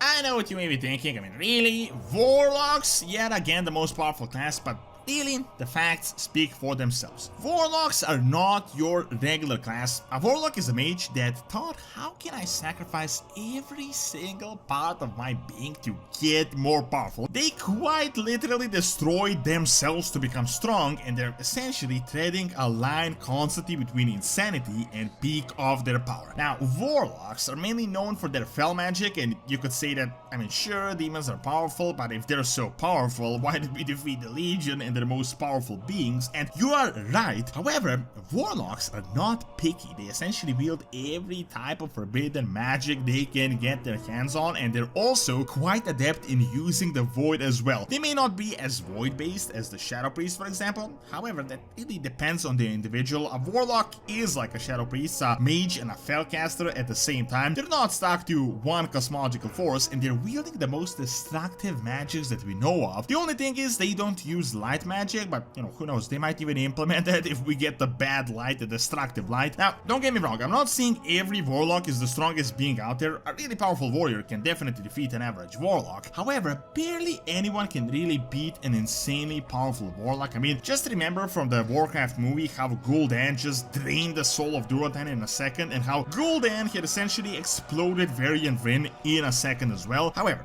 It is not just destruction, they can summon demons and void beings, and just all across the board, a Warlock is the most destructive class in World of Warcraft. Top 10 most powerful spells in World of Warcraft, covering interesting, potent and powerful abilities ranging from dangerous to world-destroying. So, without further ado, let's get into the lore. Number 10. Khadgar and the Dark Portal. After the defeat of the orcs, the humans would secure the Dark Portal. Hoping to end the orcish threat, Khadgar sought to destroy the actual structure. Having studied medieval spells and knowing the nature of the Dark Portal, he was able to cast powerful magic that would effectively sever the link between Azeroth and Draenor. Subsequently, he would create the Netherguard Keep to ward off against further invasions. Unfortunately for the humans, however, the link between worlds still remained, and Ner'zhul needed powerful artifacts to open new portals, so he invaded Azeroth again. Therefore, Khadgar, along with others, went on an expedition to Draenor to end the orcish threat once and for all. As Ner'zhul had caused a massive cataclysm, Khadgar cast a spell to close the Dark Portal from the other side in order to prevent Azeroth from being affected, essentially saving the world. He would survive and would continue to live in Outland. While not world-destroying, Khadgar's magic saved the world on 2 occasions, and these spells were of incredible power. Number 9. The Darkshore Vortex.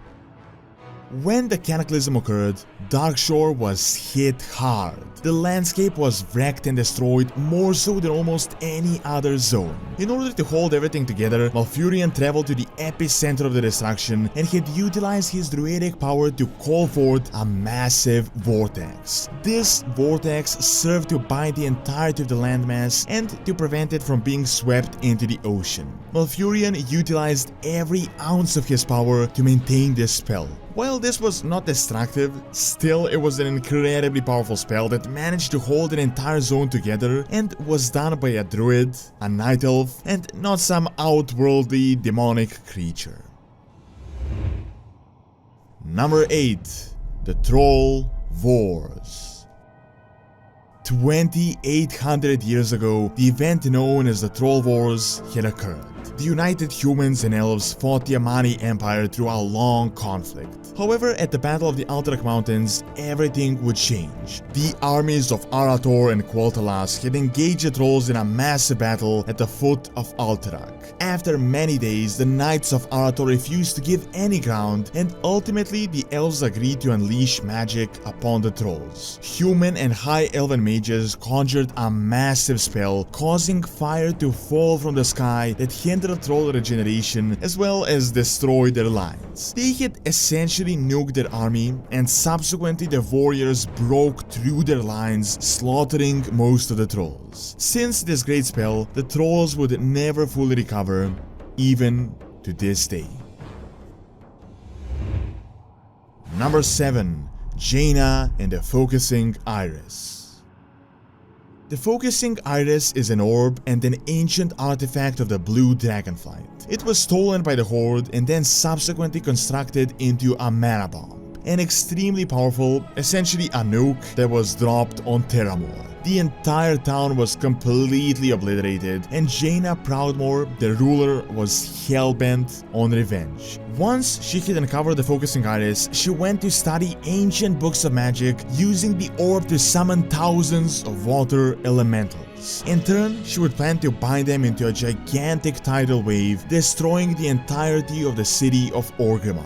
Fortunately, she was stopped, but had gotten very close to it. This spell was never cast, but if it had been, it could have been one of the biggest disasters ever created upon the world of Azeroth. Number 6. Ner'zhul and Draenor. After the defeat of the orcs, Ner'zhul became more concerned with his own power and his close allies' well-being rather than that of the Horde. When the Dark Portal was destroyed, he was caught in the blast and would recover. Then he would set out on a quest to open new portals to find fresh worlds that the Horde could conquer. With the help of the artifacts, Ner'zhul searched for ley line nexuses on Draenor where he would conduct these rituals. Feeling so much power, controlling essentially all of magic of Draenor, Ner'zhul ventured through one, escaping and tearing the entire planet apart.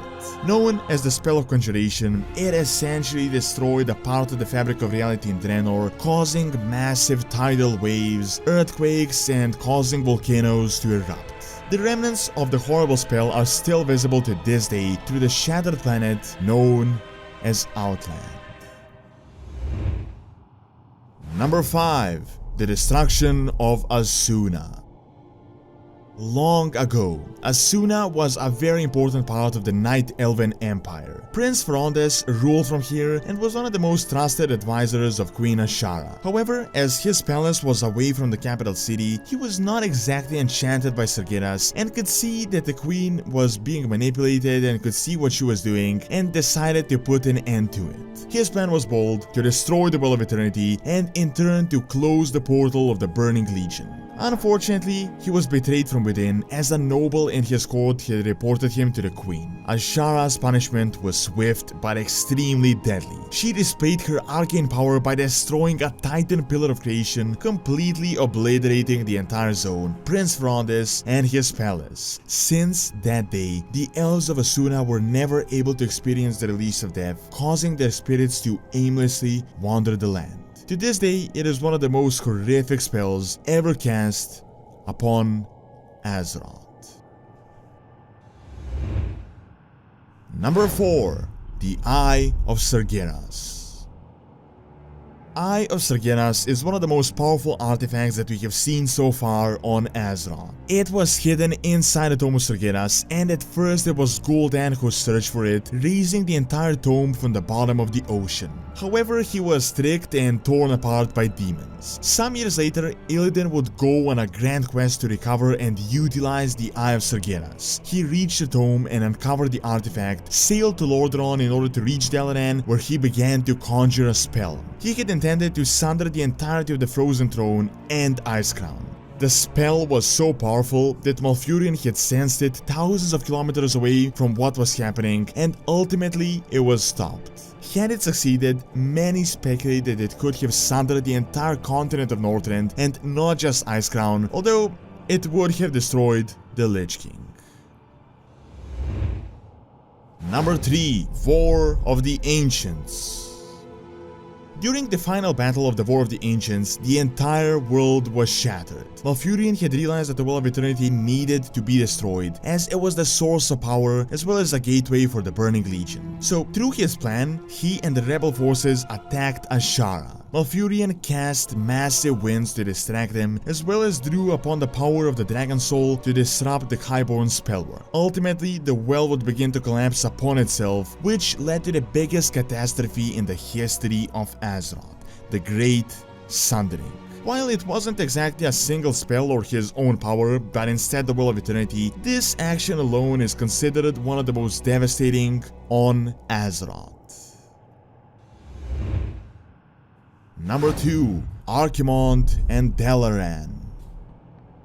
Dalaran has been the seat of magic for thousands of years. However, during the Third War, many of the mages were a part of the disaster that was about to happen. One of these traitors was Kel'Thuzad, who through the Book of Medivh managed to summon the extremely powerful Eredar Lord of the Burning Legion, Archimonde. Upon arrival, the demon had drawn the city in dust and then crushed it.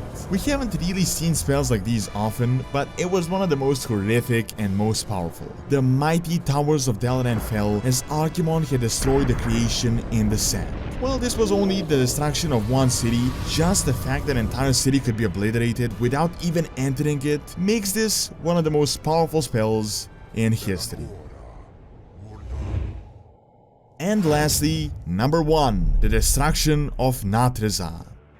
Right before the Azerothian invasion of Outland, Illidan had embarked on a serious campaign. He had invaded the homeworld of the Dreadlords with his demon hunters, and despite being few in numbers, they easily outmaneuvered the demons and had reached the Room of Records, seizing the Seal of Argus. Subsequently, Illidan had collapsed the portal, calculating that it will have the same effect as the shattering of Draenor. He was right, as indeed, shortly after, Nadreza blew apart and every demon on the surface perished. As the world was in the twisted nether, it was also a permanent death. This explosion was one of the biggest blows to the Burning Legion throughout all of their history, significantly damaging the net regime. World of Warcraft is filled with a ton of very powerful characters. However, on many occasions, it wasn't the characters themselves, but the weapons that made all the difference, while in other situations, their powers were enhanced. Other than as support for their wielders, there were also weapons responsible for shattering worlds, creating wars, and all sorts of conflict. So, looking at all the weapons, cosmological, immortal, titan, and artifacts, what are the most powerful weapons in World of Warcraft based on the lore? Number 10. Axe of Cenarius. Known as the Axe of Roxgar, in all actuality it really isn't that crazy of a weapon, yet despite its simplicity, it is one of the most accomplished axes, I'd say, in all of history. As the brother of Eric Saurfang, Roxgar traveled back in time to the War of the Ancients. He was provided the Axe of Cenarius, crafted by Malfurion under the direction of course, Cenarius. It was built specifically for Roxgar with druidic magic to serve as an extension of his own arm, light as a feather and stronger than anything any mortal could ever hope to forge. Well, Broxgar put it to really good use as he jumped through the Well of Eternity, cut down dozens of demons, so many in fact that he drew the attention of Sargeras, who personally challenged him. Broxgar, with his axe, managed to actually wound Sargeras, a small paper cut wound, but just enough for it to destabilize the portal and to make all the difference. The orcish warrior was killed, but the axe survived and somehow washed up on the shores of Kalimdor. Then it was brought back in time and given to Broxigar's niece. The Axe of Cenarius was supposed to be an artifact in Legion, but it ended up not really fitting the theme. Number 9. Shalamain. Not really strong on a cosmological scale, but Shalamain is one of the most critical weapons on Azeroth, and more than likely it will be the future of the Shadowlands. Long ago, there were two swords, Shalator and Elamain, wielded by the Night Elven twins in the War of the Ancients. Eventually, Jaina came into possession of them and she gave them to Varian, who was at the time split into two personalities. As Varian was combined again into one person, the blades merged as well, becoming now known as Shalamain. The first victim of it was the dragon Onyxia, then it was used against Garrosh and his Gorhal, then in the Battle of the Broken Shore when it was once again split in two to fight the demonic armies. However, as Varian fell, the sword was lost, only to later be found by the new King of Stormwind, his son, Anduin Vryn. Most notably, Shalamain was given to Saurfang, who with the ability to split, managed to wound the jailer-empowered Sylvanas. However, as the jailer abducted Anduin, the sword was taken away. At the moment, the fate is unclear, but we have seen the jailer himself ordering the creation of a Mournblade in the shape of Shalamain in order to turn Anduin into a weapon. We don't know if it is a replica or if it is really the twisted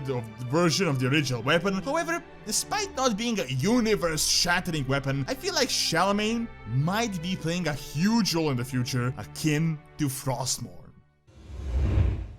Number 8. Frostmourne.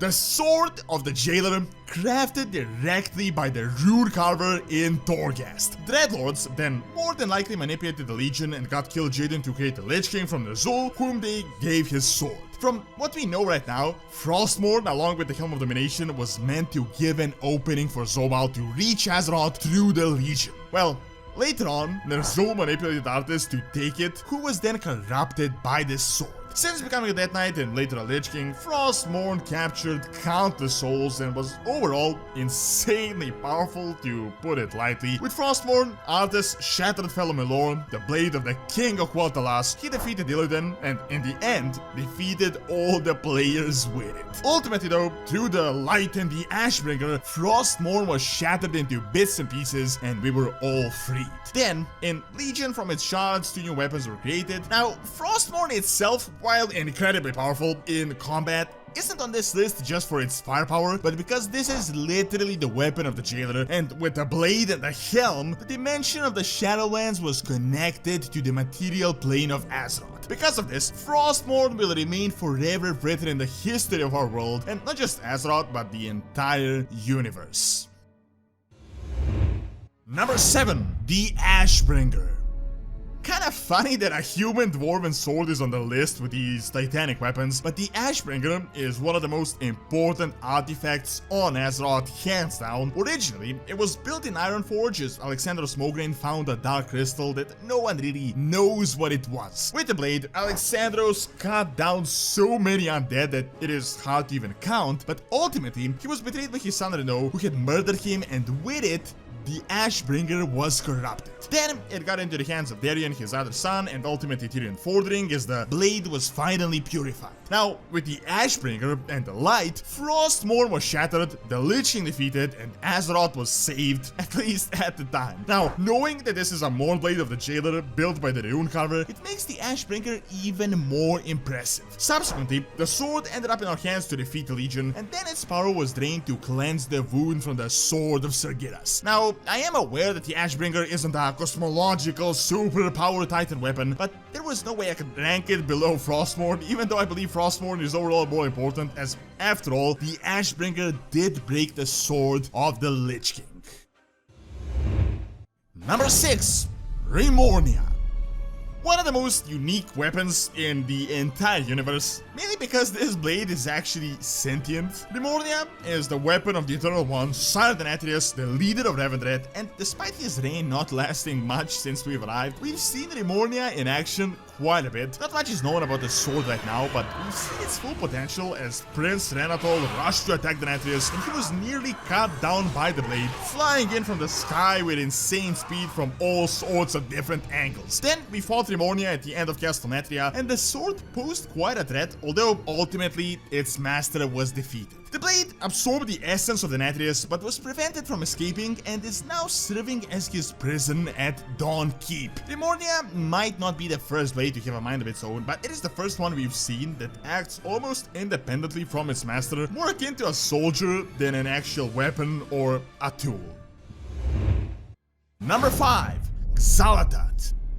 Probably the most ancient weapon on all of Azeroth. No one knows who or what Xal'atath is, but we know that she's a sentient entity within the blade. Some say the blade is the claw of Y'Shaarj, some say it is a remnant of a forgotten old god that was consumed by the others. Regardless, it is 100% infused with direct old god power. After they were imprisoned by the Titans, Xal'atath remained free and ended up in the hands of a troll witch doctor, driving him to Zandalar to awaken a Catraxi general who then started a catastrophic troll-Akir war. Subsequently, it ended in the possession of Anaga after the Sundering, then in the hands of a Dark Iron Dwarf thousands of years later, only to betray the owner in the most critical of times. Then, a human priestess founded following the First War, and both her and her followers were all corrupted. Later, it ended in the hands of the Twilight's Hammer cultist that attempted to awaken yet another Catraxi, but was then betrayed. The Catraxi was consumed by the dagger, and the player priest got into the possession of the artifact. Following the battle against the Legion, most of the blade's power was consumed in order to drain the poison from the sword of Sargeras. Now, in Battle for Azeroth, Xal'atath helped us uncover the Naga plot, only to betray us, join Azot, and to escape the blade. Then,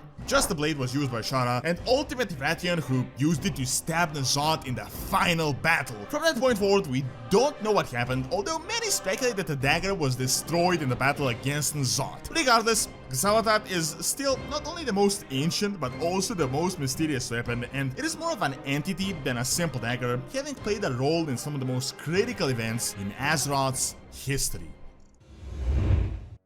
Number 4. The Aldraki Warblades. Long ago, an ancient race of warriors lived on an unnamed planet. They were a warrior society to the extreme, and out of everything, they valued warblades. It was the ultimate prestige in the Aldraki culture. These weapons were built from rare crystals found below Earth, and each kill, a soul would be consumed, empowering the weapon further and further. Well, the champion and the king of the Aldraki had the ultimate, most powerful of these warblades. Eventually though, Sargeras wanted to get these warriors for the Legion, but they were having none of it, and they fought like ravenous beasts against the demons. Dorinar, their king, king, with his warblades, destroyed everything in sight and was an army unto himself, as noted by a dreadlord. He remained now with his empowered weapon with 1,000 souls inside, and a duel ensued between Toronar and Sargeras in his full might. The battle was said to have lasted for days, and Sargeras kinda toyed around with him, but ultimately Toronar submitted, or at least that is what the Dark Titan thought, as he then struck and ripped through Sargeras' skin, drawing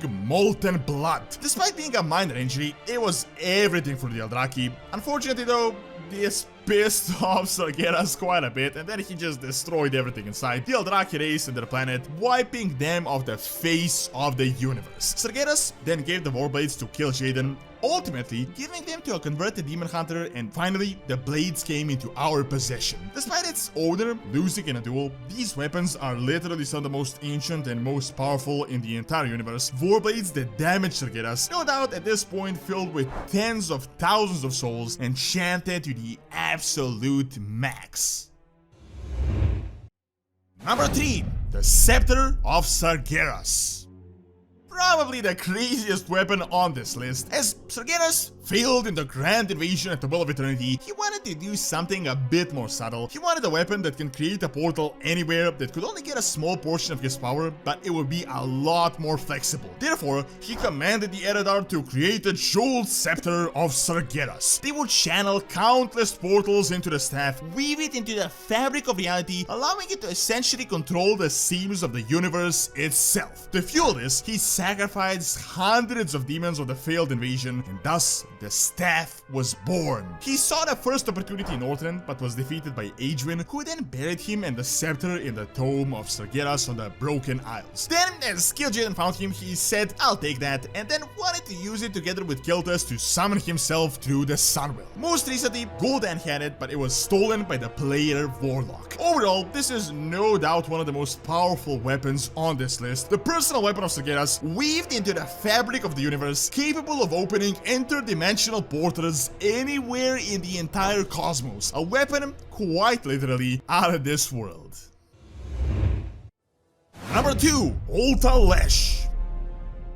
Long ago, when Sargeras was a titan, he created the Plane of Mardoom to serve as a prison for all the demons he captured, and with his work being quite successful, the planet was filled to the brim, as it literally was a green star in the great dark universe. Well, his plans changed. He decided to just undo everything the Titans had done and all the work he had done, and therefore he returned to Mardoom. Now, Sargeras planned to destroy the prison and to recruit all the demons he had captured to his new legion. Well, while he was gone, a Netrizim, Ultalesh, rose to power and became a new leader of the prison, and he wanted to enact revenge on the Titan for imprisoning all of them. As Sargeras now began recruiting, Ultalesh and many demons of Mardoom refused to join. Sargeras, in response, created a gigantic site from the destruction of Mardoom, and he cut down all of the rebellious demons, trapping their souls within the site, and ultimately trapping Ultalesh as well, whom he named after the blade, mainly on a spite. Since then, the Dreadlord had whispered to everyone who wielded it, attempting to escape, and most recently, Sargeras gave it to Satael, a corrupted Eredar who ventured to Azeroth, and who, not surprisingly at all, attempted to overthrow Sargeras as everyone else had done in the past. Therefore, Sargeras manipulated the then Guardian of Tirisfal's Scavel to hunt her down and to hide the weapon. Later, it was found on Medivh, and most recently, the Council of the Black Harvest. According to Khadgar, the blade is still around and is hoping to this day to eliminate Sargeras. Despite making a brief appearance in-game,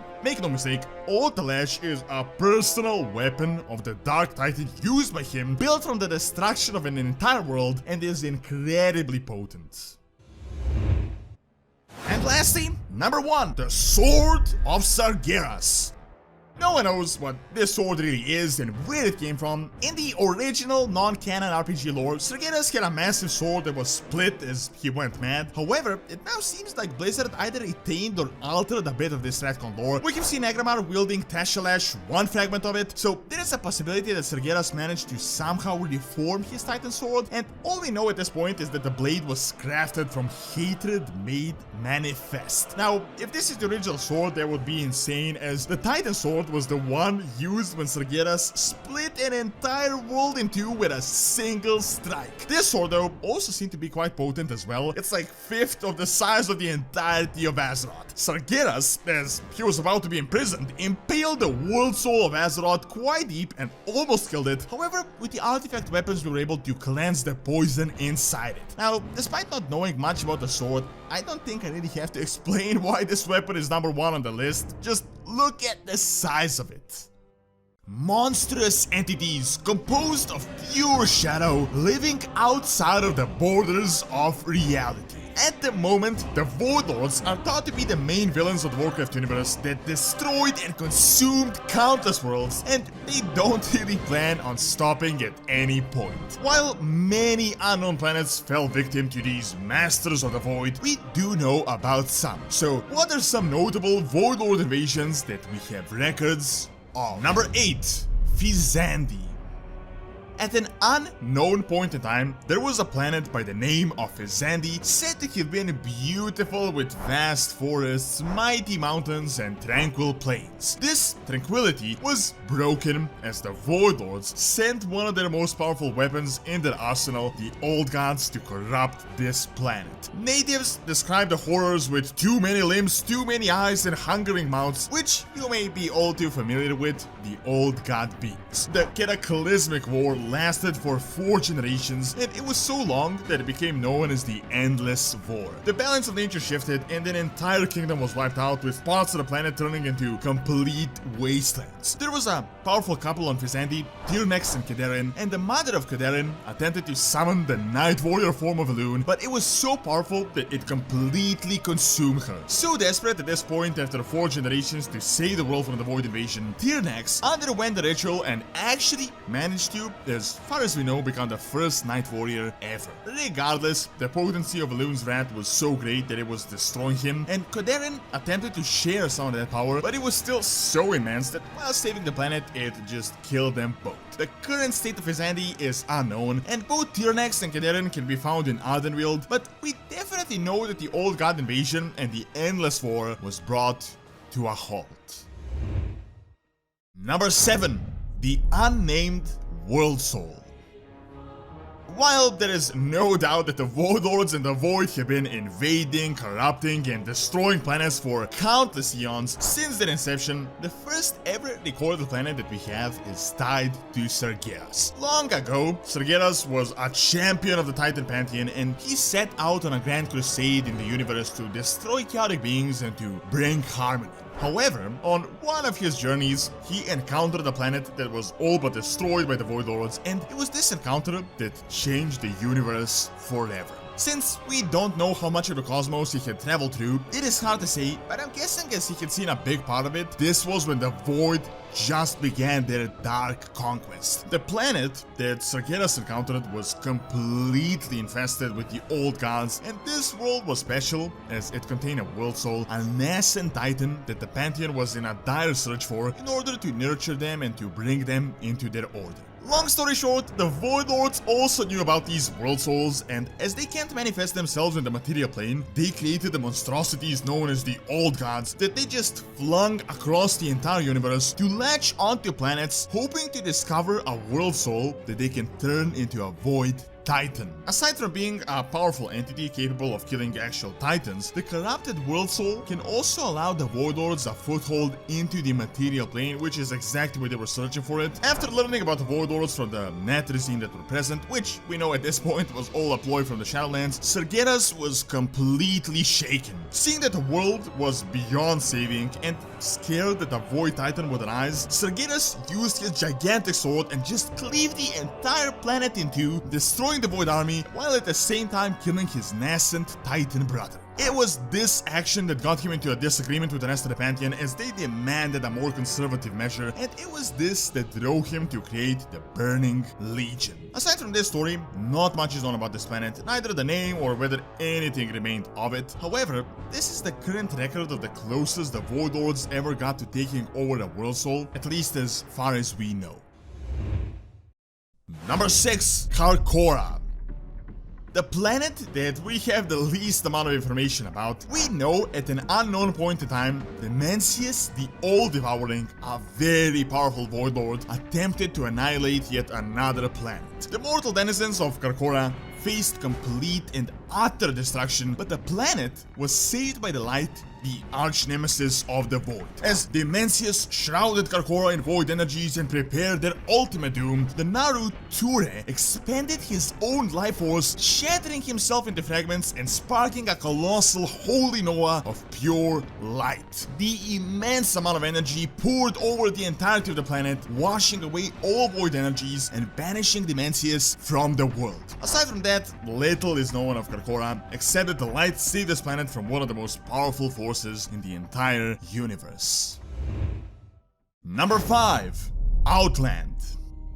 I wouldn't really call this an invasion, but more of an expedition. As you might already know at this point, Draenor was completely shattered by Ner'zhul and his portals, and what remained were complete ruins known as Outland. As the planet's balance was completely out of whack, most of Outland is just floating around in the twisting nether. This seems to have drawn in the Void that sent Void Walkers and a bit of their army, and ultimately what seems to be an avatar of the Mencius the All-Devouring. Now, I'm guessing this bit here is a retcon at this point, as before the Mencius was just really a stronger mob in PvC, but in the new Chronicle lore he's one of the most powerful Void Lords ever, so I'd say what we faced in Outland was but a small manifestation and an avatar.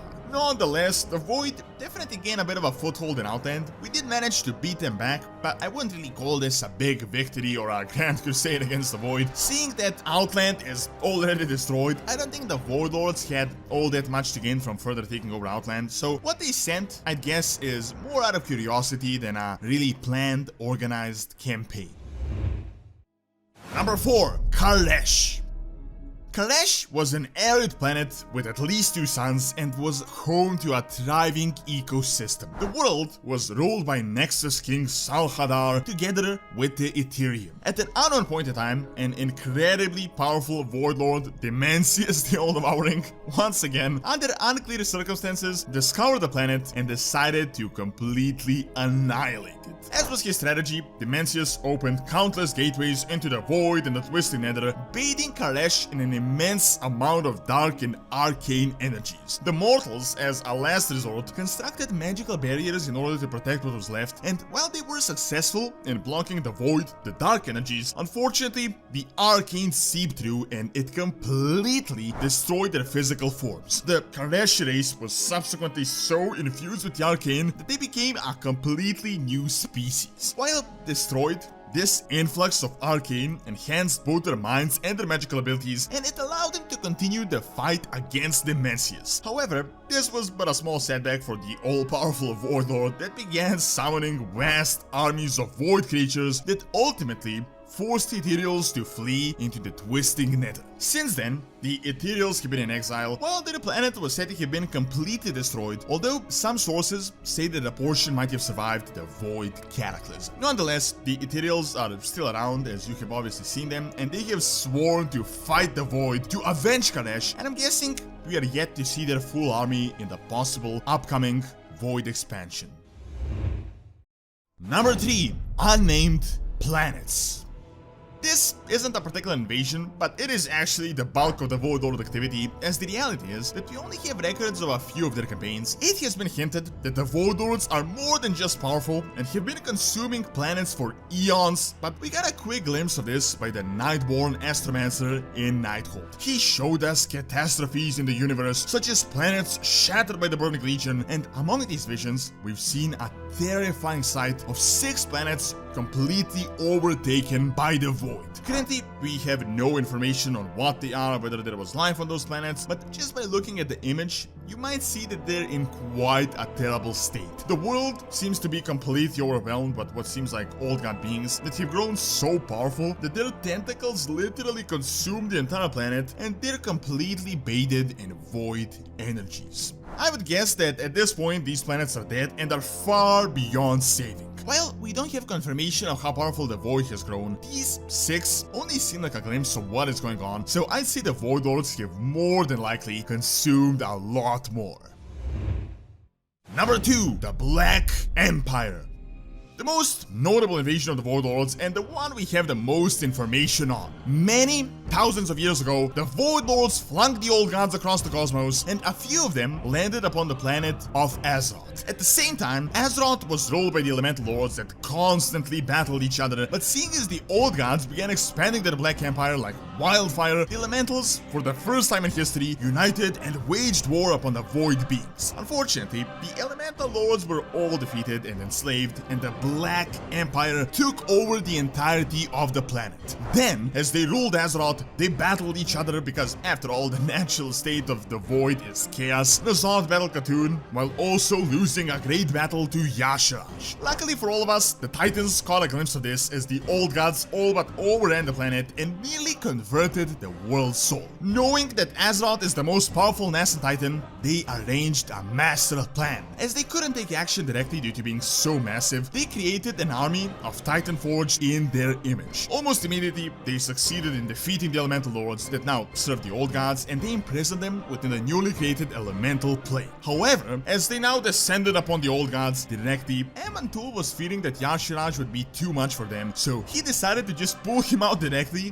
which caused a massive wound known as the Well of Eternity that nearly killed the world's soul. However, after this setback, the Titans were successful in imprisoning all of the old gods as the Black Empire was shattered. Since then, the old gods remained imprisoned, and we have seen their influence ultimately culminating in the most recent N'Zoth battle. At this point, the old gods are thought to be destroyed, but I feel like the Void is going to return at some point. I feel like this time, the Void Lords will come to Azeroth, but not with their old god minions, but in their full form, and we might face something much worse than a Black Empire.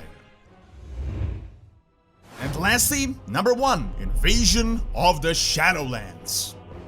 This isn't exactly a planet, but yes, the Warlords did manage to get their hands on the afterlife as well. At this point in time, we only have a few clues and hints that show this, but it does seem like they were pretty set on conquering the Shadowlands or accomplishing whatever was their actual main goal. The first clue is the most obvious one, and that is that you can play through an ancient Void invasion that occurred in Bastion, and it is said that the Kyrians barely survived this attack. The second hint is when you go through Maldraxxus and you see a tome of a legendary warrior that fought against the Warlords and fell. It is unclear whether this was the same event or if it occurred at different points in time, but those are at least 2 different realms that show the interference of the Warlords. I'm guessing that Maldraxxus would get involved in any invasion as it is there to defend all realms, but it does seem like they also managed to get into Bastion directly. Whether the Warlords managed to bypass Maldraxxus and reach Bastion, or whether they defeated the Maldraxxi army first is unclear, but it is incredibly interesting just how powerful these Void monstrosities are, seeing that they don't just invade planets, but other dimensions as well. Top 10 strongest artifacts in World of Warcraft, ranking only the available artifact weapons in game based on their lore power and ignoring other weapons that are not available in game. So without further ado, let's get into the lore. Number 10. Blades of the Fallen Prince. Frost Reaper and Icebringer are 2 weapons crafted from the shards of Frostmourne. Even though the fabled sword no longer exists in its true form, it still lives on through these 2 blades. Frostmourne itself was created by the Nathrezim as ornaments of the Lich King. However, Ner'zhul had tricked them and used the weapon in order to draw in Arthas and corrupt his soul. Frostmourne is the symbol of the destruction of Lordaeron and was the sword that killed many important figures such as Theranos Menethil, Anasterian Sunstrider, Uther the Lightbringer, Draenor Saurfang, and many others. At the end of the Lich King's reign, Ashbringer shattered Frostmourne, and from its remains, the Blades of the Fallen Prince would be created. As the remaining spirits were subdued, Frost Reaper and Icebringer were brought to life as one of the most powerful artifacts on Azeroth. Number 9. Ashbringer. One of the most legendary weapons, the Ashbringer was created just prior to the Undead Scourge invasion. Alexandros Mograine found a mysterious dark crystal dropped by an orc warlock and kept it a secret until dire times arrived. His peers were surprised and they threw holy spells at it, and instead of it being destroyed, it turned into pure light. Mograine immediately rushed to Ironforge, where Magni Bronzebeard would craft a legendary blade that would be used as one of the signature weapons of the Silver Hand. Ashbringer proved to be insanely effective against dark forces, cutting down any undead in sight. For a time, Ashbringer was the hope of the humans that they would cleanse their land, but unfortunately, Alexandros' son Renaud betrayed him, subsequently corrupting the sword. Eventually, the Lightbringer would be cleansed and brought into the hands of Tyrion, who used it to shatter Frostmourne and put an end to the Scourge once and for all. Since the death of the High Lord, Ashbringer was passed on to the leader of the reformed Silverhand, and just as it was once the hope against the undead, now it is a weapon against the burning legion. Number 8. Sight of Elune. Thousands of years ago, the Sight of Elune was crafted by affixing a fang of the ancient Goldrin to a staff. The weapon itself was created by Belesra Starbreeze in order to control the rage inherent in the pack form. However, this plan completely backfired, and instead of stopping the fury of the druids, it just made it worse and transformed them into Vorgen. When the feral Vorgen were banished by Malfurion, this sight would disappear for so long that it was nearly forgotten. Valinda Starsong during the Third War discovered this ancient staff, and by focusing on it, she managed to summon the Vorgen. Confused by this, Valinda traveled to Duskwood searching for answers, where she was unfortunately killed, trapping the Sight of Elune into a cave. From then on, the staff would exchange many hands, but eventually it would be brought back to the druids.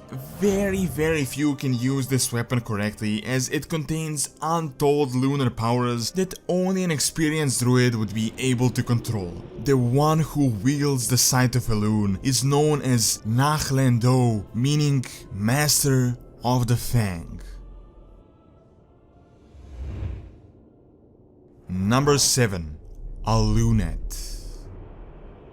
A Lunet was a strange and powerful arcane entity that was found in a different plane of existence. Initially, the Blue Dragonflight accidentally found it thousands and thousands of years ago, tested it, and then sent it back to its home realm. However, during the War of the Ancients, a highborn sorcerer by the name of Mitre learned of a Lunet through a blue dragon. He didn't manage to enslave the entity as it was far too powerful, but he did harness its power, becoming significantly stronger than his highborn peers. After the War of the Ancients, the art of Arcane was forbidden within the Ninth Elven Society, and Mitre drifted away from it, with both him and a Lunet being forgotten. It would take many millennia until Guardian Ageman would follow his footsteps and find this strange, mysterious, magical creature. Ageman easily summoned it, and with great effort she managed to bind it to an enchanted great staff. It took her many years to actually be able to wield this powerful weapon with this mysterious entity, and it even betrayed her in the battle against Sargeras, but eventually she did manage to take control of it. A Lunet was used by Ageman and later given to the Kirin Tor that sealed this artifact away in the Nexus Vault. Now, with the Legion invasion, the mages of Azeroth once again require a Lunet, and it is playing a crucial part in saving the world from the demons. Number 6. Ture, Beacon of the Naru. Many years ago, Demencius the All-Devouring was set on destroying the world of Karkora. The mortal denizens of the planet faced annihilation, but unexpectedly, a Naru by the name of Ture sacrificed himself and saved the planet by banishing the presence of the Void. He was completely broken, but his deed was never forgotten, and soon enough his fellow Naru gathered his shattered fragments and gifted them to various races across the vast universe to show them what it means to be good. The largest of the fragments was given to the Eredar, and the shard itself plummeted like a falling star, making the sky over Argus gold for one full week. The fragment was turned into a staff, and it would become one of the most important artifacts later on for the Draenei. At one point, it actually saved their people when the Burning Legion caught up to them and had nearly overwhelmed them. Today, it is used to protect mortal races from darkness once again, as the Staff of Turet channels unimaginable essence of the light. Number 5. Ganir, the Mother Tree. Ganir was created at the dawn of the Ordering of Azeroth by the Keeper Freya. For millennia, it was the source of healing and balance that extended from the Emerald Dream to the physical realm. Eventually, the spirit of the demigoddess Aviana was bound to it, and when she died in the War of the Ancients, so did the magnificent tree. The abundant life from Ganir completely disappeared, but not all hope was lost. The green dragonflight managed to find one single branch from the mother tree with an acorn on it. From this very acorn, Nordrassil would be created, and from Nordrassil all other world trees across Azeroth. However, from the actual branch that contained the acorn, the artifact was created that we have today. For many millennia, it was used by the druids to stabilize the Emerald Dream, and now with the Burning Legion invasion, it is used by the frontline defenders of Azeroth. The tree that once fell to the demons is now fighting against them 10,000 years later, just in a different form. Number 4. The Fist of Ra-Den. When the Titans set out to defeat the Old Gods and the Void on Azeroth, they created the Titan Forge known as the Keepers. One of them, known as High Keeper Ra, was empowered by Emantul himself and was entrusted with an incredibly powerful artifact known as the Fist of Ra-Den. With it in hand, the High Keeper bestowed life on the Mogu race, as well as used it in the main battle against the Black Empire and the Old Gods. When Ra found out about the Pantheon dying, he fell into despair, and the mighty artifact was thought to have been lost forever. However, the august celestial Shwen safeguarded it, waiting for the right person to pick it up once again and wield the force of the Titans. The Fist of Ra-Den is one of the oldest, most powerful and significant weapons on the entire world of Azeroth. Number 3. Xal'atath, Blade of the Black Empire. The most ancient weapon from the planet of Azeroth, Xal'atath is an incredibly powerful artifact. It is still uncertain how it was exactly created, but some believe that it is actually a claw of Y'Shaarj himself. Regardless, it contains unimaginable powers that can drive the wielder mad. When the Old Gods were defeated by the Titans, the weapon was actually left on the surface, and it wasn't long until it drew in the attention of a troll and soon enough drove him mad.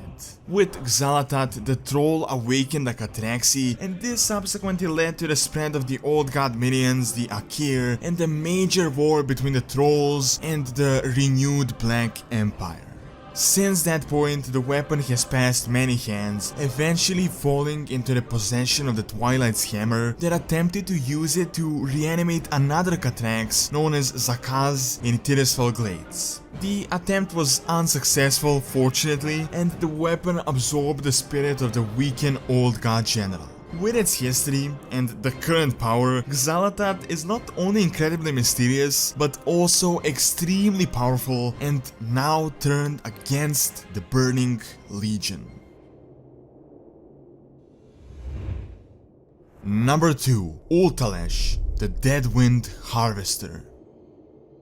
Many millennia ago, when Sargeras betrayed the Titans, he shattered the prison world of Mardum and freed all of the demons. He offered them an ultimatum to join him or perish, and most of the demons really had no choice. However, some did refuse, and they formed a rebellion against Sargeras. The Dreadlord Uthalesh was the leader, but it wasn't long until he was destroyed by Sargeras with the help of a site that he had recently created. Sargeras renamed the site after the Dreadlord, as it has absorbed his soul and the souls of all of the rebellious demons. From that point, the weapon was extremely potent, and Sargeras would bestow it upon his most powerful servants. However, the trick with the weapon was that it was loyal until the wielder was mortally wounded, and then it would just devour its owner.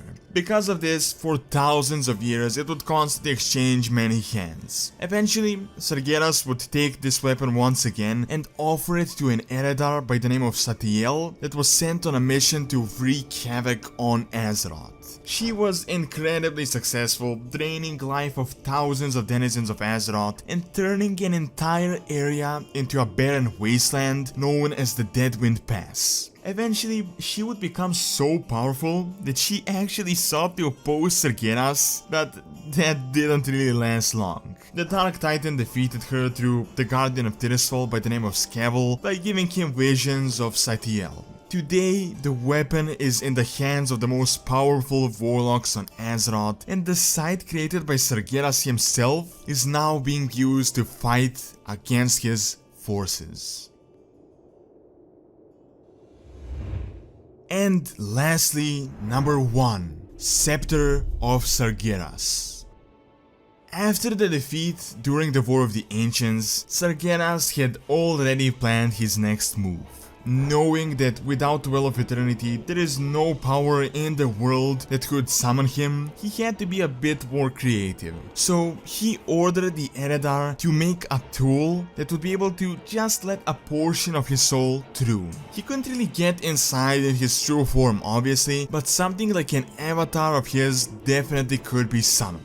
Hundreds of the best warlocks sacrificed hundreds and hundreds of demons in order to craft the jeweled scepter of Sargeras. When Adrian finally defeated the avatar of Sargeras, she would then hide this scepter in the tomb on the Broken Shore. Many years later, Ner'zhul would get his hands on the artifact and use it to create many unstable portals on Draenor, tearing the entire planet apart. Recently, Gul'dan tried to use the scepter for the new invasion, but a warlock had betrayed him and had stolen the artifact. Today, the very personal weapon wielded by Sargeras himself, containing the souls of thousands of demons, is being used against the Burning Legion and the Dark Titan.